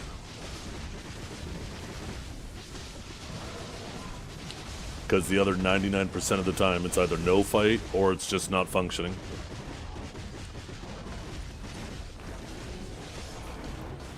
Scores? Oh, I don't know. Fucking... Pretty sure the UN had to get involved. They thought there was a genocide going on.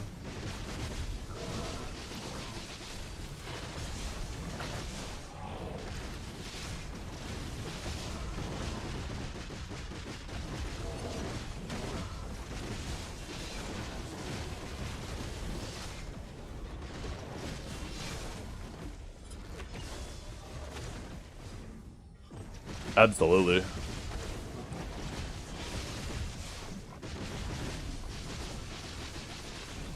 We had this conversation already, Trep. We get it, you're pissed. You can't get into a guild that has fun fights. Yeah.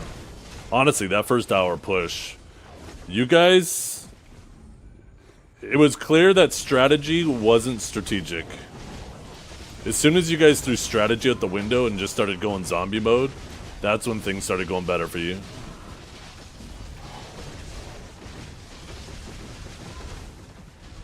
But strategy was not your forte.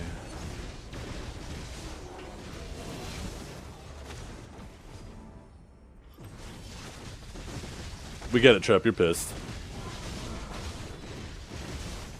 What do you mean, zombie mode?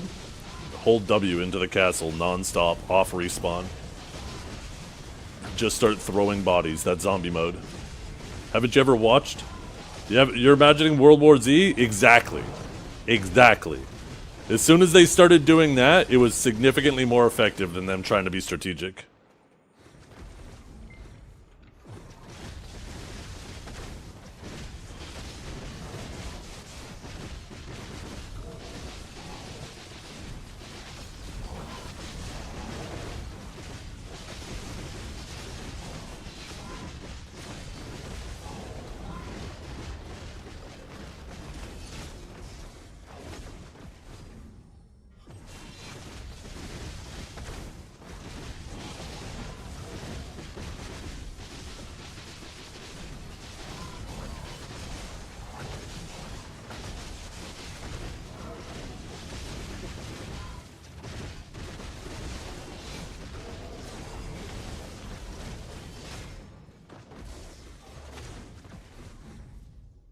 Why do you keep saying that, Abrona? I don't understand. What's the context?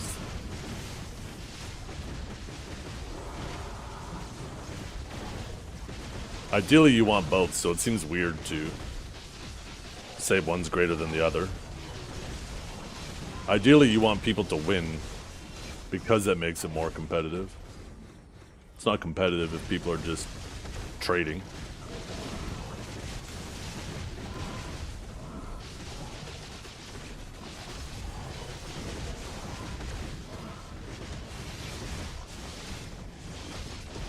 Everybody doing everything they can to win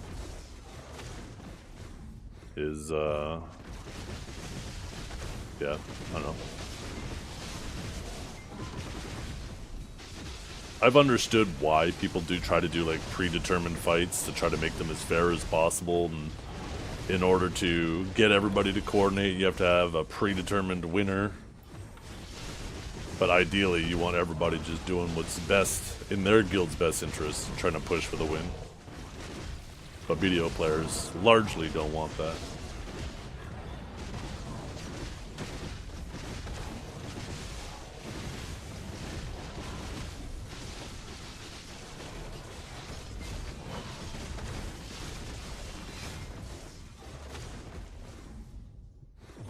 There's a lot of guilds in BDO who shoot themselves in the feet because it doesn't feel like they're trying to be competitive, and then they end up being a revolving door for players.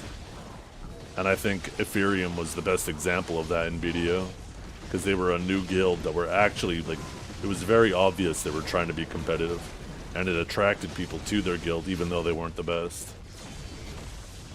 And you know, they did really well for the short time they were in BDO. They definitely didn't crack the top 3, but they were knocking at that door. They were on the front lawn.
Fun is subjective.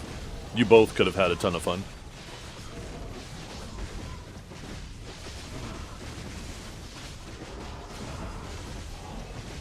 Fun is the ultimate goal, though, so both people win in that regard. It's the whole reason why we all play video games to begin with, to try to have fun.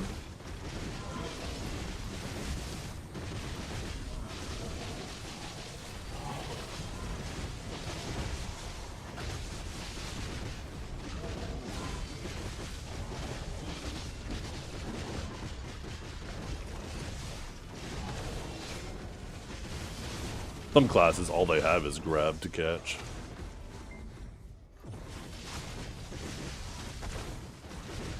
And most of the time they get caught, it's going for the grab. If they didn't have a grab, you'd never catch them.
Yeah.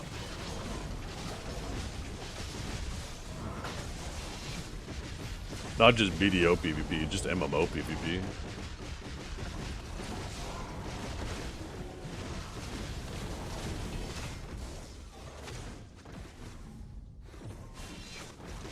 That's why some people get stuck having to chase the flavor of the month, right?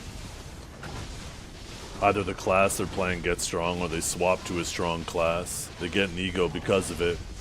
Now they've spent so much time shit-talking people that once their class gets nerfed or other classes become better, there's no way they could handle those people that they once shit-talking them back, so now they're permanently stuck trying to chase the meta just so they can maintain their ego.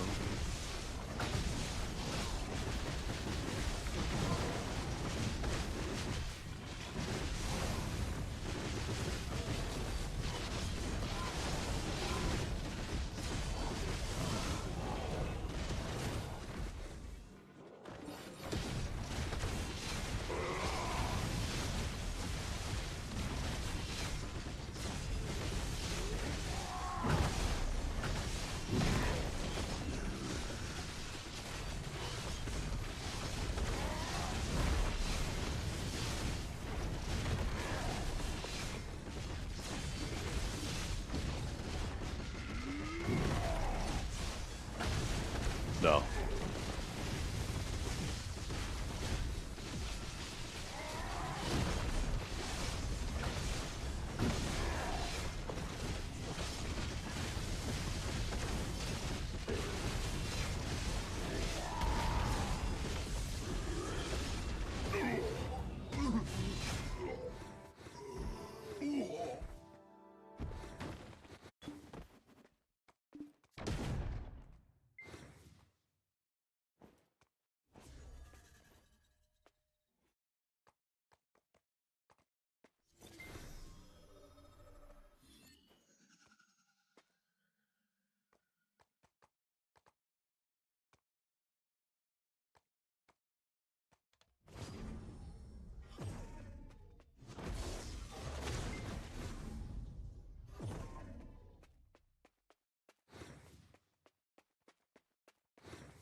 I just realized I'm missing some buffs.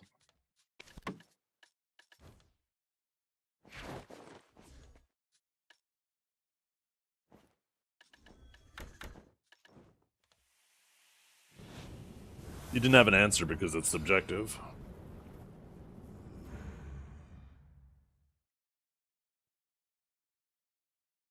It'll click for different people at different times, and it depends on what they want out of it.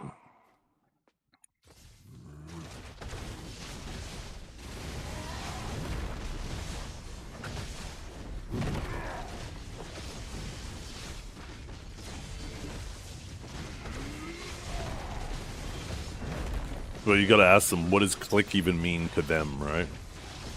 Does it mean when they do well? When they're having fun?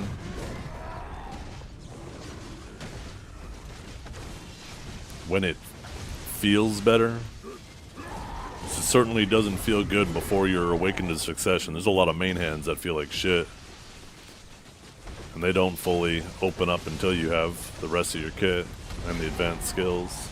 Is that what they mean by click?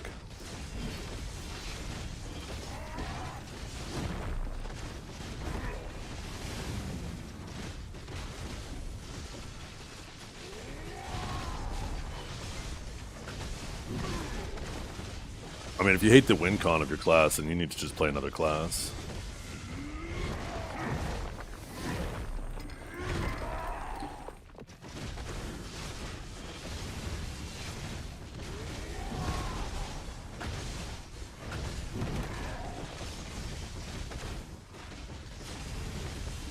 Doesn't make sense to play something if you're not enjoying it.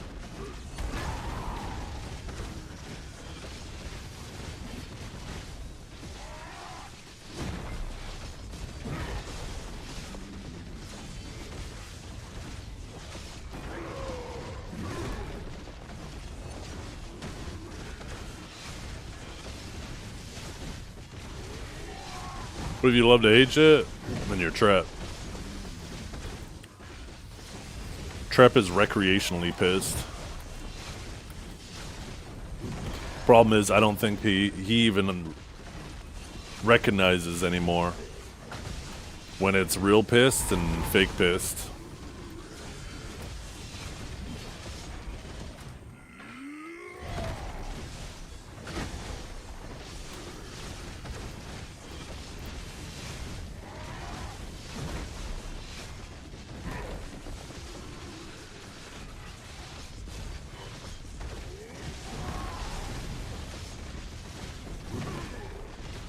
You know me 8 years, you know I've never been upset. That's the thing, right? Because I don't know if that's completely true. It would appear that way, but you strike me as the type of person that acts recreationally pissed all the time to mask when you're really pissed. So you can say exactly that. That is a possibility.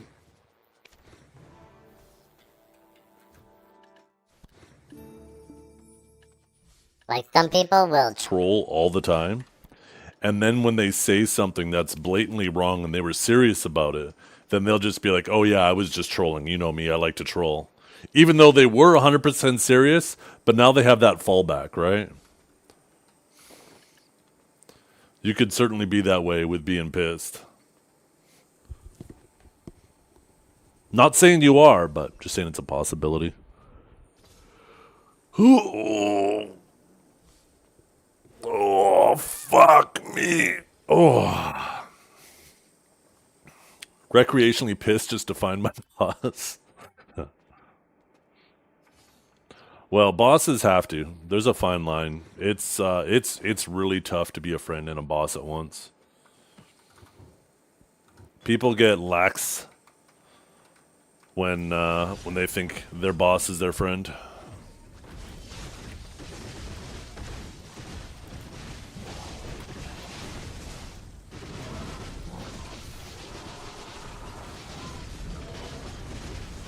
I would argue that a good boss will never feel like more like a friend than a boss. They'll feel fair.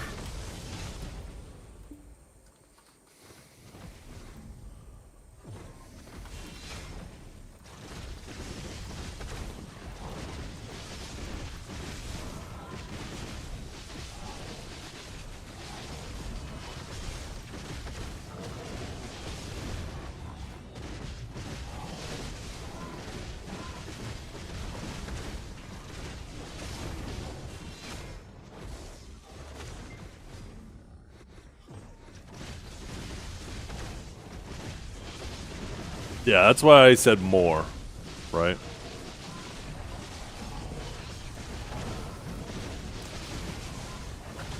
The moment he starts viewing you as more of a friend than a boss, then it starts creating issues. Doesn't always, but in a lot of cases it does.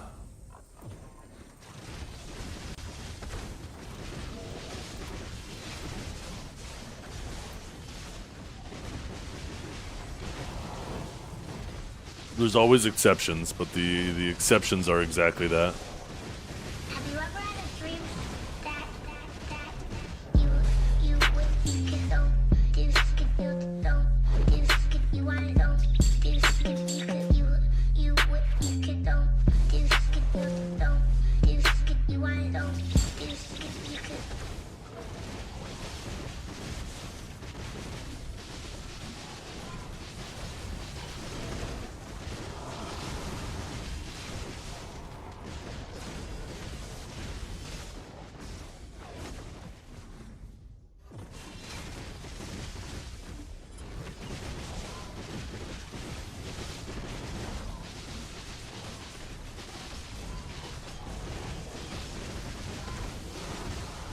How many,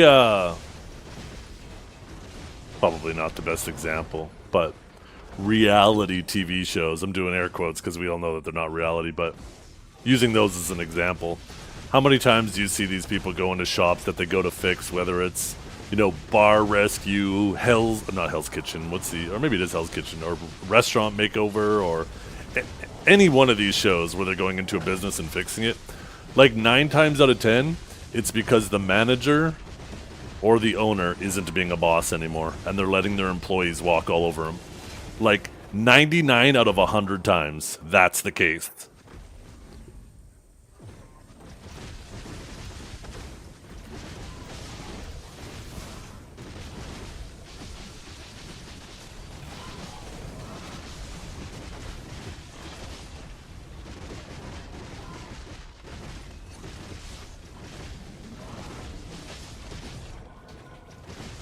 Yeah.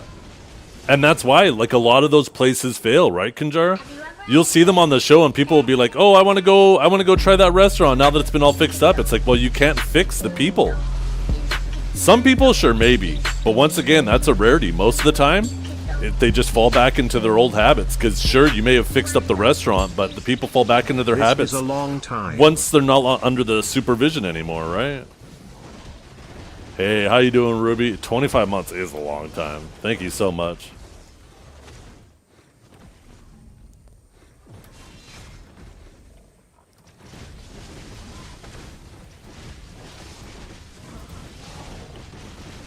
You gotta flip house and start with new people. Yeah.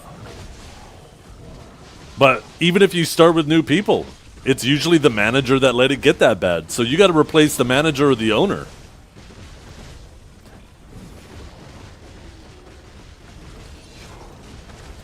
you got to remember too, right? Like a lot of people, there's a lot of good employees, but when one employee is a friend of the manager and they're getting away with doing nothing, it makes the other employees be like, well, what the fuck am I doing? Why are they getting special treatment?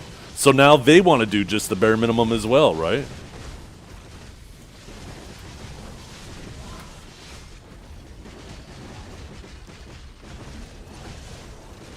The vast majority of the time, the problem is the manager. Whoever's managing business operations is the problem.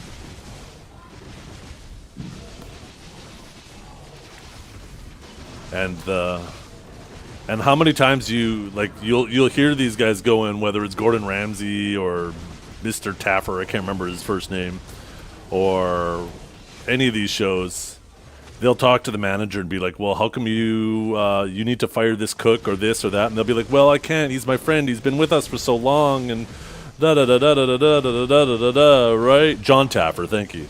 And it's because of that friend dynamic. They put that friend dynamic ahead of the business dynamic. And it's just downhill from there.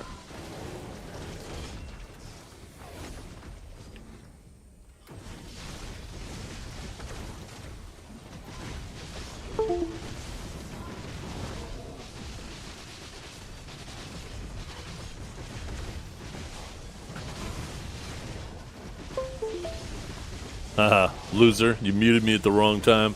I wasn't saying shit anyways.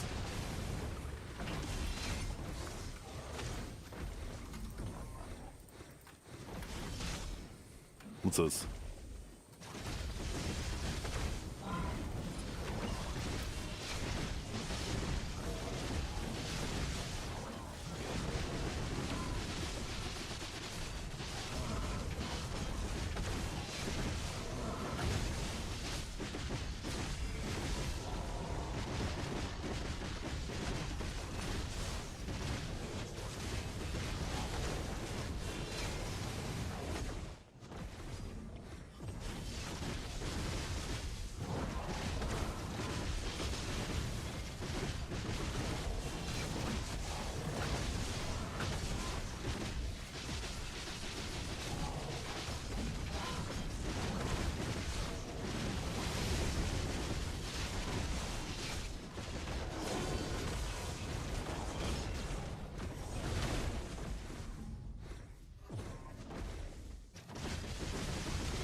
The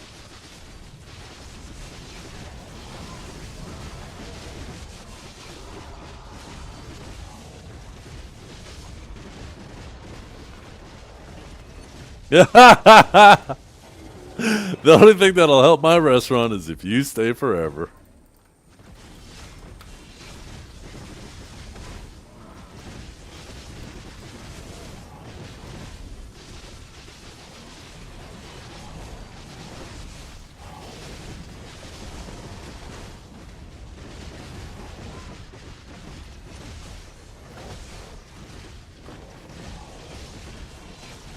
This is a 15-year-old video, too. This shit's on point.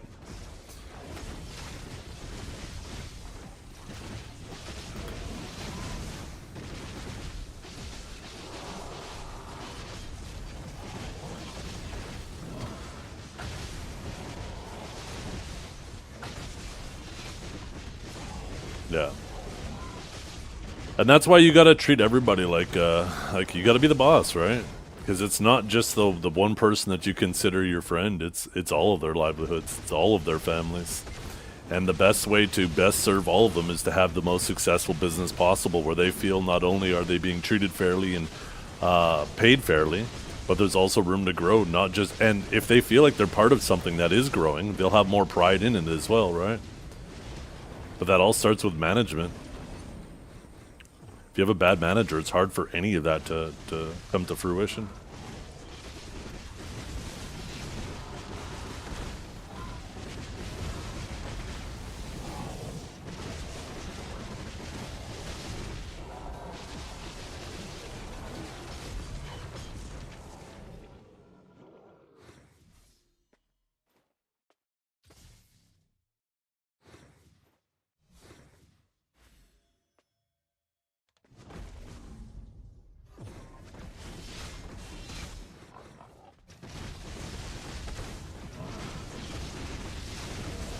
Yeah. It is, yeah. I managed for a while, and it was especially annoying because I managed a Starbucks, and it just felt like a non-stop revolving door of training. Because it's just an occupation. Nobody wants to be a barista in a coffee shop for the rest of their lives. Typically, people who retire do that. Or students do that while they're getting they're furthering their education. So it's just a revolving door of non-stop training new people.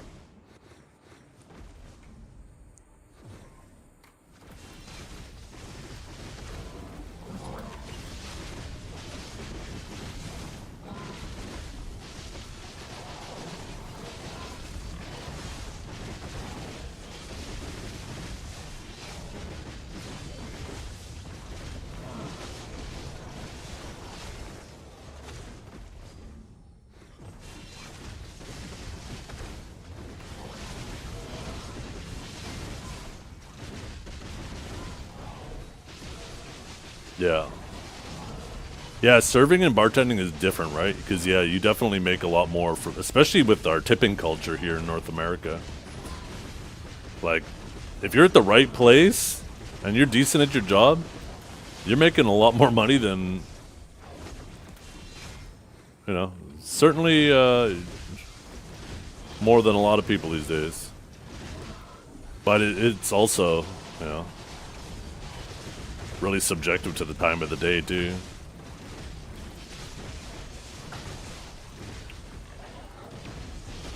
Yeah. Yeah, there's definitely something to be said about tipping culture, but I think it's one of those things where as long as the consumer... Because this is, like, when you're talking about, like... It's kind of funny trying to relate it to, like, tariffs, right? When you're talking about subsidizing people, that's effectively what you're doing with your servers and your bartenders, is you're basically having the customers subsidize their income, right? And that's how you're allowed to enjoy your meals for a cheaper price, is because the restaurants don't have to pay them as much. And then you get to choose if they get paid properly, which is shitty, but I honestly don't know how we dig our way out of this. Other than that, you know, if you get rid of tipping, then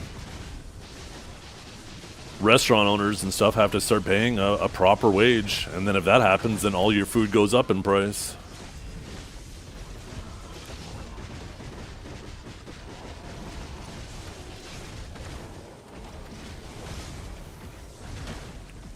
But at the same time, it ends up creating this weird dynamic where people feel resentful if you don't tip them. Or, yeah, some people just end up expecting a tip, which completely defeats the purpose of tipping to begin with.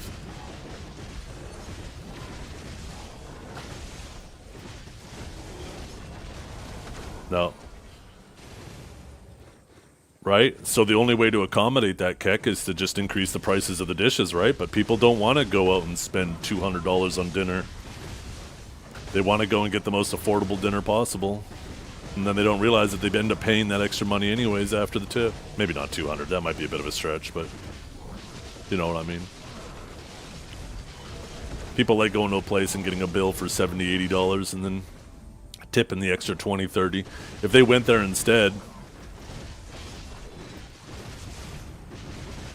and saw the same amount but didn't have to tip, I don't know why they would feel differently about it. I guess maybe because it's just the illusion that that extra money is optional if you don't want to pay it.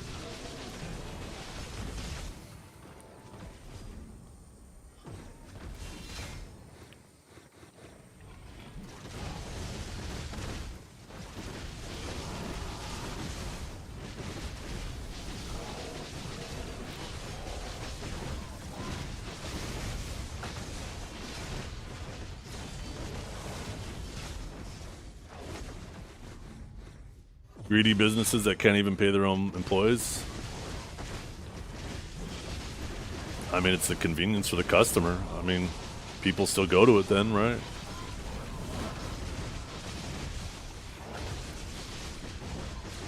If a business is overcharging and people stop going, then they're not going to stay in business long. It's just as much the consumer's fault for wanting to just have the cheapest service possible.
I personally would prefer to have a bigger bill and you weren't allowed to tip. Just to remove that expectation. And then they just paid their servers properly. But unfortunately, no, most people wouldn't. Most people would like a cheaper bill and then just get to decide whether or not they pay the extra amount.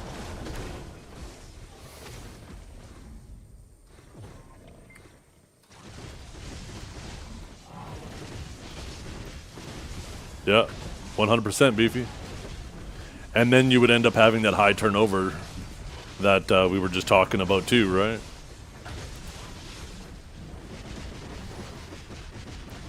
That's the thing is...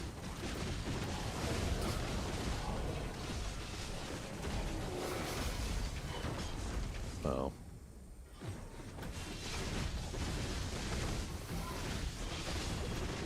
I can't remember what I was going to say. I thought I had another point.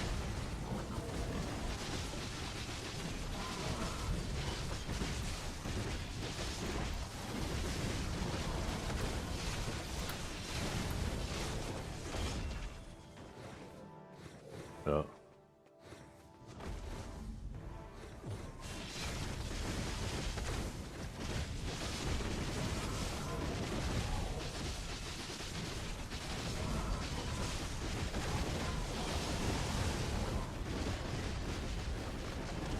That's why it could be, from what I understand too, I've never worked in that industry, bartending or serving, but I imagine it's really competitive. Not just hours, how many hours, but more importantly, when the hours are. Ain't nobody want to work in the middle of the afternoon if they could work for the same time and make 10 times as much if they're working, you know, into dinner into the evening.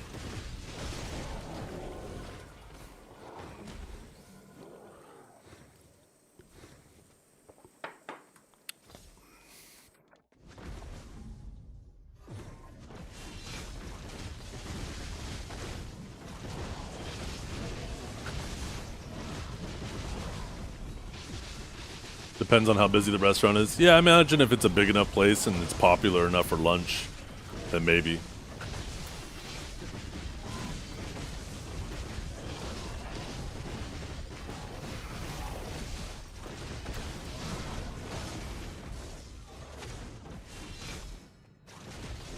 I guess it also depends on what the restaurant's known for, because we actually have a nice breakfast, lunch restaurant here that actually is closed in the evening.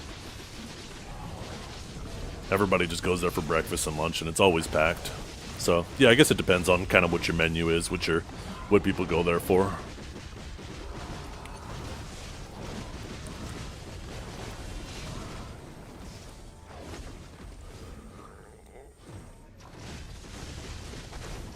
Oh, man.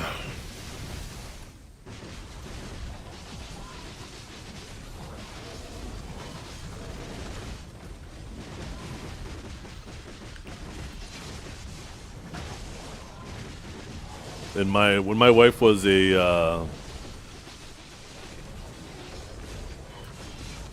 her later teenage years, into her early 20s, she was a server and a bartender. She would do the afternoon into dinner, and then after that she would go work at the bar until 2 a.m. Then she'd wake up go home, go to sleep, go to school, and then start it all over again. School, serve, bartend, sleep.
I know, right?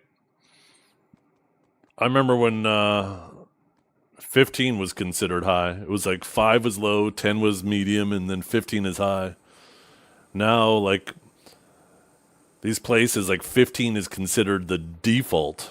It's like that's where it starts, and then you can go up whatever, right? It's like, Jesus fuck.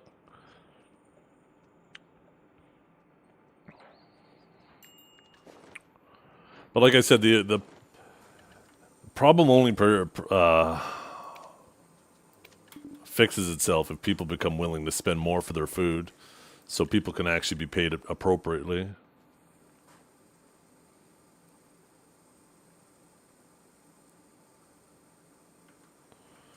And I just don't see that changing. People are always trying to save a buck when they're eating. When they're doing anything, people always want to save money.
You know, I'm gonna kill this first, so it doesn't end up despawning on me because I'm spending too much time typing.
Whoa.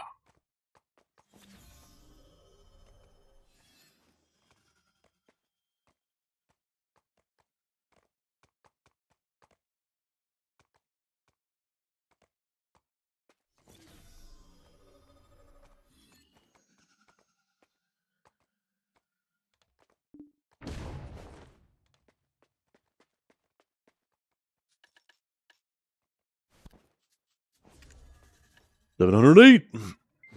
2 bill more, we're at 710.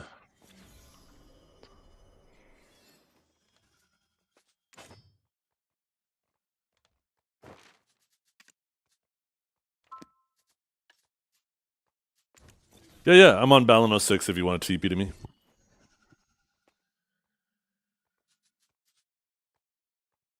Let me go grab guild buffs while you swap. Oh,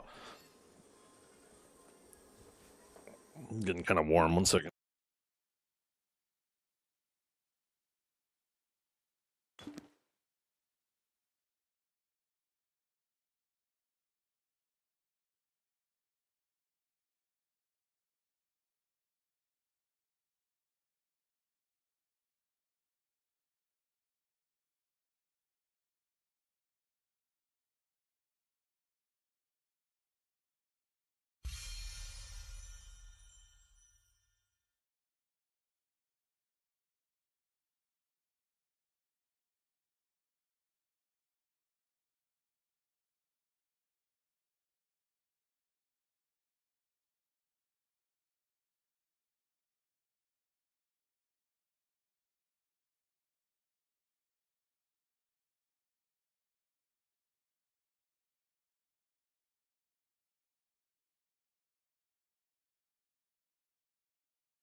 Oh, shit. Sorry, Lycroshan. I went AFK a little bit longer than I expected. I forgot you're waiting to get a summon.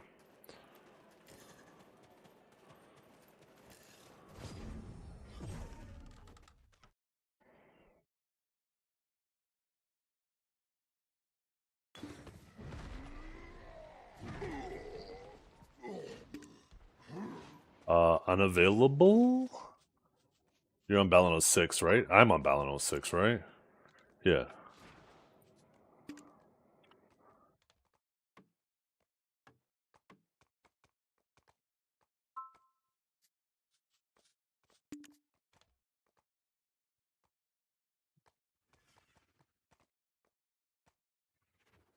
The blue lightning looks pretty cool, huh?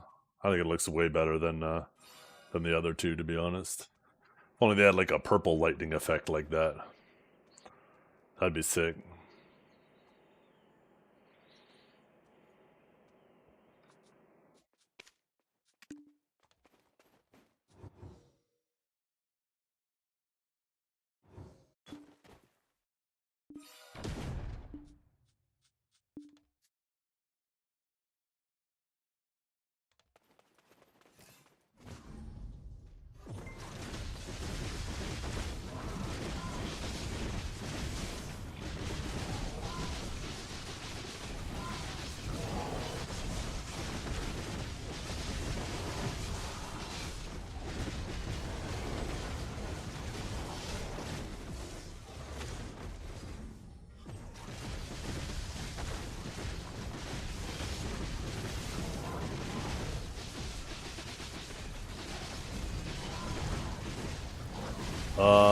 No, I have it.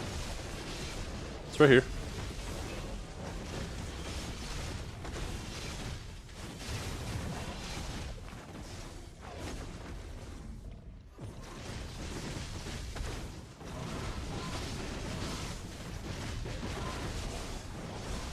You went into refresh? I did.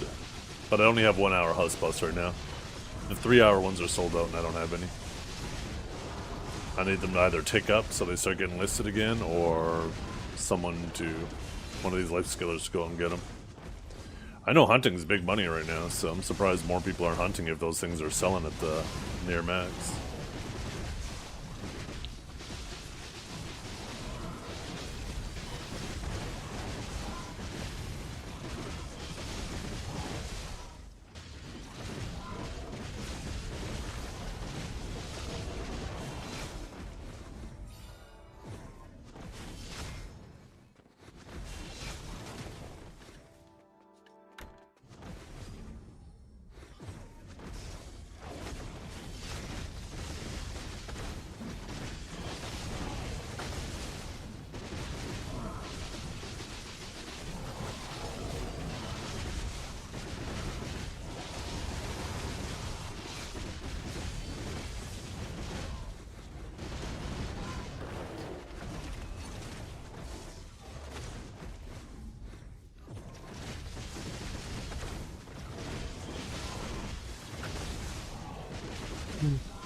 Maybe after this hour, go do my 2 bosses on my Suck Warrior.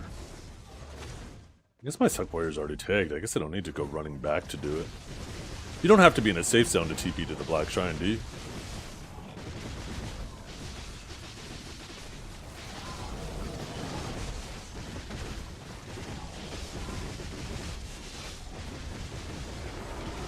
No? Perfect.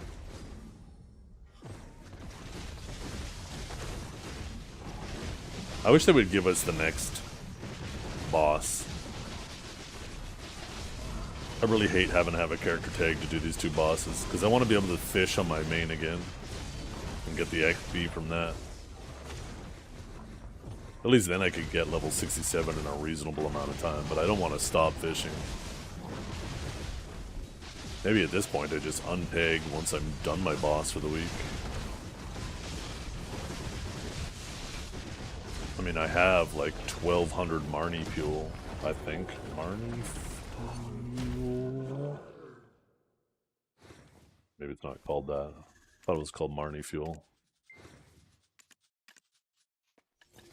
Yeah, 1200. Marnie's unstable fuel, that's what it is. I mean, at 40 a pop.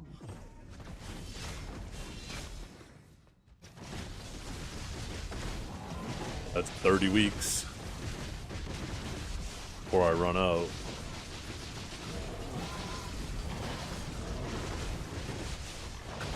I guess I could alternate it too and make it 60 weeks.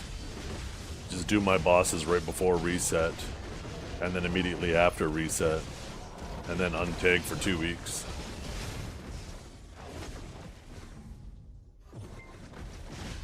And then I could stretch it out twice as far. Surely by then,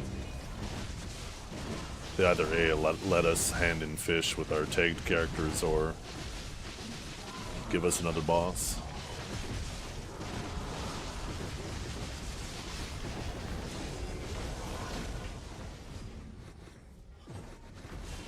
You hate Sangoon? Sangoon's easy. I don't hate him.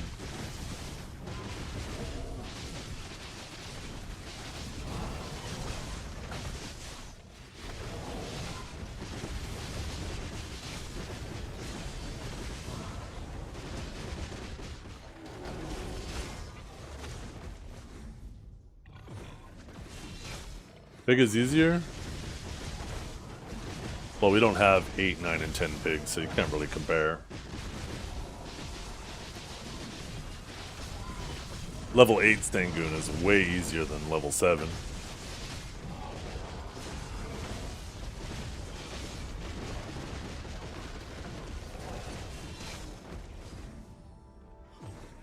I think I'd rather do level 10 Sangoon than a level 7 pig.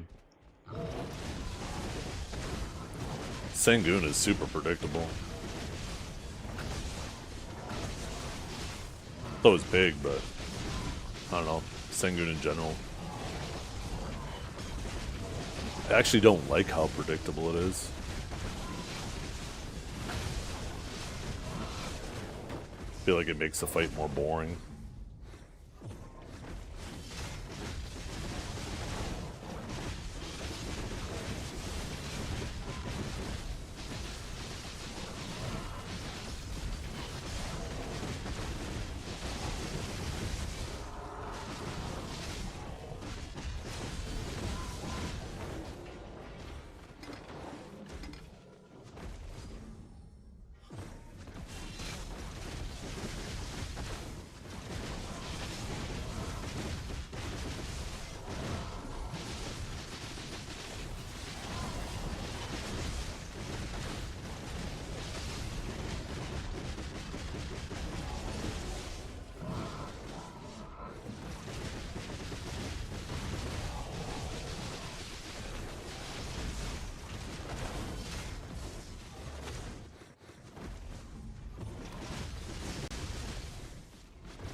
RNG dependent?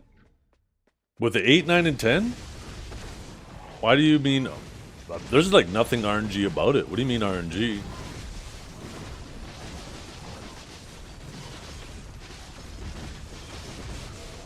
He follows a very strict script.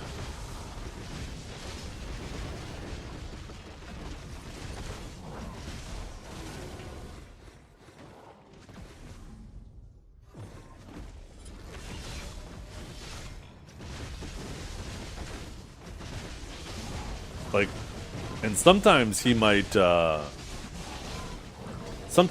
the normal attacks. But that just makes the fight easier, not harder.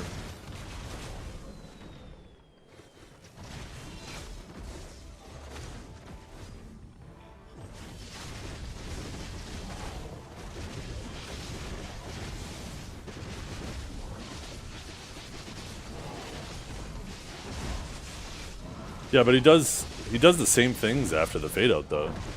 So I don't understand the RNG aspect of it. He jumps in the middle or he goes off to the side, but he won't go off to the side unless he's like 15 or 20% down. If he disappears right off rip like that, then he's always just jumping to the middle.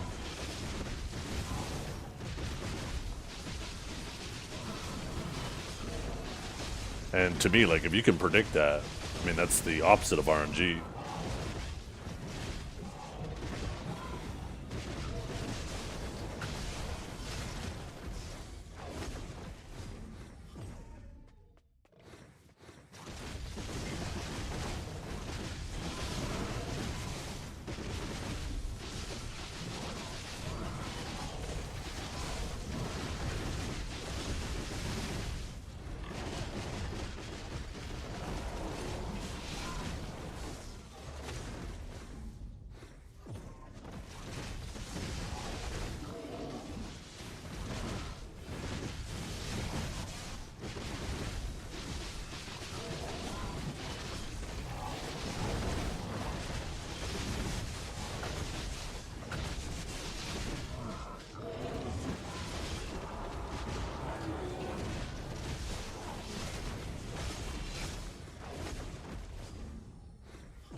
Well, he has a minimum amount of time that has to elapse before he'll do it a second time. So that first one can come relatively quick, but he won't do another one immediately after doing another one. Like, he won't fade out and jump to the middle twice in a row. He'll fade out and jump to the middle or fade out and go to the side. Those can be separate from each other. But they all have like a minimum amount of time between potentially doing it again. So if he does that right away, then you just know you have a bunch of time before he does it again.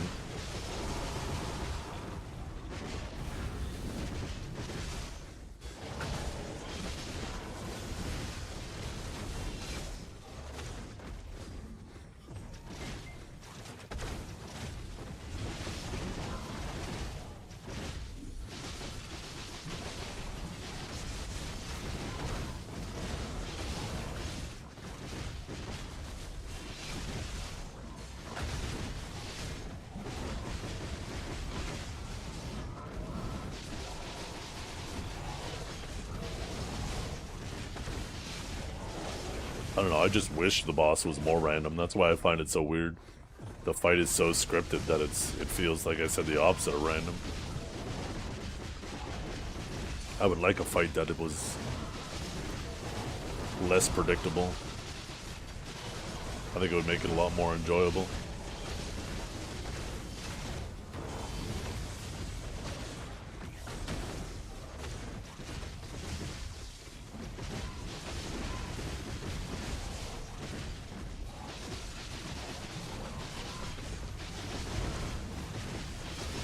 Anyways, I haven't done 10 on my warrior yet. I'm gonna do 9 and 10 this week on my warrior. I ended up only getting 3 of my 5 thunderbolts again.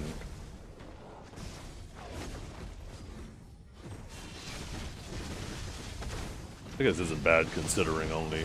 I guess that is the average of what I should get. Since I do have only 1 guaranteed.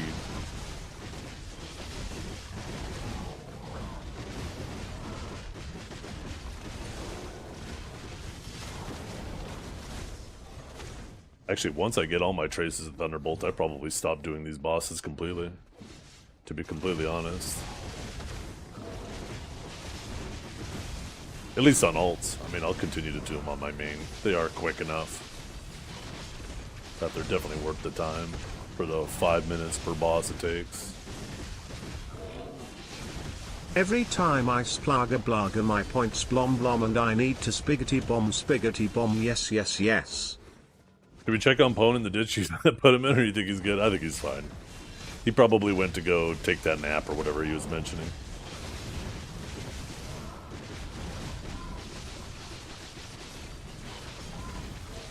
And splaga blaga blaga blaga blaga blaga blaga blaga blom blom blom blom beam beam beam beam spiggity bomb yes yes yes yes.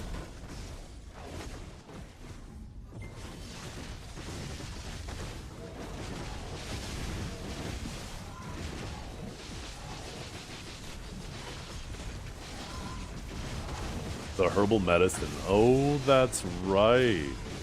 How do you get the herbal medicine again? That's through those coins, right? I don't even want to know how many of those coins I have. I haven't spent any of them. I probably have enough for a ton of that medicine. I have 32,000 of those coins. Where is it? Or maybe it isn't medicine. Water, worker, crystals of harmony.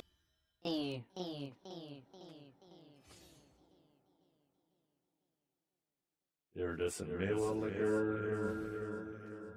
Wait, how do the bosses tie into medicines again?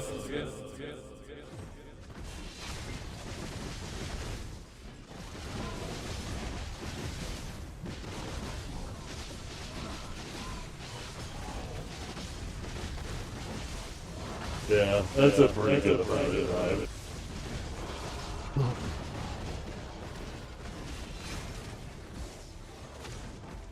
Probably get like a bill worth of just gold bars from the 8, 9, 10.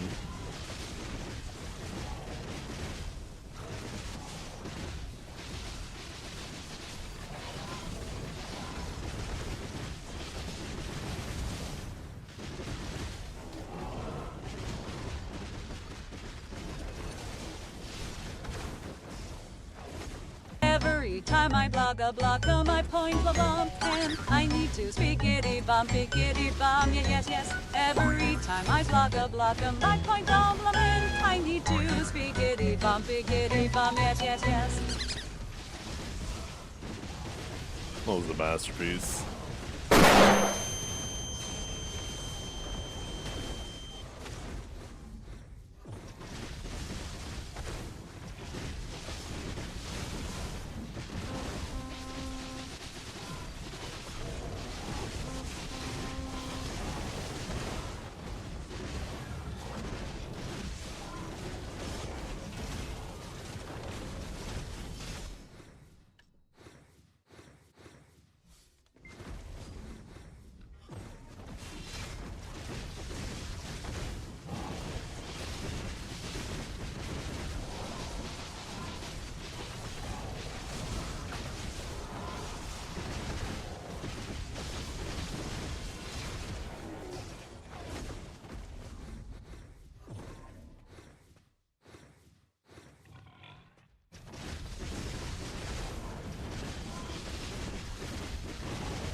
Oh shoot.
Wait a minute, that wasn't a sage.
Right crystals and add-ons?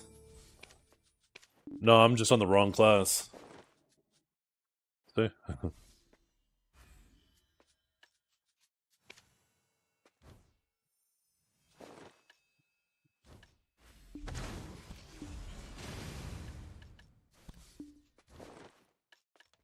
Remember, that's why you're on Scala right now, not on your Sage. Unfortunately. Sage is just a average grinder. Let's do my... I wonder if I still have buffs on him.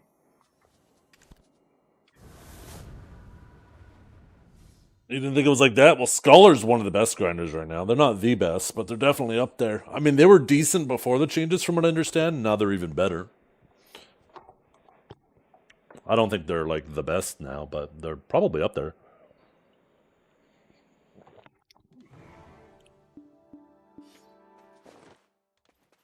Okay, oh good, we are mostly buffed. The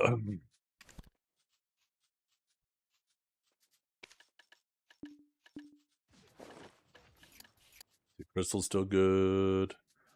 We just gotta change out these resist ones. We should actually just make a bosses. I do have a bosses one. Oh, this was the old bosses, eh? This is back when, before we even had any of the other crap. I'm gonna set this up for new bosses.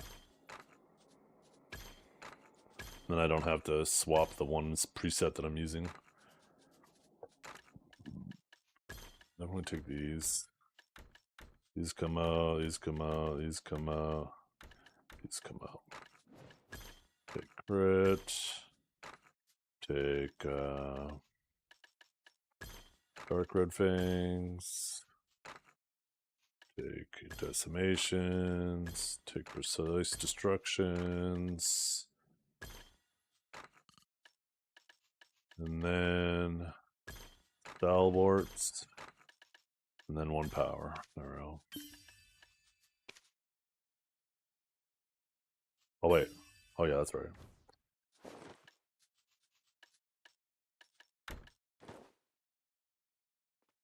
All my other buffs look good.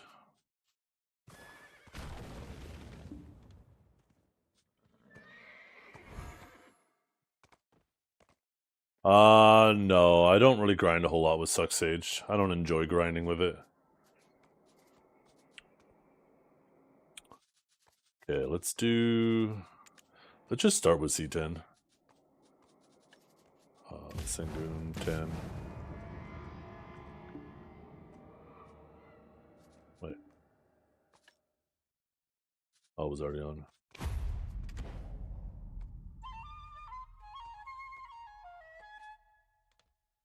Oh shit, my buff is about to fall off. Let's refresh it before we go in.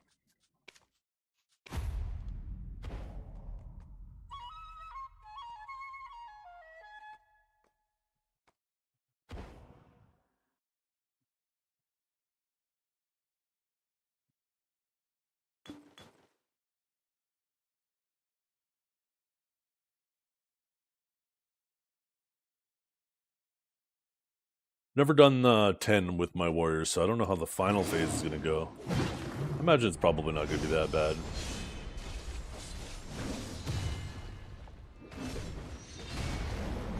Okay, not off to a good start. I don't know why I did an Earth Tremor right off that. I thought I would actually have enough time. I thought I would actually have enough time to finish that and get into evasion.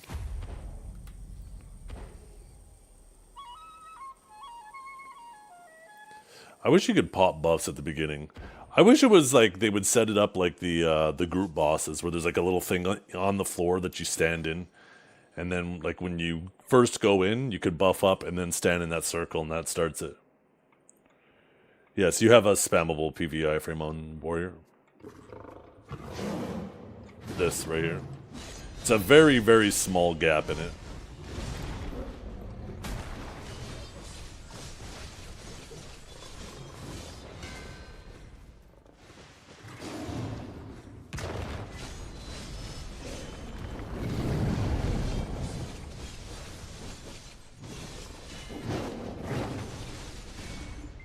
The hell? You hit me from behind, little bastard. I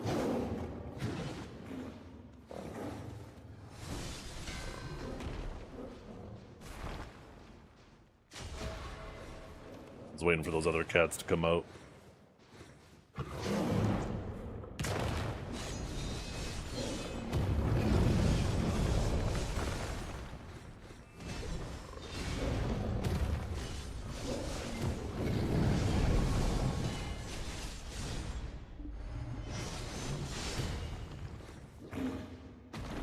The hell hit me again?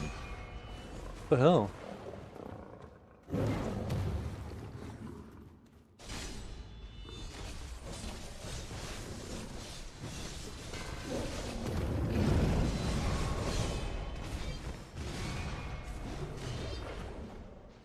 You go off to the side this time. Yeah.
Oh shit.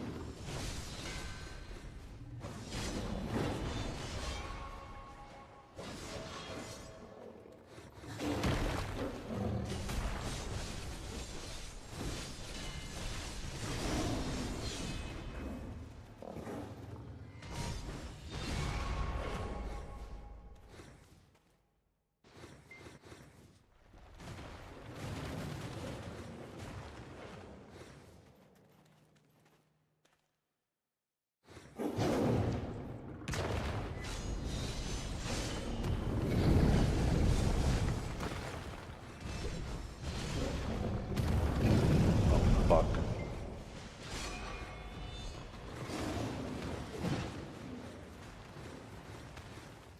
Get up. I want that heal, you little bastard.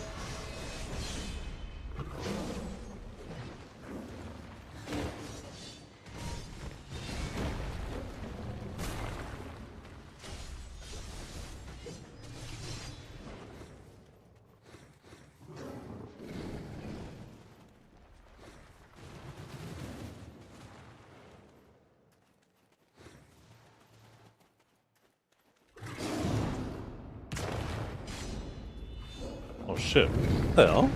Why didn't it scars? I was holding C.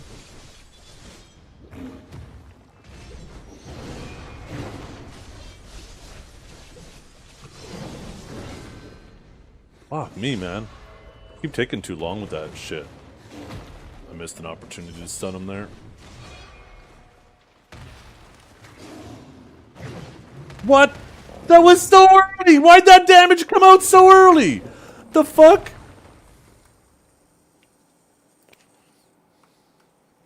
This might be a character select angle. 1 second.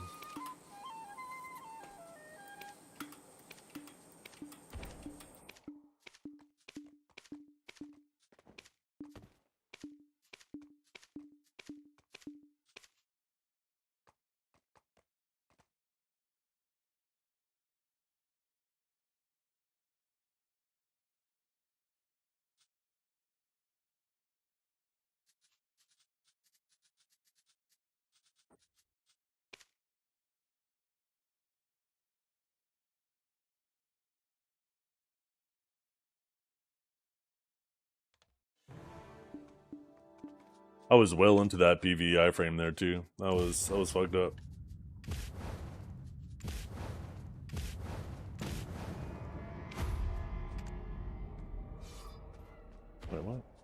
Why'd you stop?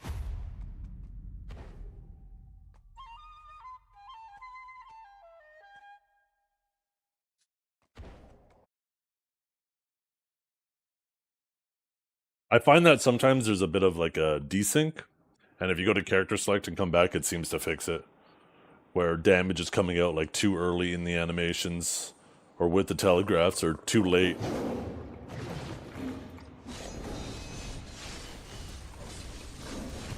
Every time I have an issue like that, I just restart I go to character select like that, and it seems like it fixes it. Maybe it's just a placebo. It doesn't make any sense.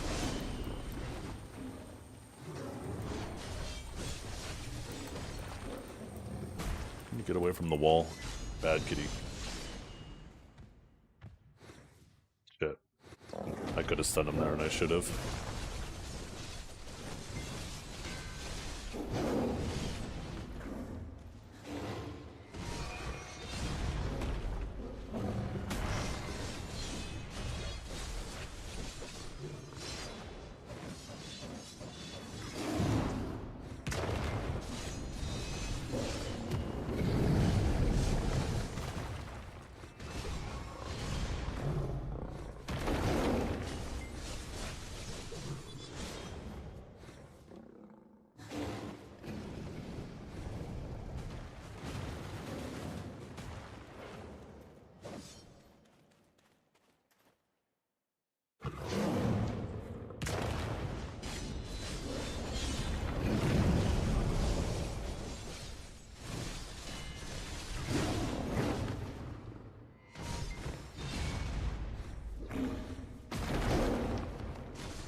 Why did they do it again? That's the second time I've done that.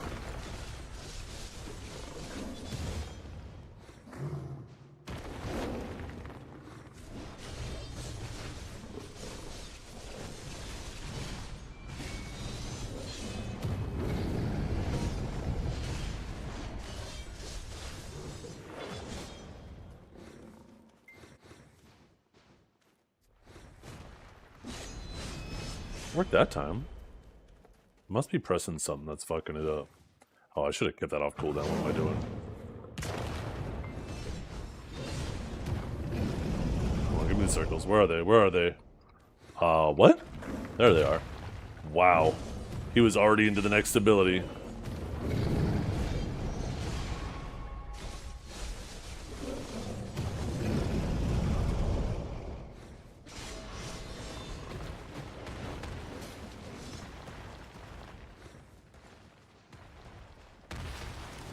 Oh shit.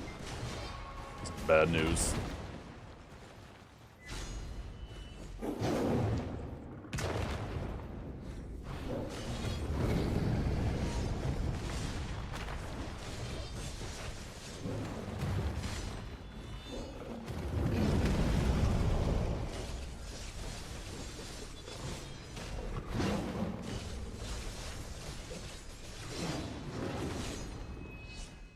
Okay, what is going on? Why can't I scars?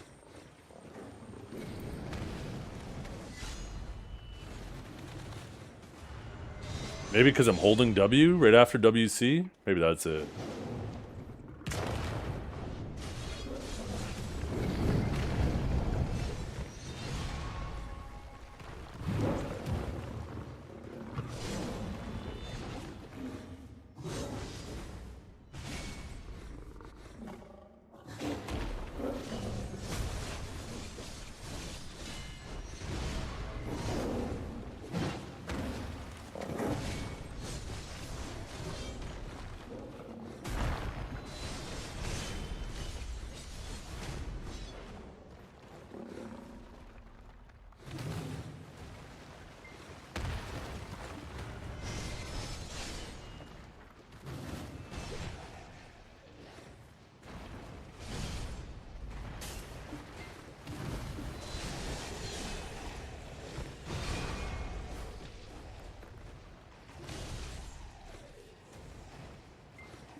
Wait, did that not hit him? Oh, that fucker.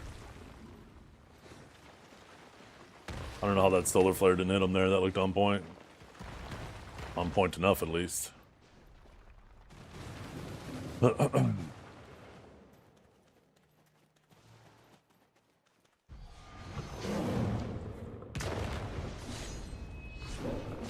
I'm fucking something up with my scars.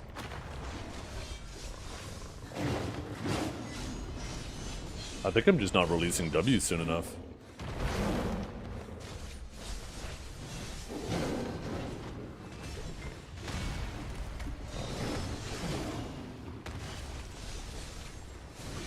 No, no, no, no, no.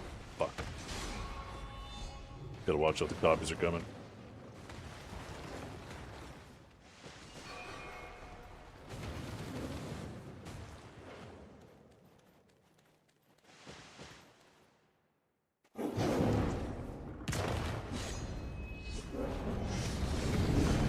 Oh my god, why did it come out so fast?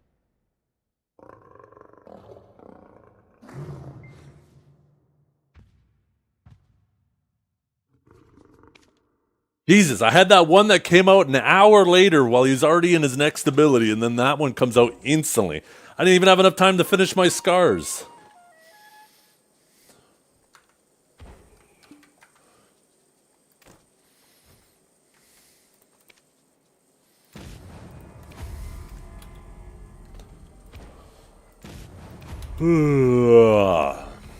Kind of random. Shut up.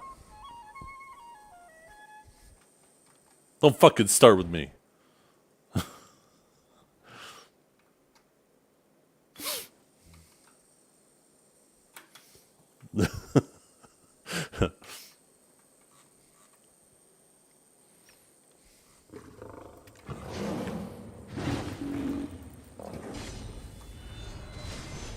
I don't know why. I could have swore I'm able to hold WC and it'll go straight into scars after. I don't understand why it's not anymore.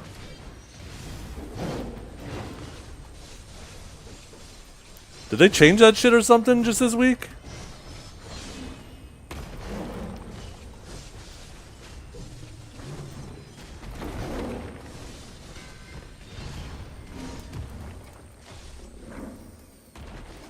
Oh my god! See, there's that gap.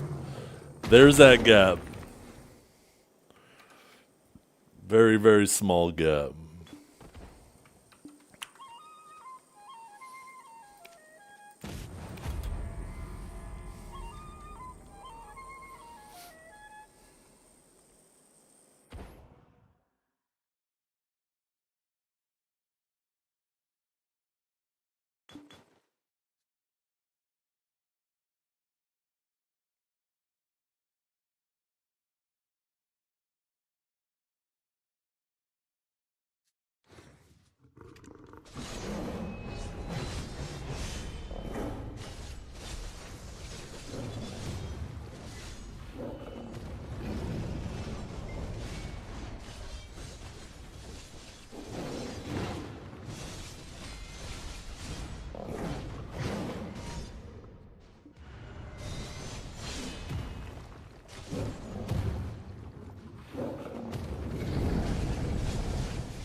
Yeah, it's not doing that for me.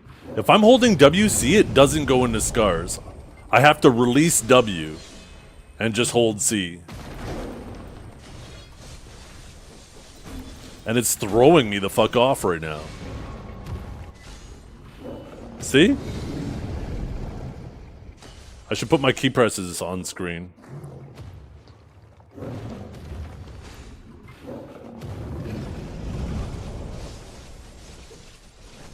One second, maybe I accidentally changed the mode of my keyboard.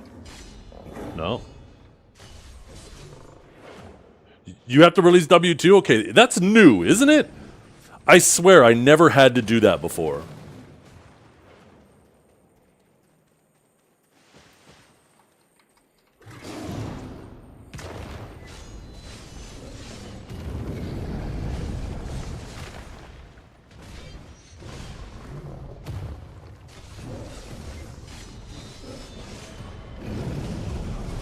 Boomer reflex is catching up on you? I don't think so.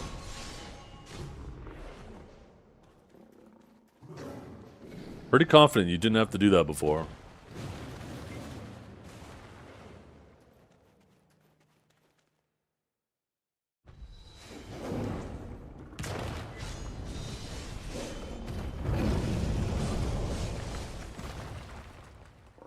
You gotta be shitting me!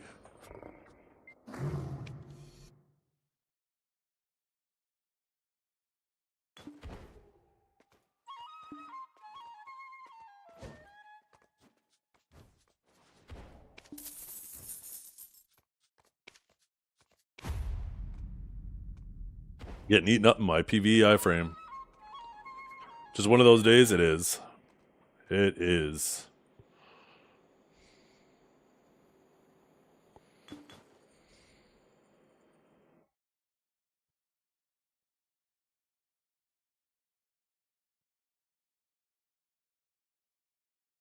Yeah, maybe it was always like that and I just didn't realize I was doing it.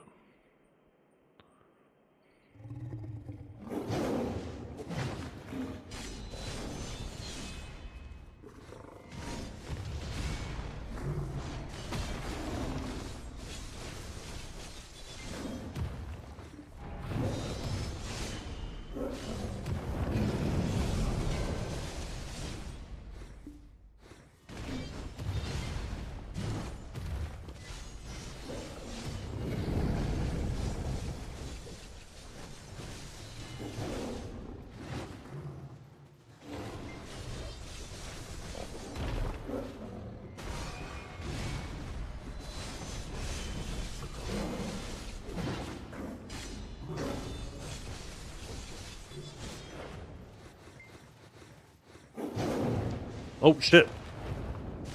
Got ahead of myself. Thought he was doing something else.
Shit.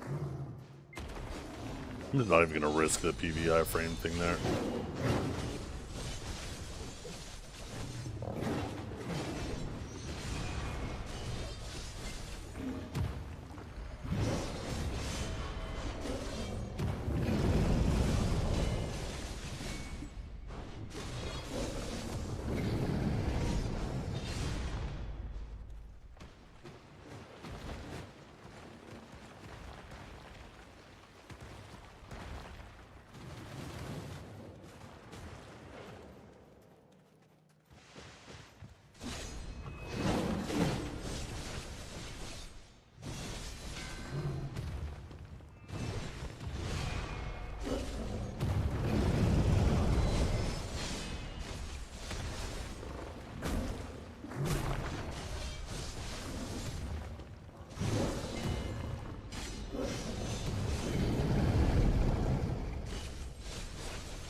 Nope, nope, nope.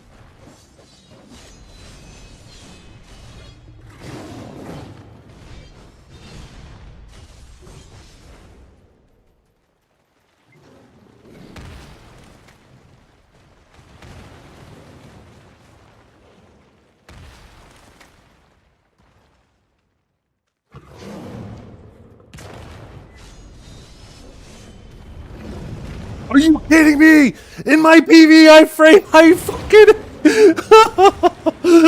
Why can't you at least knock me the other direction, you fucking cocksucker? Oh my god! Oh, it's so annoying.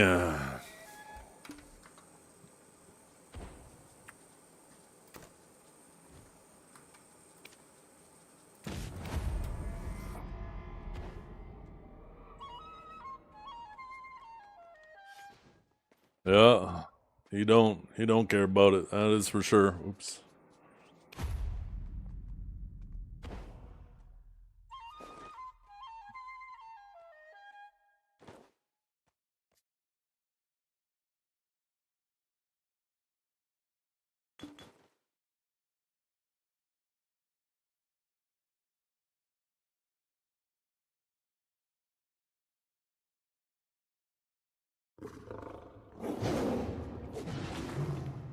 What?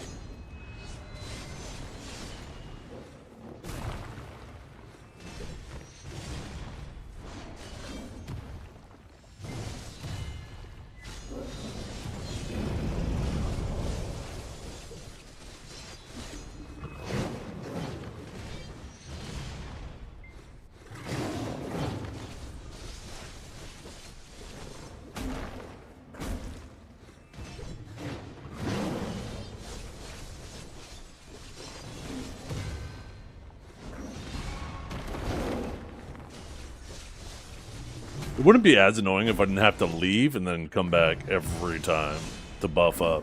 I almost wish they would just balance it without buffs and not let anybody buff.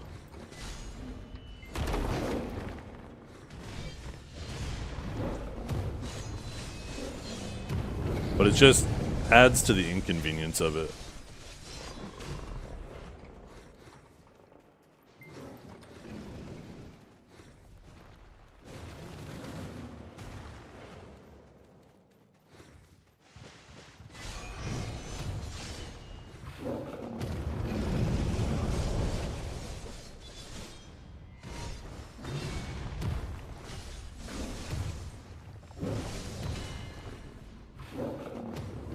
Get out of the darkness, you fucking loser. I was kind of slow with that.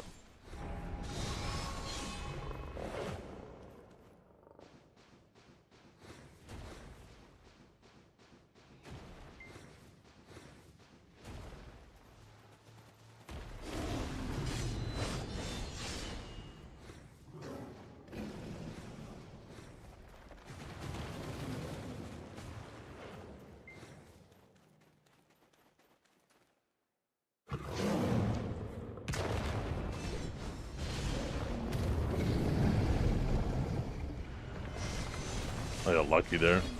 I don't know why I went to do the scars so late, but I was stuck in it. I don't think there's a way to cancel out of at least the first half.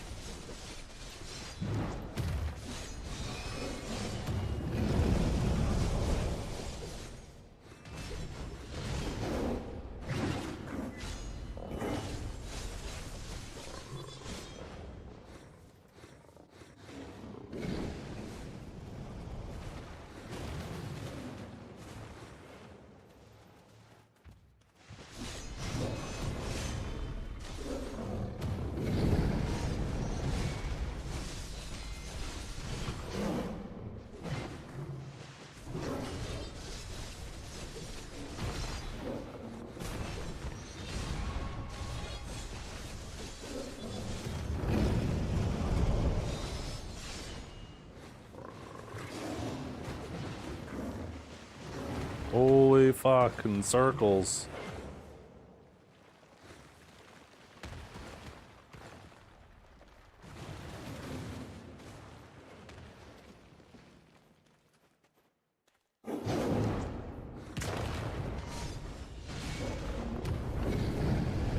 where is it? There we go.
Oh, no shot!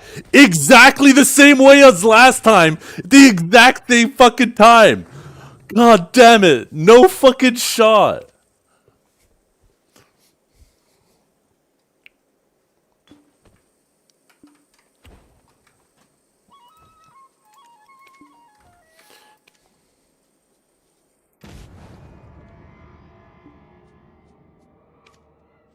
That is annoying.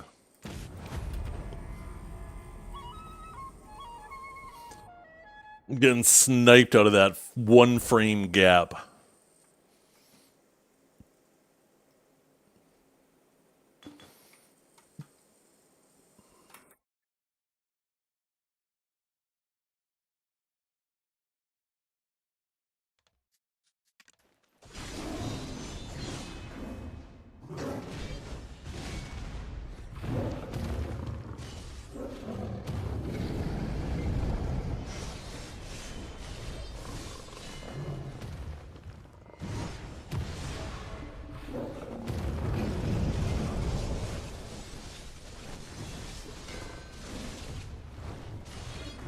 Oh, I'm dead. Or not. I framed the damage, but still got CC'd? There's something wrong with the game right now, I'm telling you.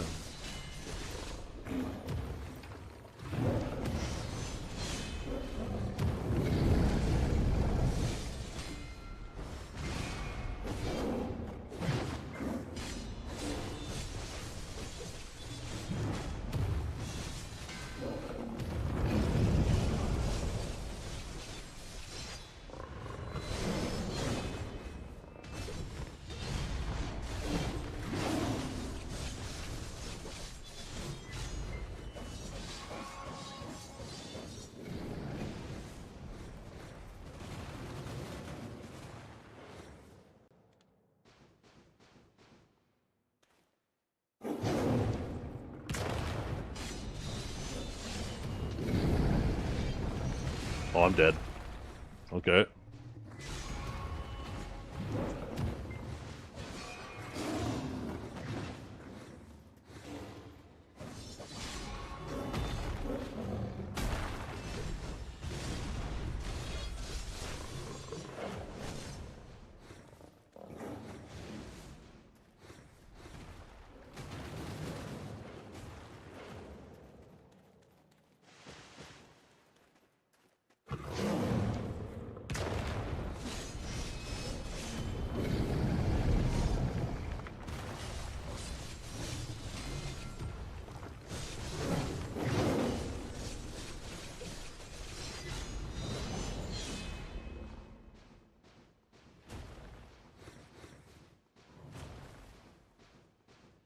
Well.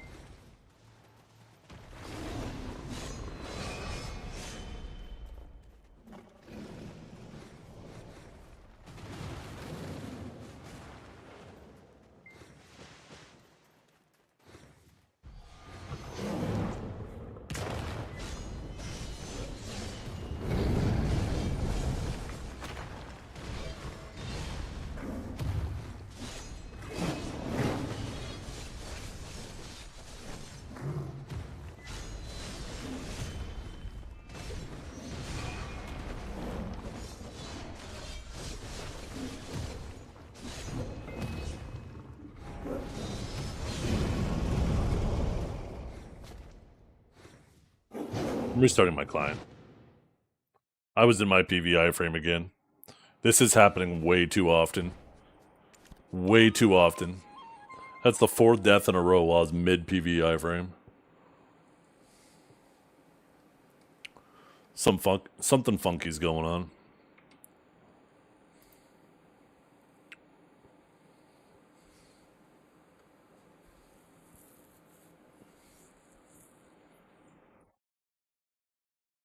So,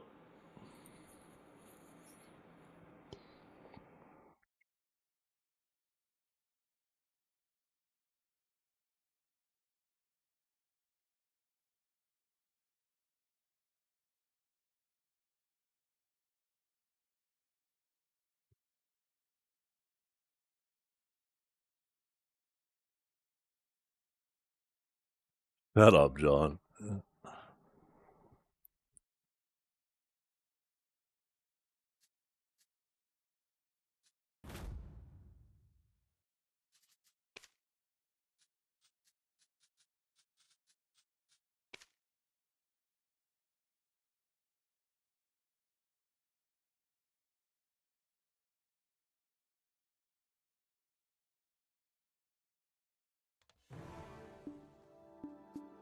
Okay. Now surely it's fixed.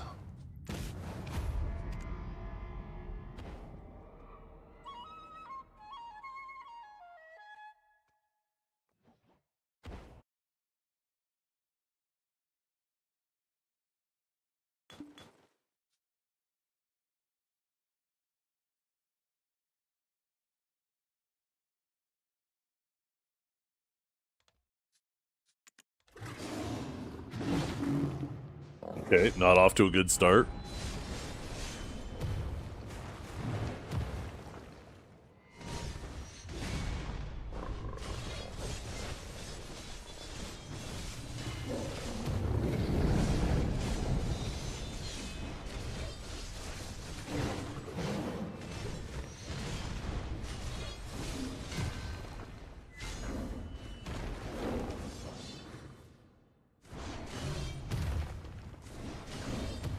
Can you stop that?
Oh, I'm dead.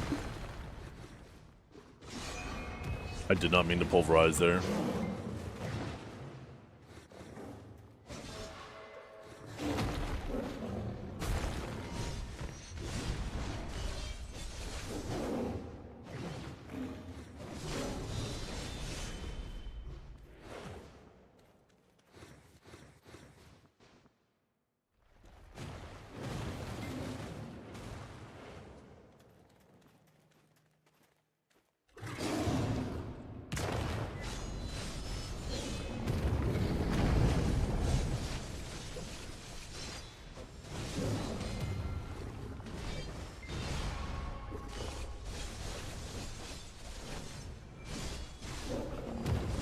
Okay, what am I doing? Now it's like completely my fault.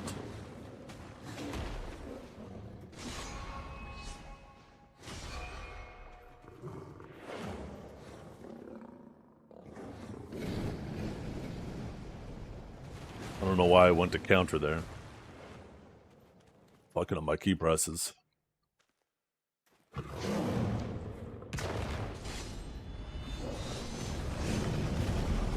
Oh, he almost got me again, but luckily I didn't, it didn't knock me backwards, it just, like, stopped me in the spot. I think I was, like, hung up on his hitbox. No, no, no! I'm fucking spamming my PVI frame!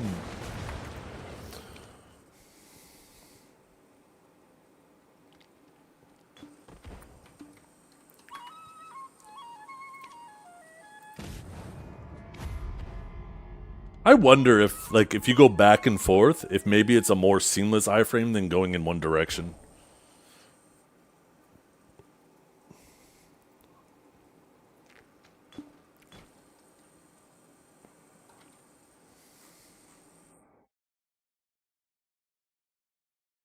That'd be funny if that was the case. If they actually want you to be skating with it.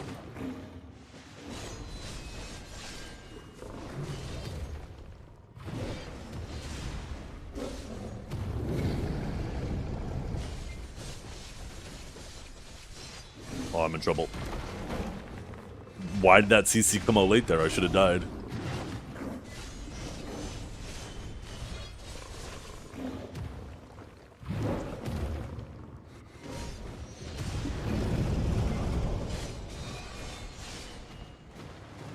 Shit. He's gonna leap.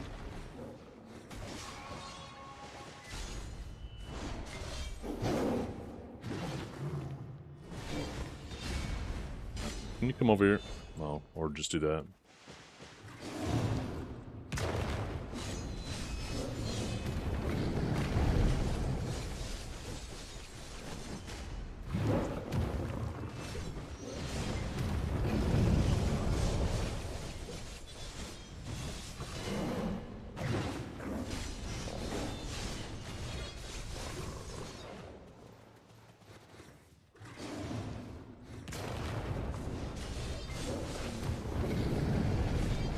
Oh, I'm in trouble. Ooh.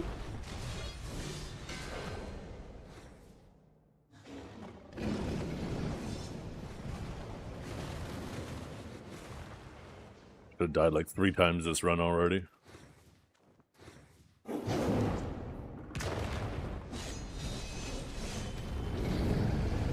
Like, it hit me that time, but it didn't CC me.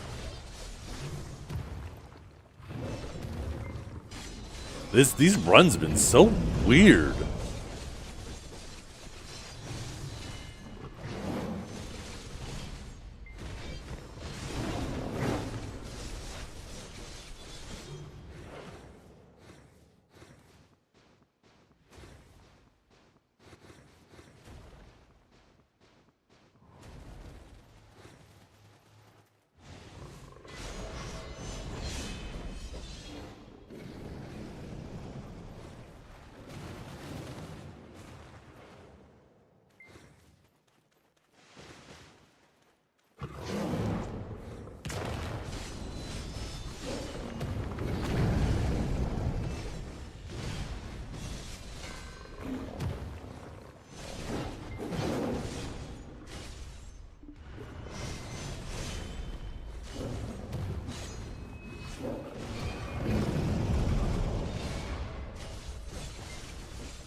we're just gonna move.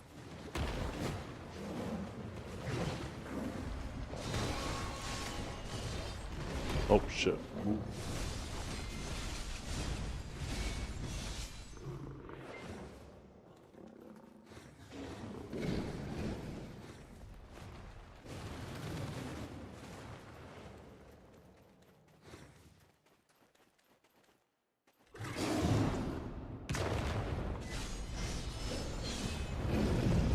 I'm not gonna get greedy. Let's wait for the telegraph. Let's wait for the telegraph. Let's wait for the frickin'. It never came! Wait, does it not? Well, there it is! What was that?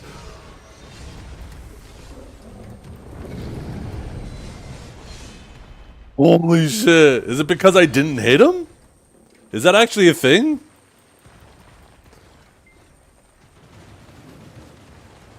That might be a thing. Maybe if you don't hit him, it doesn't come out until after you hit him? Oh fuck, I'm in the wrong spot.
Maybe it is when you hit him. Purposely waited there a second, then hit him, and then it showed.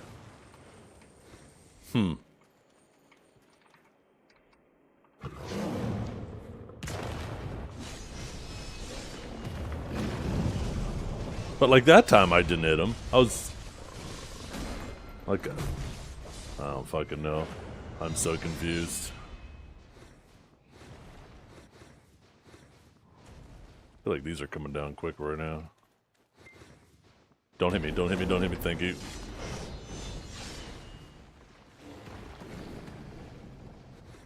Guards bleed. But I'm always hitting him with the scars right after, right?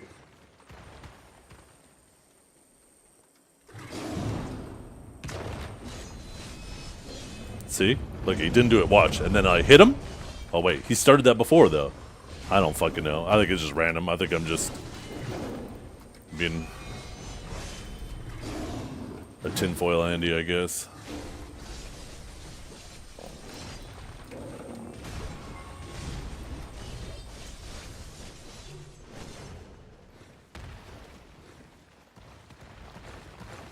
Okay, this...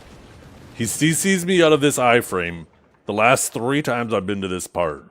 He's not gonna do it this time. Not today, Satan!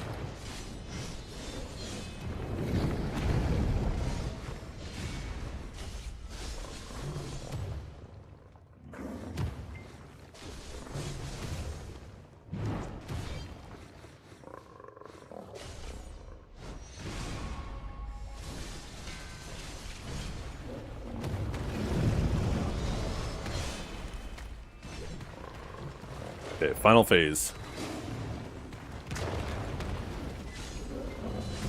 No, no, no, no, no! I didn't mean to scar! I did not mean to fucking scars there. That was entirely my fault. I normally have enough time to get the scars off, but I was like, I'm not gonna scars, and then I fucking hit it.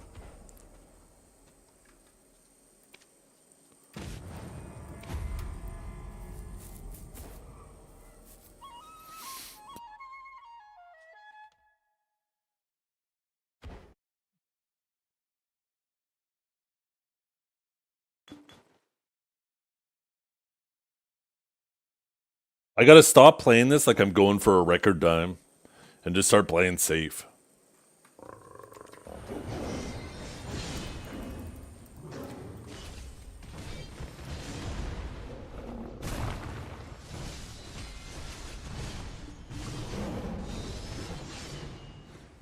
Fucking loser, get out of the darkness!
Oh, I thought I overshot there.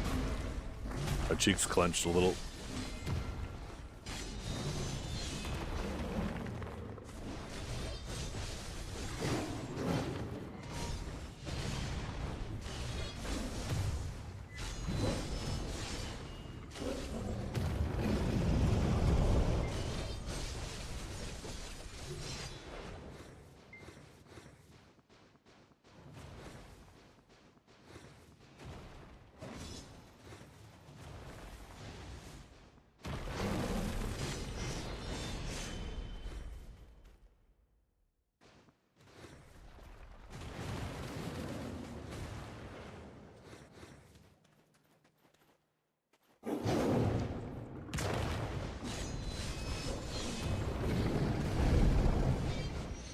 Just out of range of that first one from hitting him.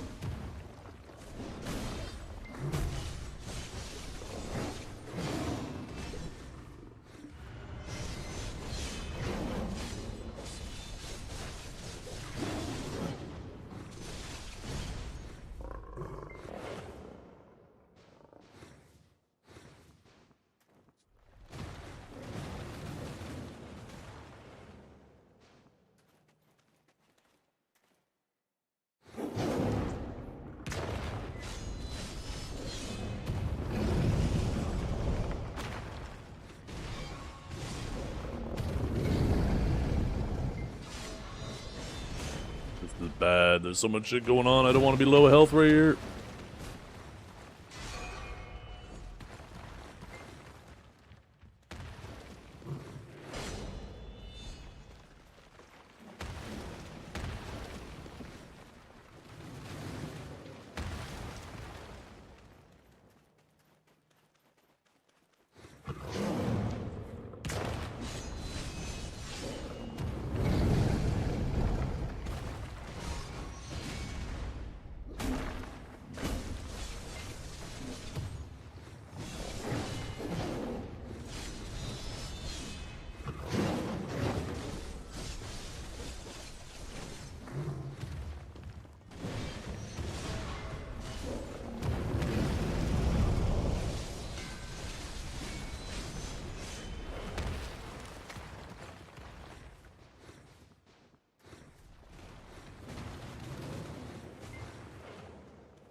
Nope, nope, nope, nope, nope, nope.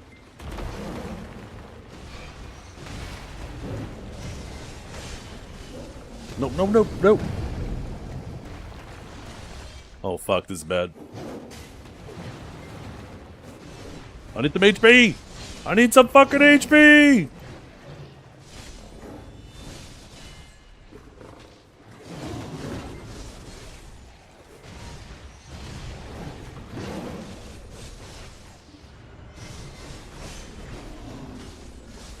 We did it! Woo! God damn. I know, I wanted to scars, but there was too much going on and I was too low. I just had to pray for a couple HP ticks before I did something where I had to trade some damage. God damn. 7 minutes. I don't know if I set a record there.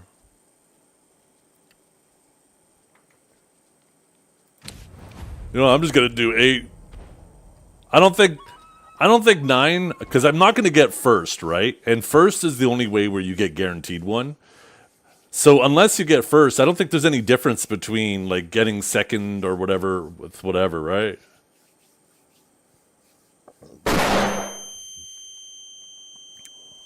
Like getting below first place, I don't think there's a difference in chance between 8 and 9. If only I had a deck main hand, yeah, that's the difference maker.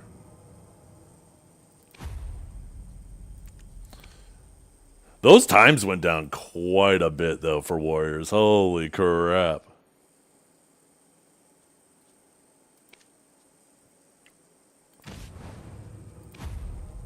Let's see if I can beat this time. 5 minutes, 39 seconds.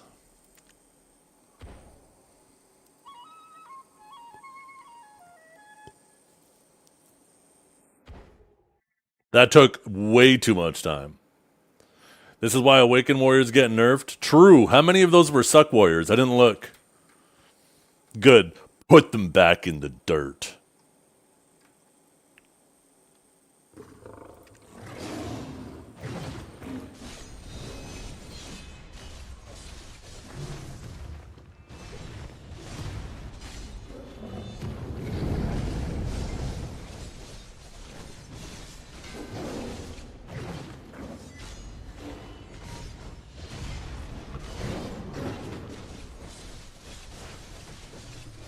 Everybody knows the only good warrior is a dead warrior.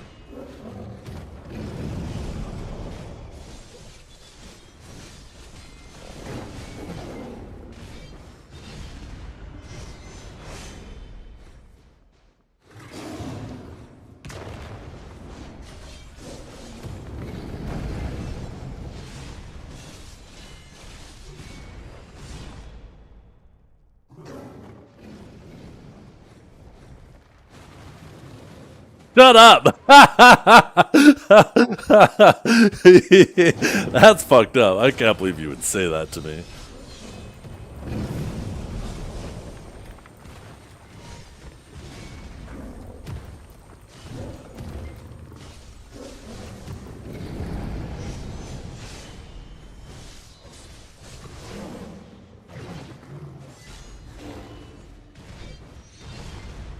I don't know what my wife's cooking, but it fucking smells delicious.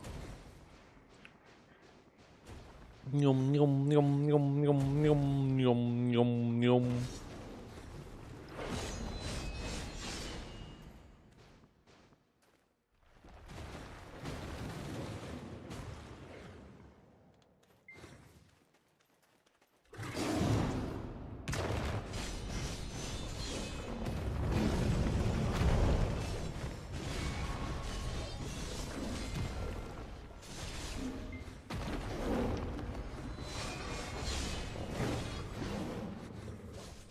Wait, what am I doing?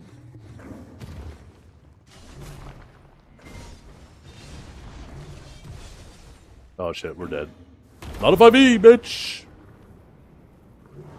Uh-oh. Ah!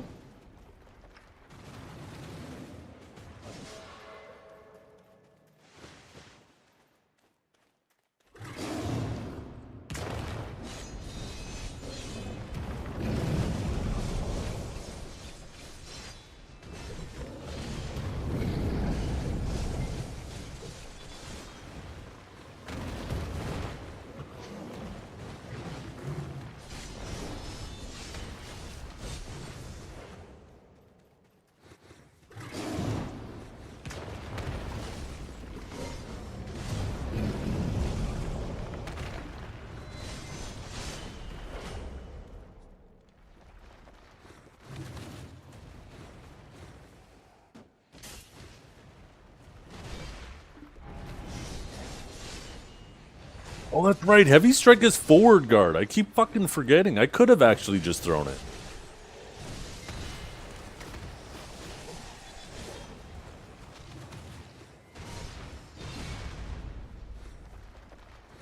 I don't know why I thought it was unprotected.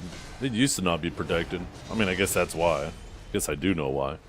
But I completely forgot.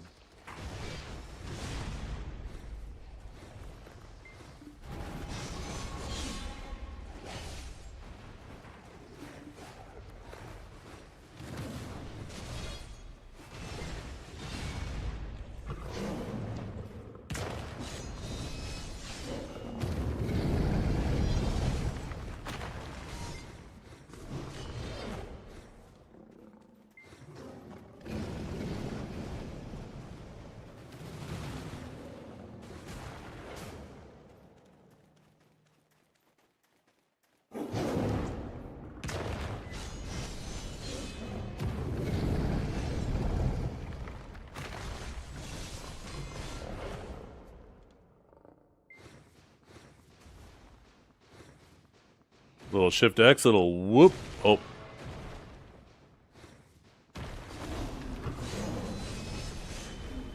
I think he wanted, not the seismic. He wanted me to do the, spear.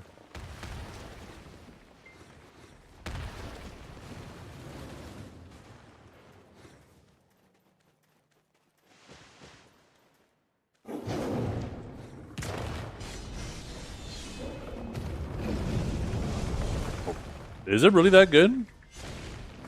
Yeah, I guess that's pretty solid. That was actually a decent little chunk of damage. It seemed like on par with, like, Ground Smash and Earth Tremor. Oh, this is bad. Oh. Oh, yeah, I should totally be doing that more.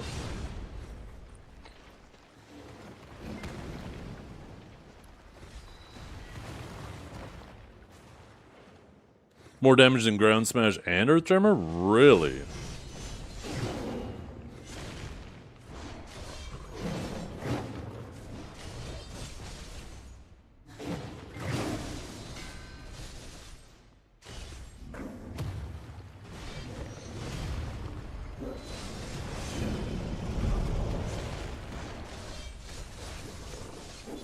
Come on, get him before he iframes. We were actually slower than our best time.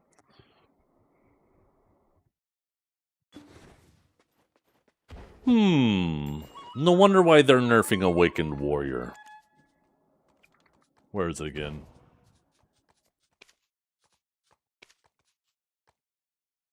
Look at that. All awakened. All awakened. All awakened. I think that makes me the #1 suck warrior. You're welcome, chat. I'm putting us on the board.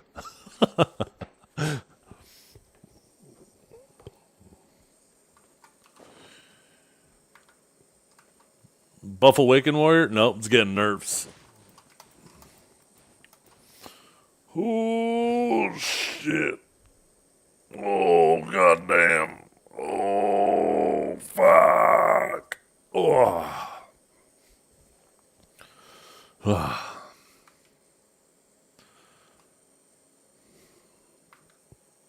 You like the warrior fit? This is the OG warrior fit. People used to know me by this fit. They used to call it the Zethian.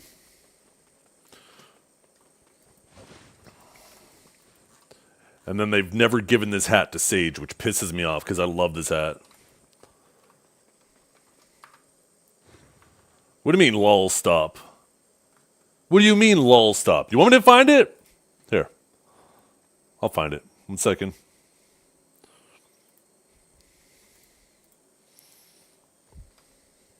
Don't lol stop me.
Sun is by Septimus, yes.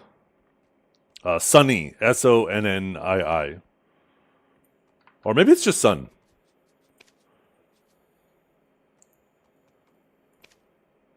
Oh yeah, that's by Septimus. Yeah.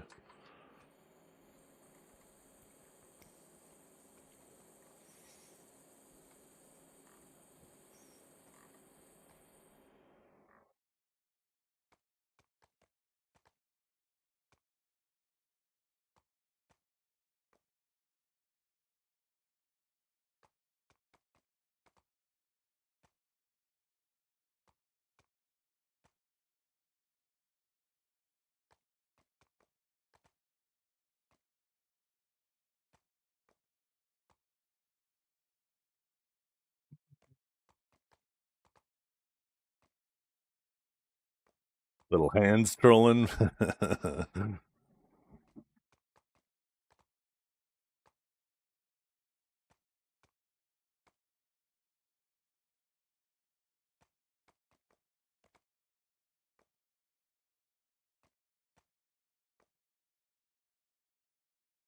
Oh, fuck.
"19 taps is criminal." Yep. That is true.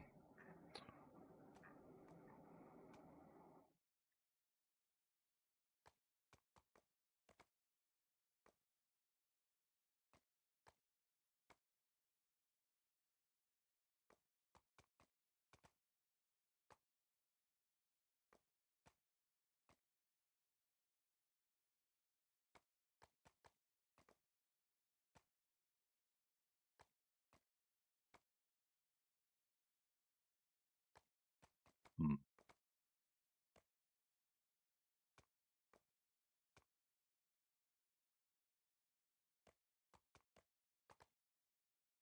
Maybe I should start from oldest.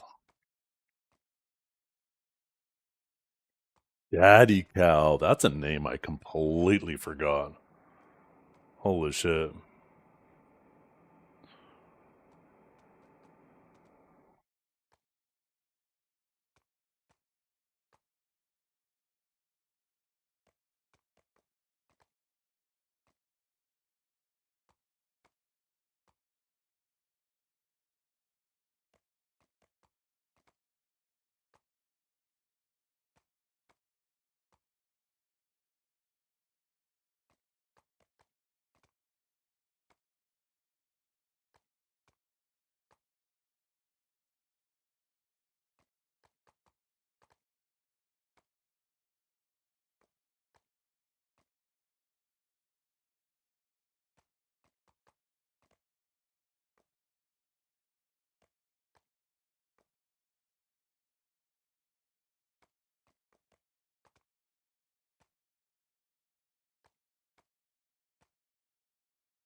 This is weird. I'm surprised I can't find this.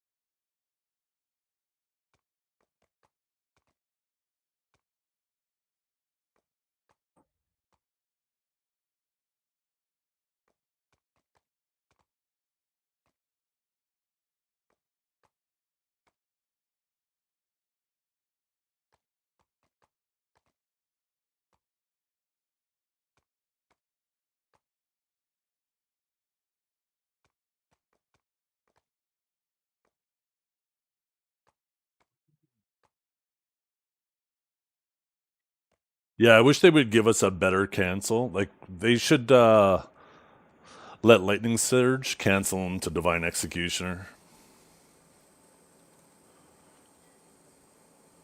That would help a little bit with the pack-to-pack movement after.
I like big buffs, and I cannot lie, you other brothers can't any, but when a class comes in with blasted patch notes and big ol' modifiers, you get sprung.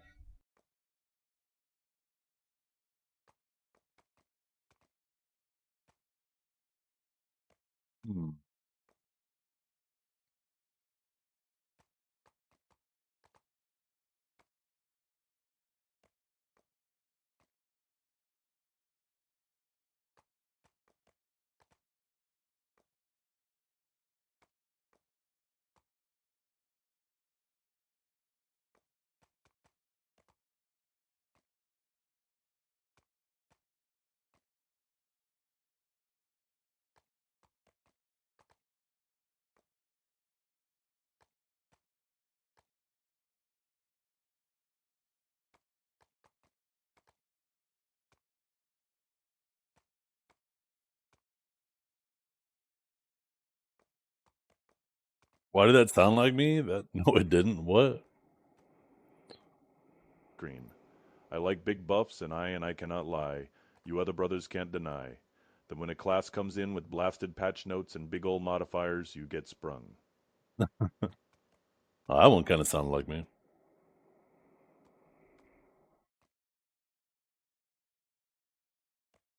Sprung like poison. The poison for Cusco. The poison chosen especially to kill Cusco. Cusco's poison.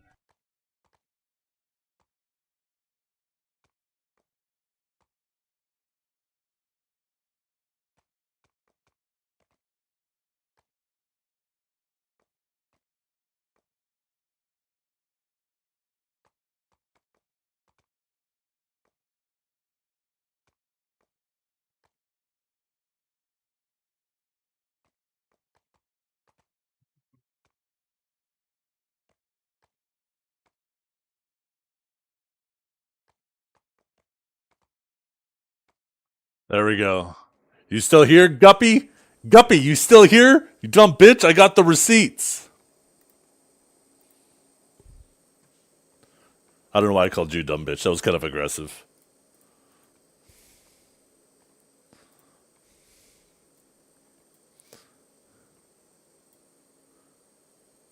You ready? Oh, wait, wrong picture. 1 second.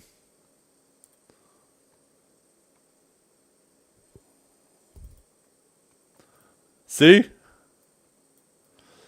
2017. That's around the time they added this shit. Look at that.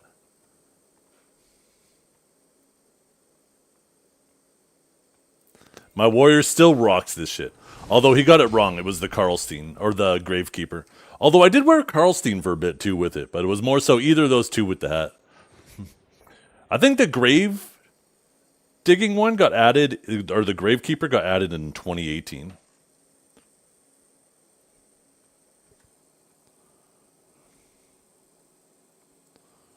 Yeah, from Man Up. There's the receipt. I would love this hat on my Sage too. But They added it for every class all the way up until lawn, and I believe everything after lawn, they never added it for them. Which pisses me off. Okay, well, we're done with our warrior. Oh, I just got a little pingy ping, pingy pingy pingy ping ping. Ooh, dinner's ready. I'll be right back.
Yeah.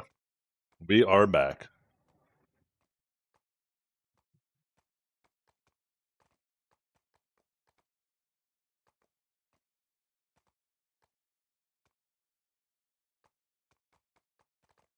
All these tabs I've opened.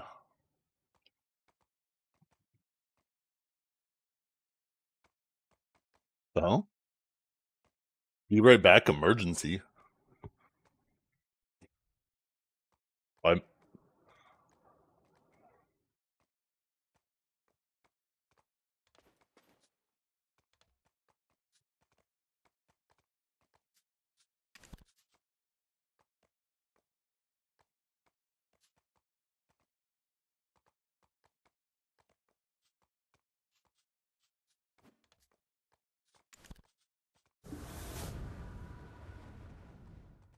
okay, now what do we do? We should have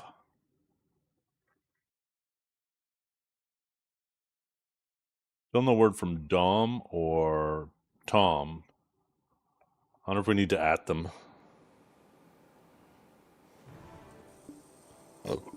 Oh.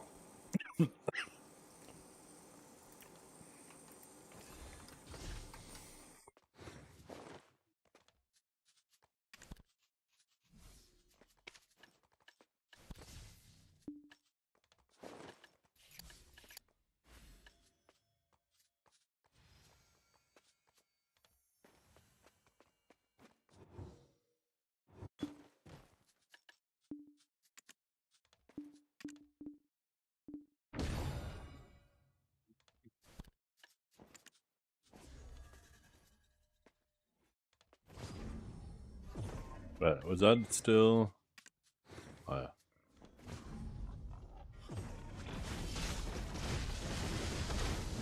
I have played on the hardcore server, yeah. I log in, I do my daily, and then I log out.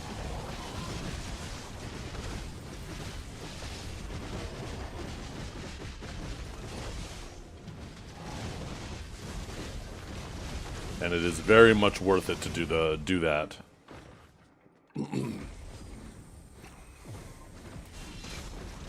That is very much worth the time.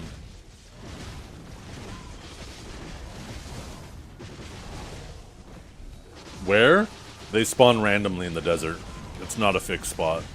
Otherwise, people would just camp them, right? They spawn randomly in the desert, and then sometime after 5 minutes, I don't think it's exactly 5 minutes, although it does say 5 minutes.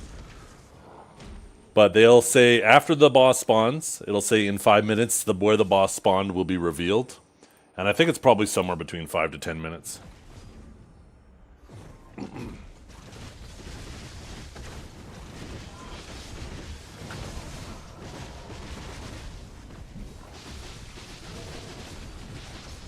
Just randomly around the desert.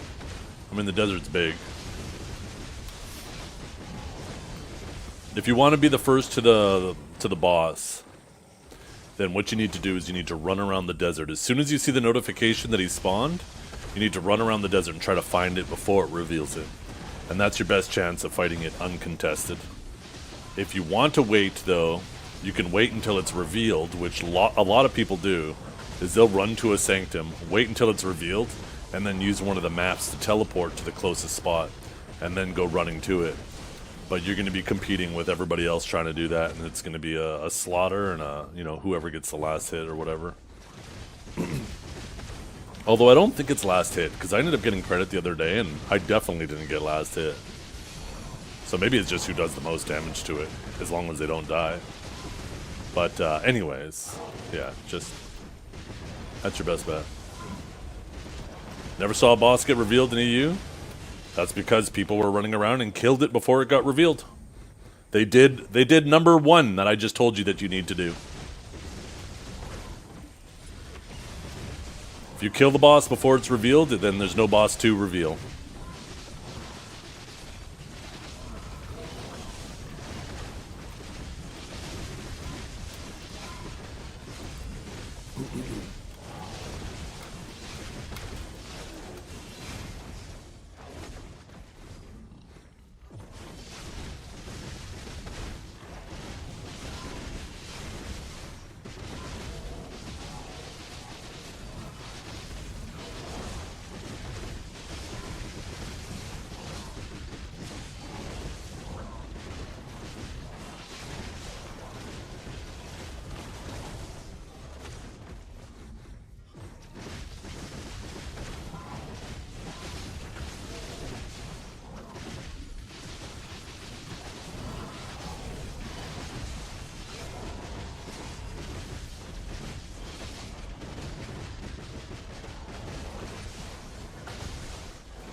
I love the way Sage feels. Always feels so relaxed on it.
Wish you had something to make your pets automatically eat food. Like, they should automatically eat from your family inventory.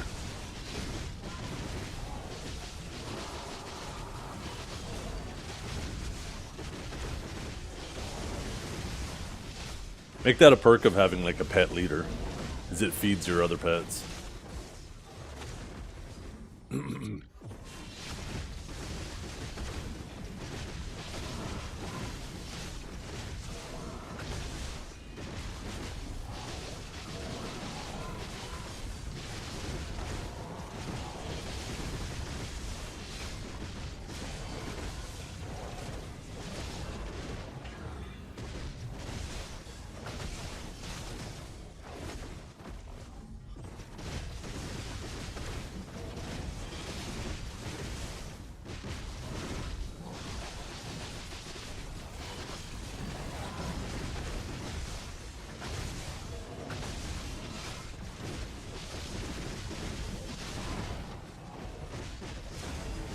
A pig pet? Yeah.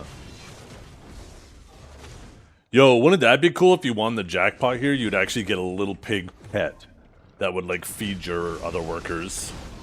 Or feed your other pets. If you get the jackpot. That'd be kind of cool too. Items like that are fun. Fuck, man.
Still says Tom's away.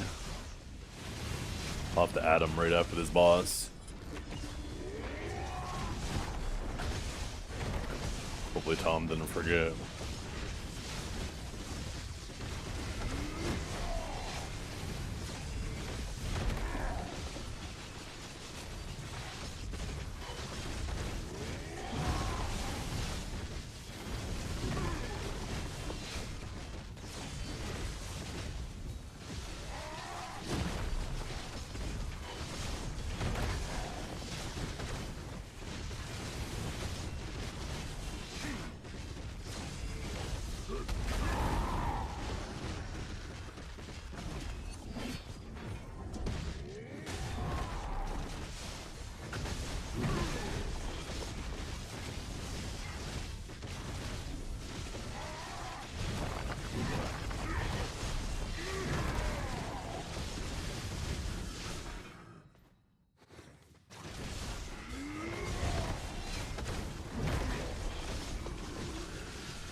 Oh shit. Okay, let's do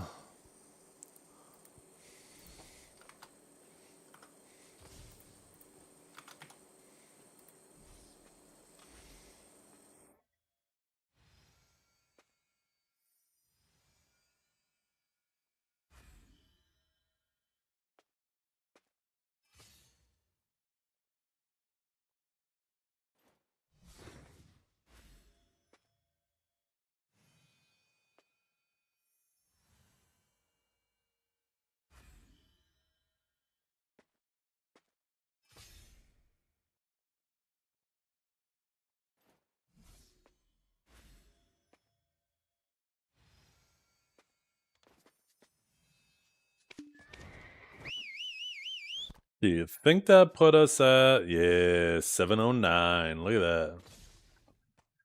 Made 8 bill and just trash today. God damn.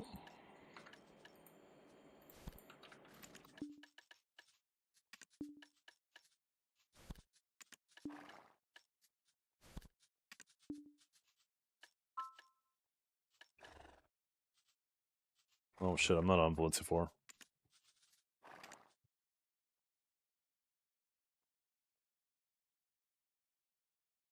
What's up, Hulk? How you doing, baby?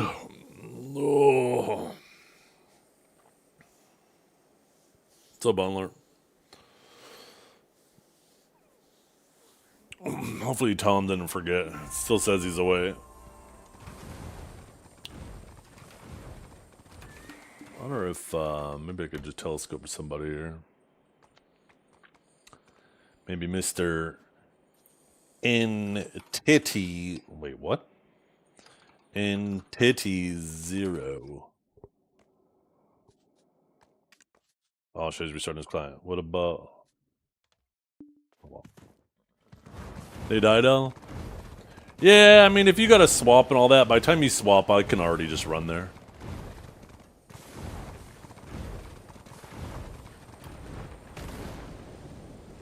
Wait, am I even running the right direction? Oh yeah, I am.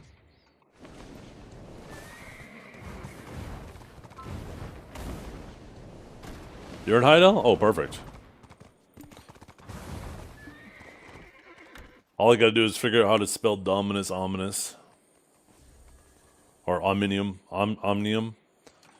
Dominus Omnium. There we go.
We might be in trouble. Mr. Tom isn't around. The hell's on my shoulder? Some dry skin.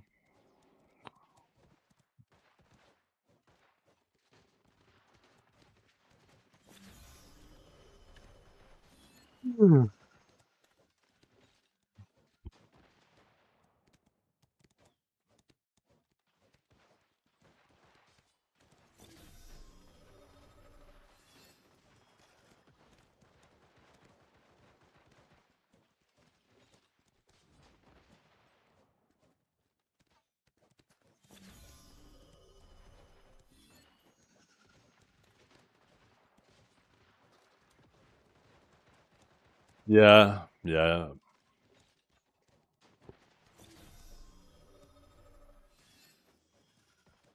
Well, he's no-showed. Maybe Wrecking Bones is around. Or Apple. Actually, I think Apple already did his. I could have swore I saw him in the Trebuchet Discord the other day doing it.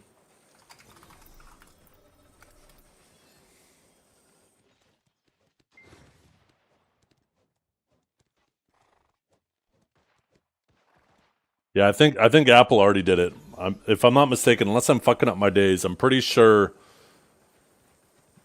Not last night, but the night before.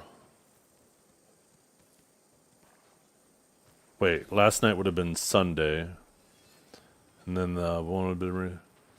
Yeah, I can't remember. I think Apple already did it. Yeah. We'll see if Reckon gets around. It says he's online on Discord, so maybe he'll respond. If I'm not mistaken, though, he's picking up his kids around this time. I could have swore he said something like that.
Maybe ask him. Whoever shows up first.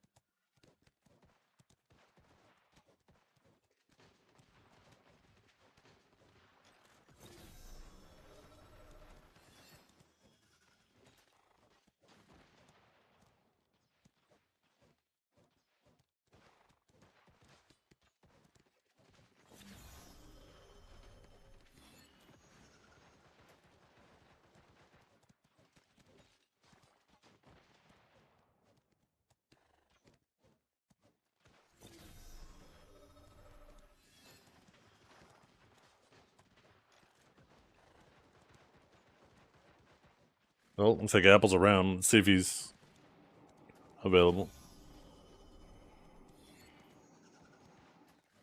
Like I said, I'm pretty sure he's locked out.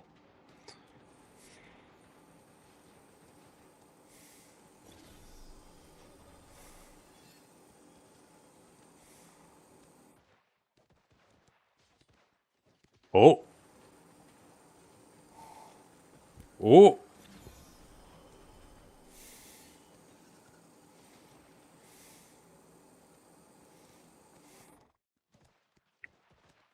He's responding, that's right.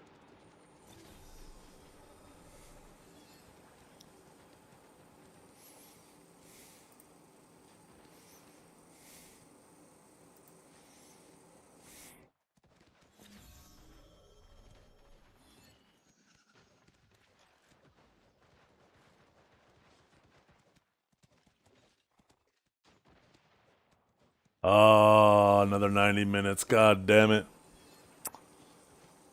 Oh, Wrecking Bones is typing. Wrecking Bones is typing.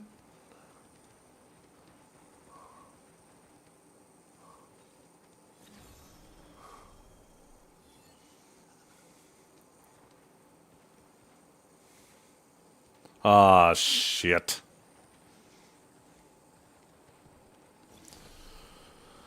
Oh, god damn. This is why I hate group content so fucking much. Yeah, maybe we have somebody in Alliance chat.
You got us a sub, make the party royal gal? Okay.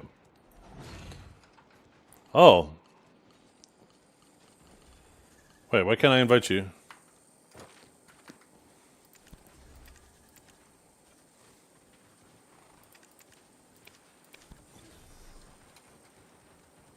Oh, me and Dom are already in a party. Okay.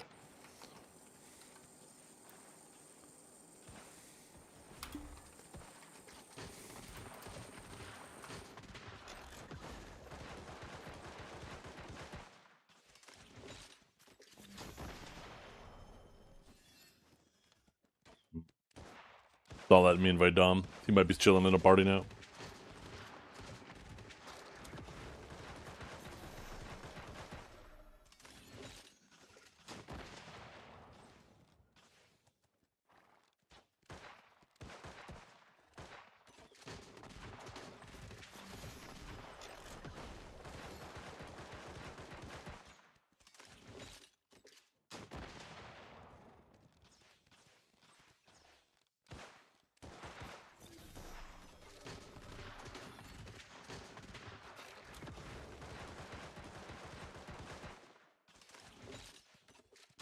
Oh my god. I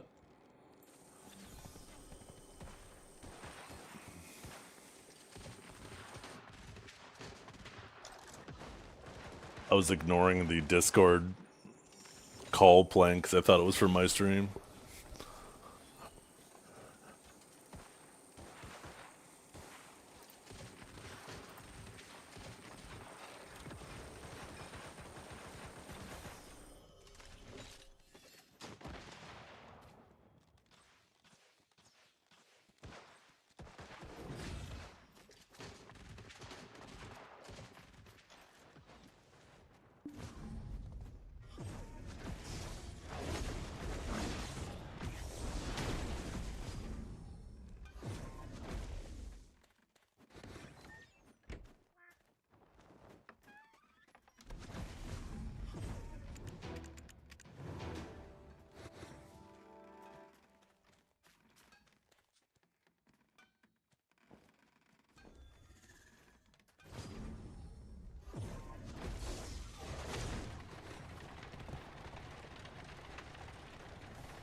Yo, what's up, Draylon?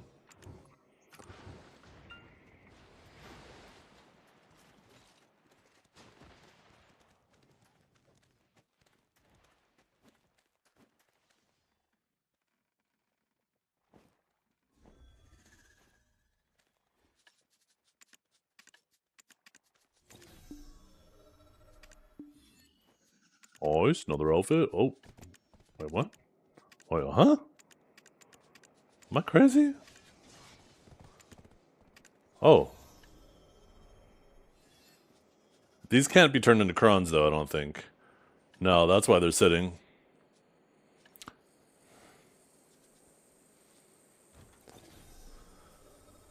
They're a global lab.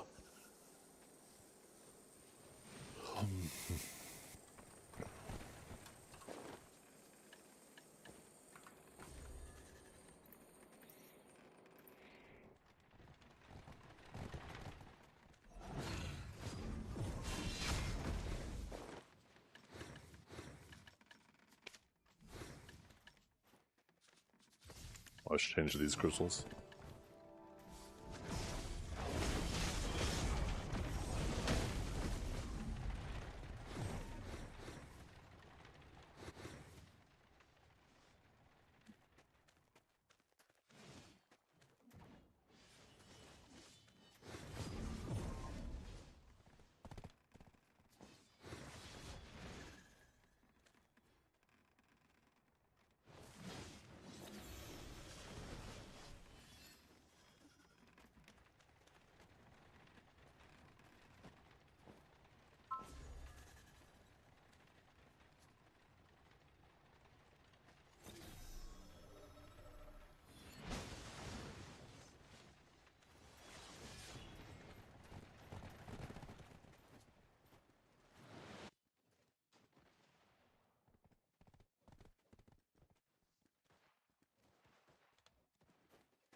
Oh, shit.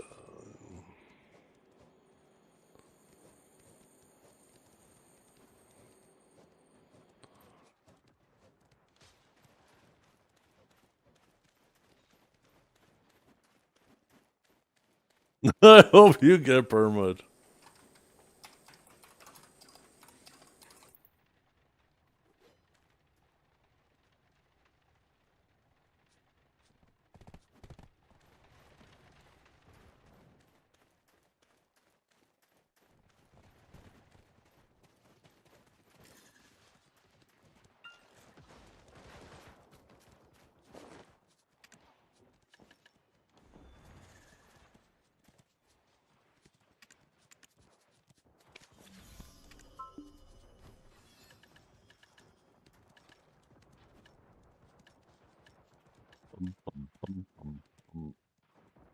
Oh, there they are.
Yep, I'm ready whenever.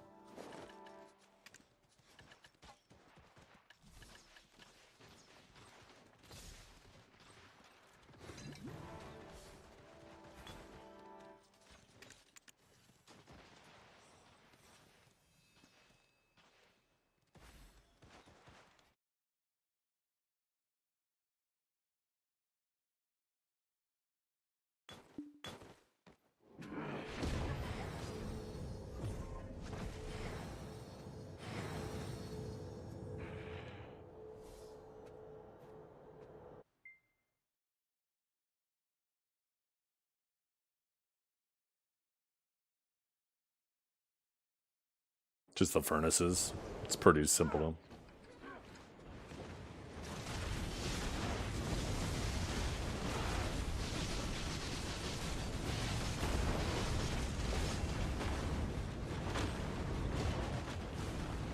Okay.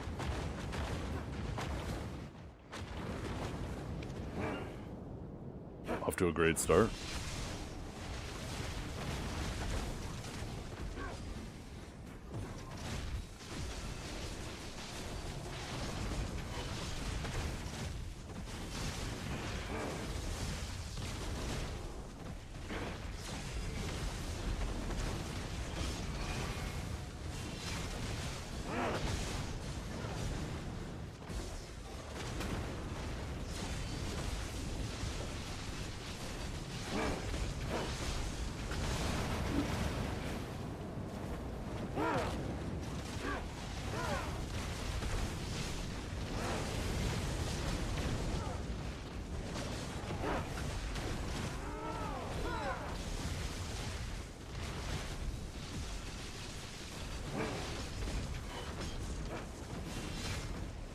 Yeah, you can brag about your 5090, but how about that oct weapon you have, huh?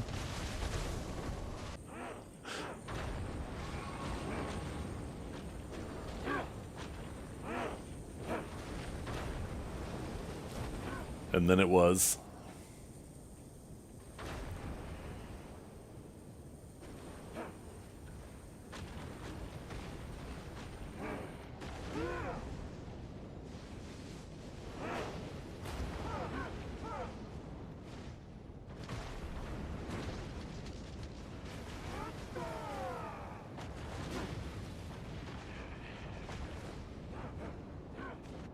Uh-huh.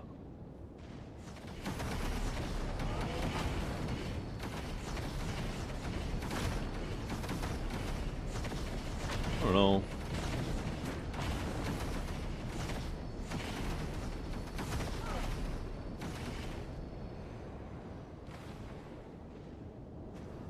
I'm fine just sitting here. It's up to you guys.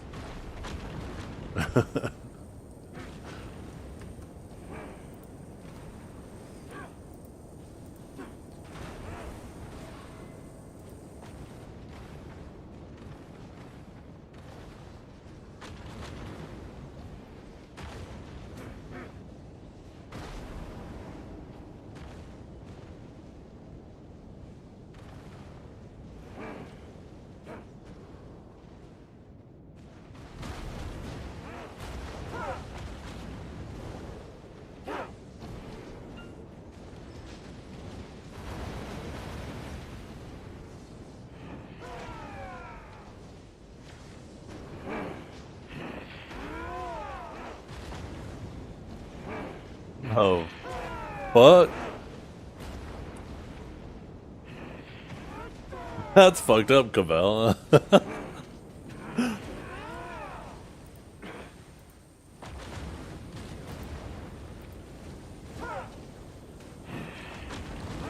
Yeah.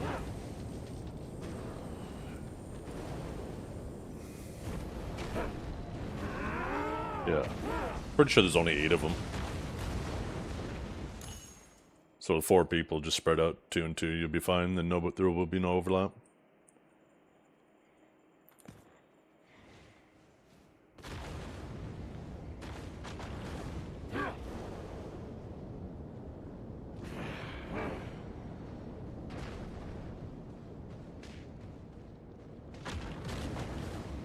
Yeah, there's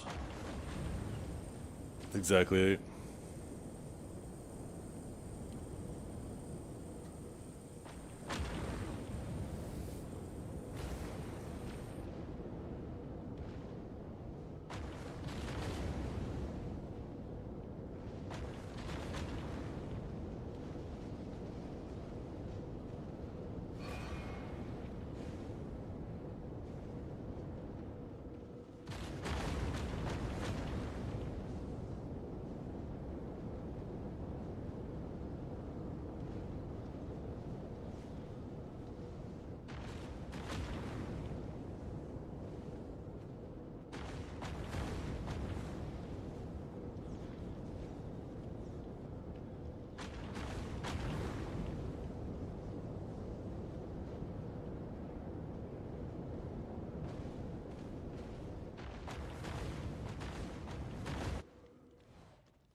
I not only died, I died immediately twice.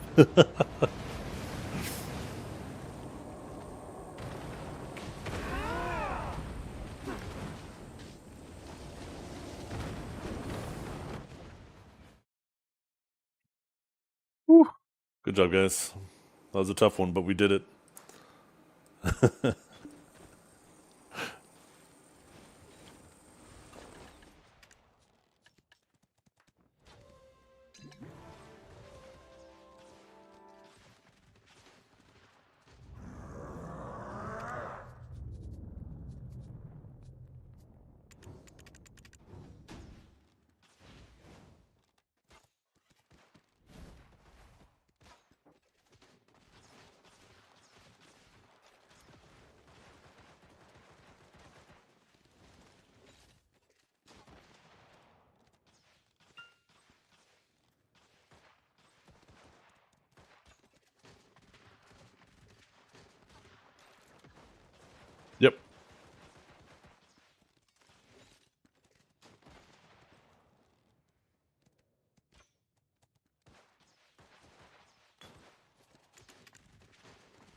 hell? God damn.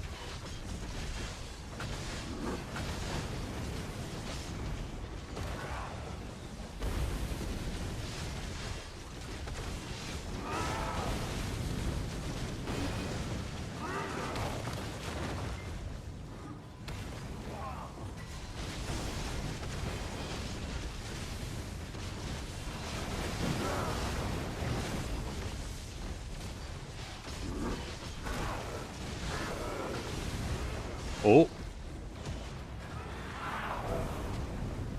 Yeah, I'm getting griefed.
They got Jerskinjar.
Yep.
The hell?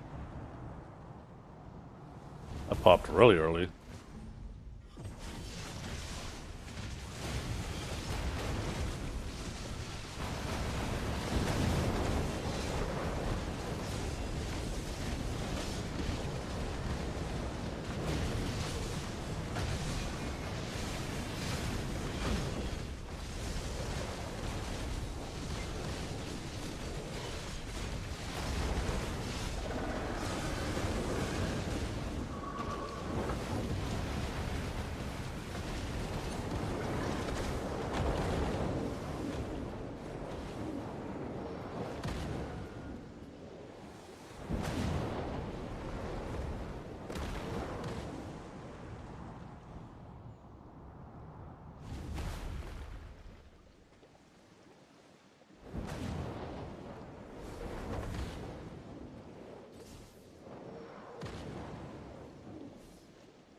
Got ahead of myself.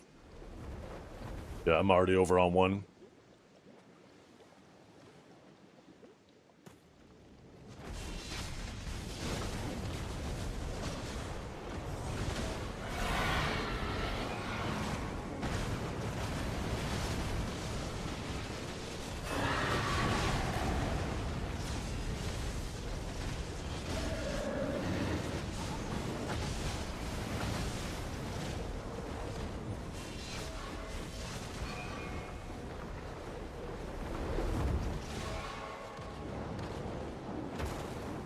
I need to go purge.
Oh, you can reach it, you can reach it, you can reach it.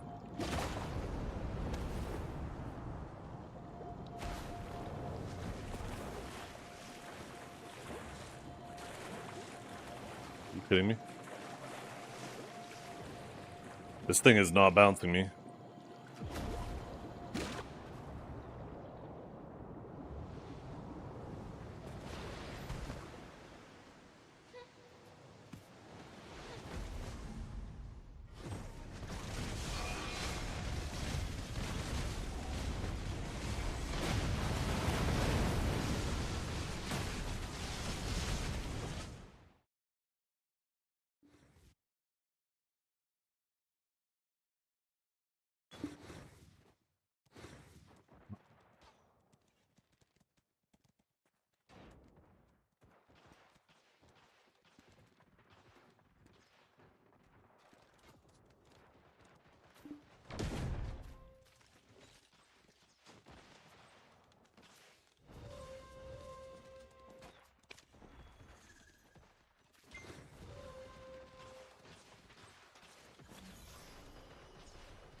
Hey, what's up, Grant? Yeah, Devios is live right now.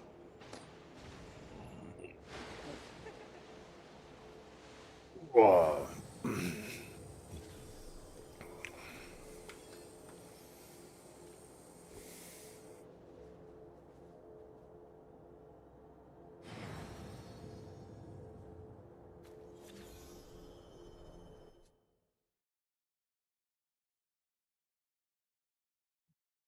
Excuse me.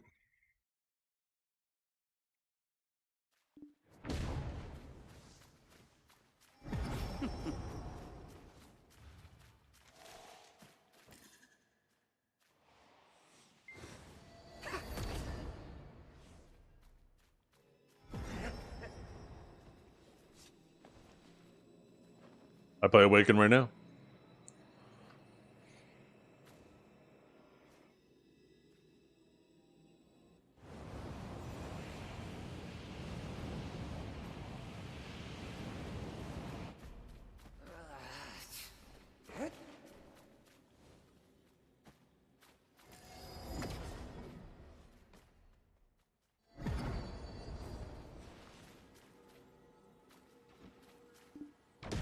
Well,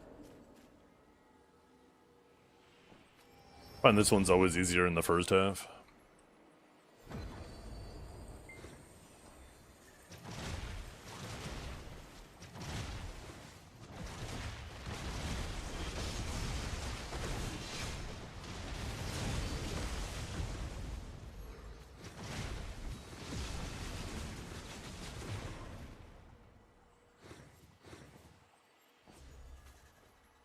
Oh. A little bit more, yeah.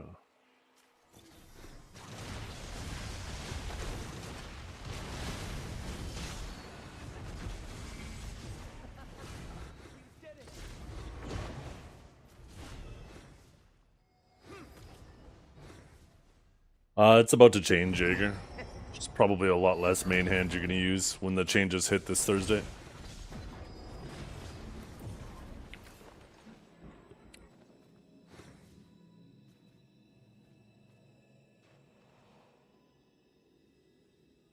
Yep.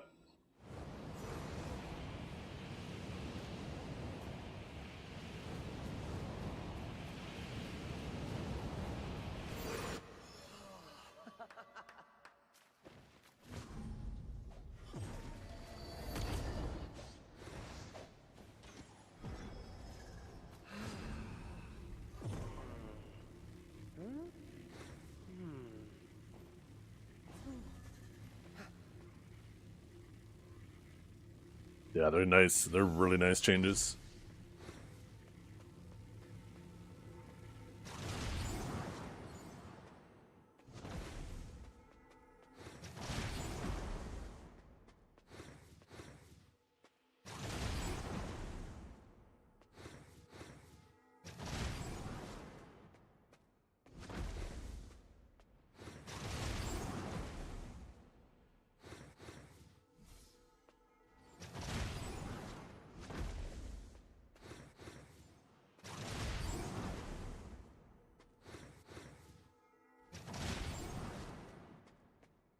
Oh. You guys see my one orb? It like started going up for a second and then continued on. That was weird.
It'll just automatically use one if the other one's on cooldown.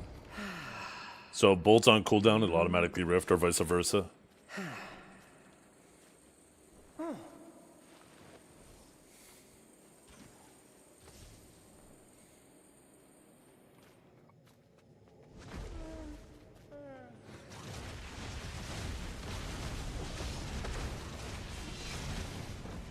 And don't worry about asking questions. No problem with that. It's not like chat is buzzing so fast that it's derailing the conversation. We're kind of all just chilling right now. Oh, well, I'm about to go offline once we're done this, boss.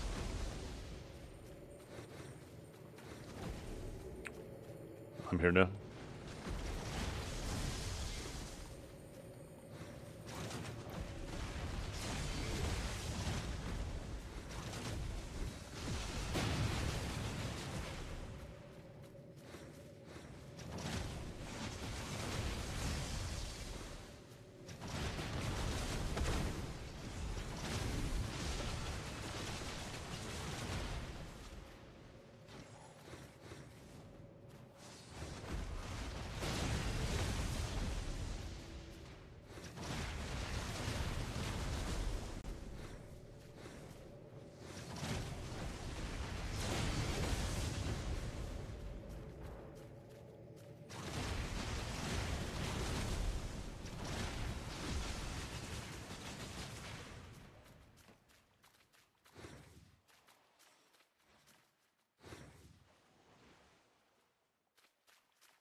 Biggest tip is actually don't rift chain too much. Stamina management is key.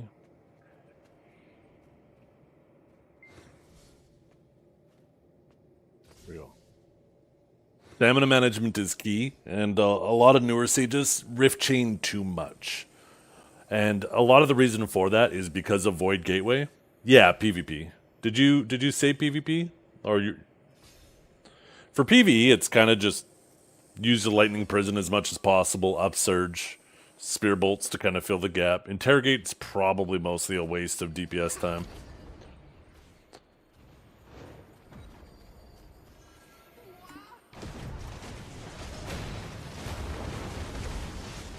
Yeah.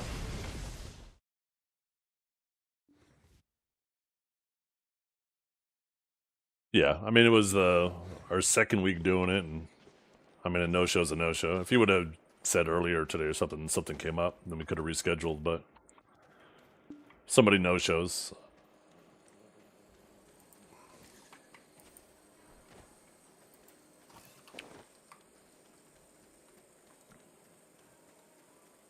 Yeah.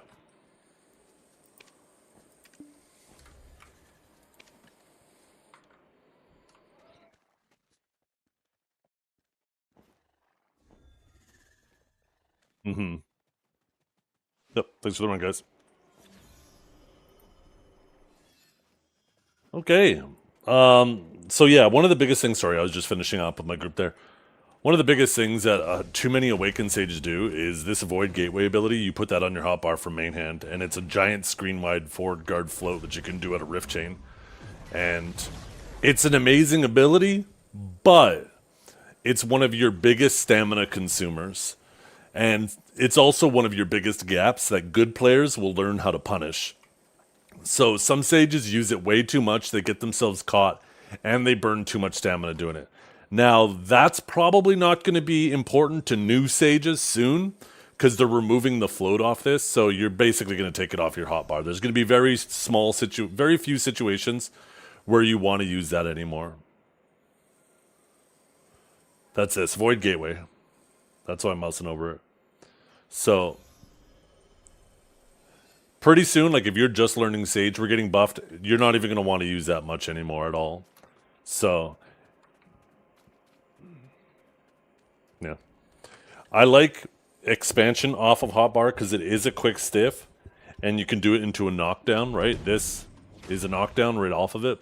So it's kind of good for a backup if for some reason your other KDs and stuff are, or if you need a quick stiff in order to capitalize on like another stiff to get a catch. These are all my hotbars right here, all right? So I have expansion, I have void gateway, I have eruption. Eruption is mandatory. This is a really good ability to swap to your main hand.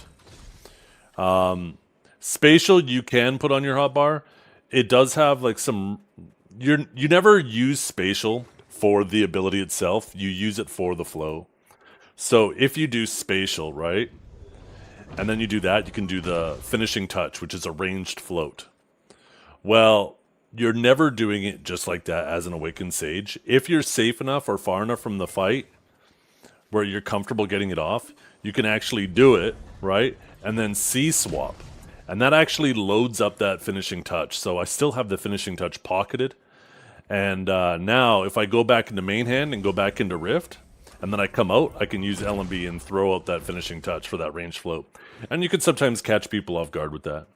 Void Gateway I keep on my bar because sometimes you need a quick heal. That's kind of more for PvE. Because it's a forward guard heal. You're typically not going to use this a whole lot in PvP. Maybe in large scale, like if you're a little bit low on health and you want to heal, you can go up and throw that into a fort. If you hit a bunch of structures with it, it'll heal you up so damn much. And then, of course, you got your reset and your E-buff and then consumables.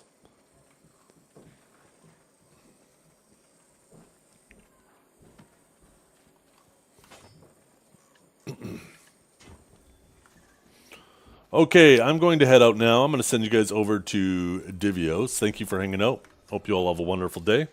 I will be back tomorrow. Same time. Get our grind on. Do our normal shit. Was typing everything down real fast? No problem. Sorry. You can make a clip of the stream too, right? Or it'll be in the VOD if you want to check the last little bit if for some reason I went too quick. But yeah, if you want... which one was the one you absolutely needed? Oh, Void Eruption. It's one of your Raboms. These are for PvP, these are the Raboms you use. Right here. In large scale, you could swap to Energized Thorn, because this is a nice ranged ability. You're never really using Piercing Thorn in large scale. But this one is always Void Eruption, period. And it's one of your best abilities to put on your bar for multiple reasons. One, it's a great fully protected way that's fast to go into your main hand. And second, sometimes in BDO when you get CC'd by other players, you will stand up and get your weapons put away. And the best way to pull your weapons back out is with a protected ability. Because if you C-swap, like that's kind of slow to pull your weapon out. Where if your weapons get put away, you can actually just hit that from your hotbar and immediately have your weapons out and be in Rift Chain.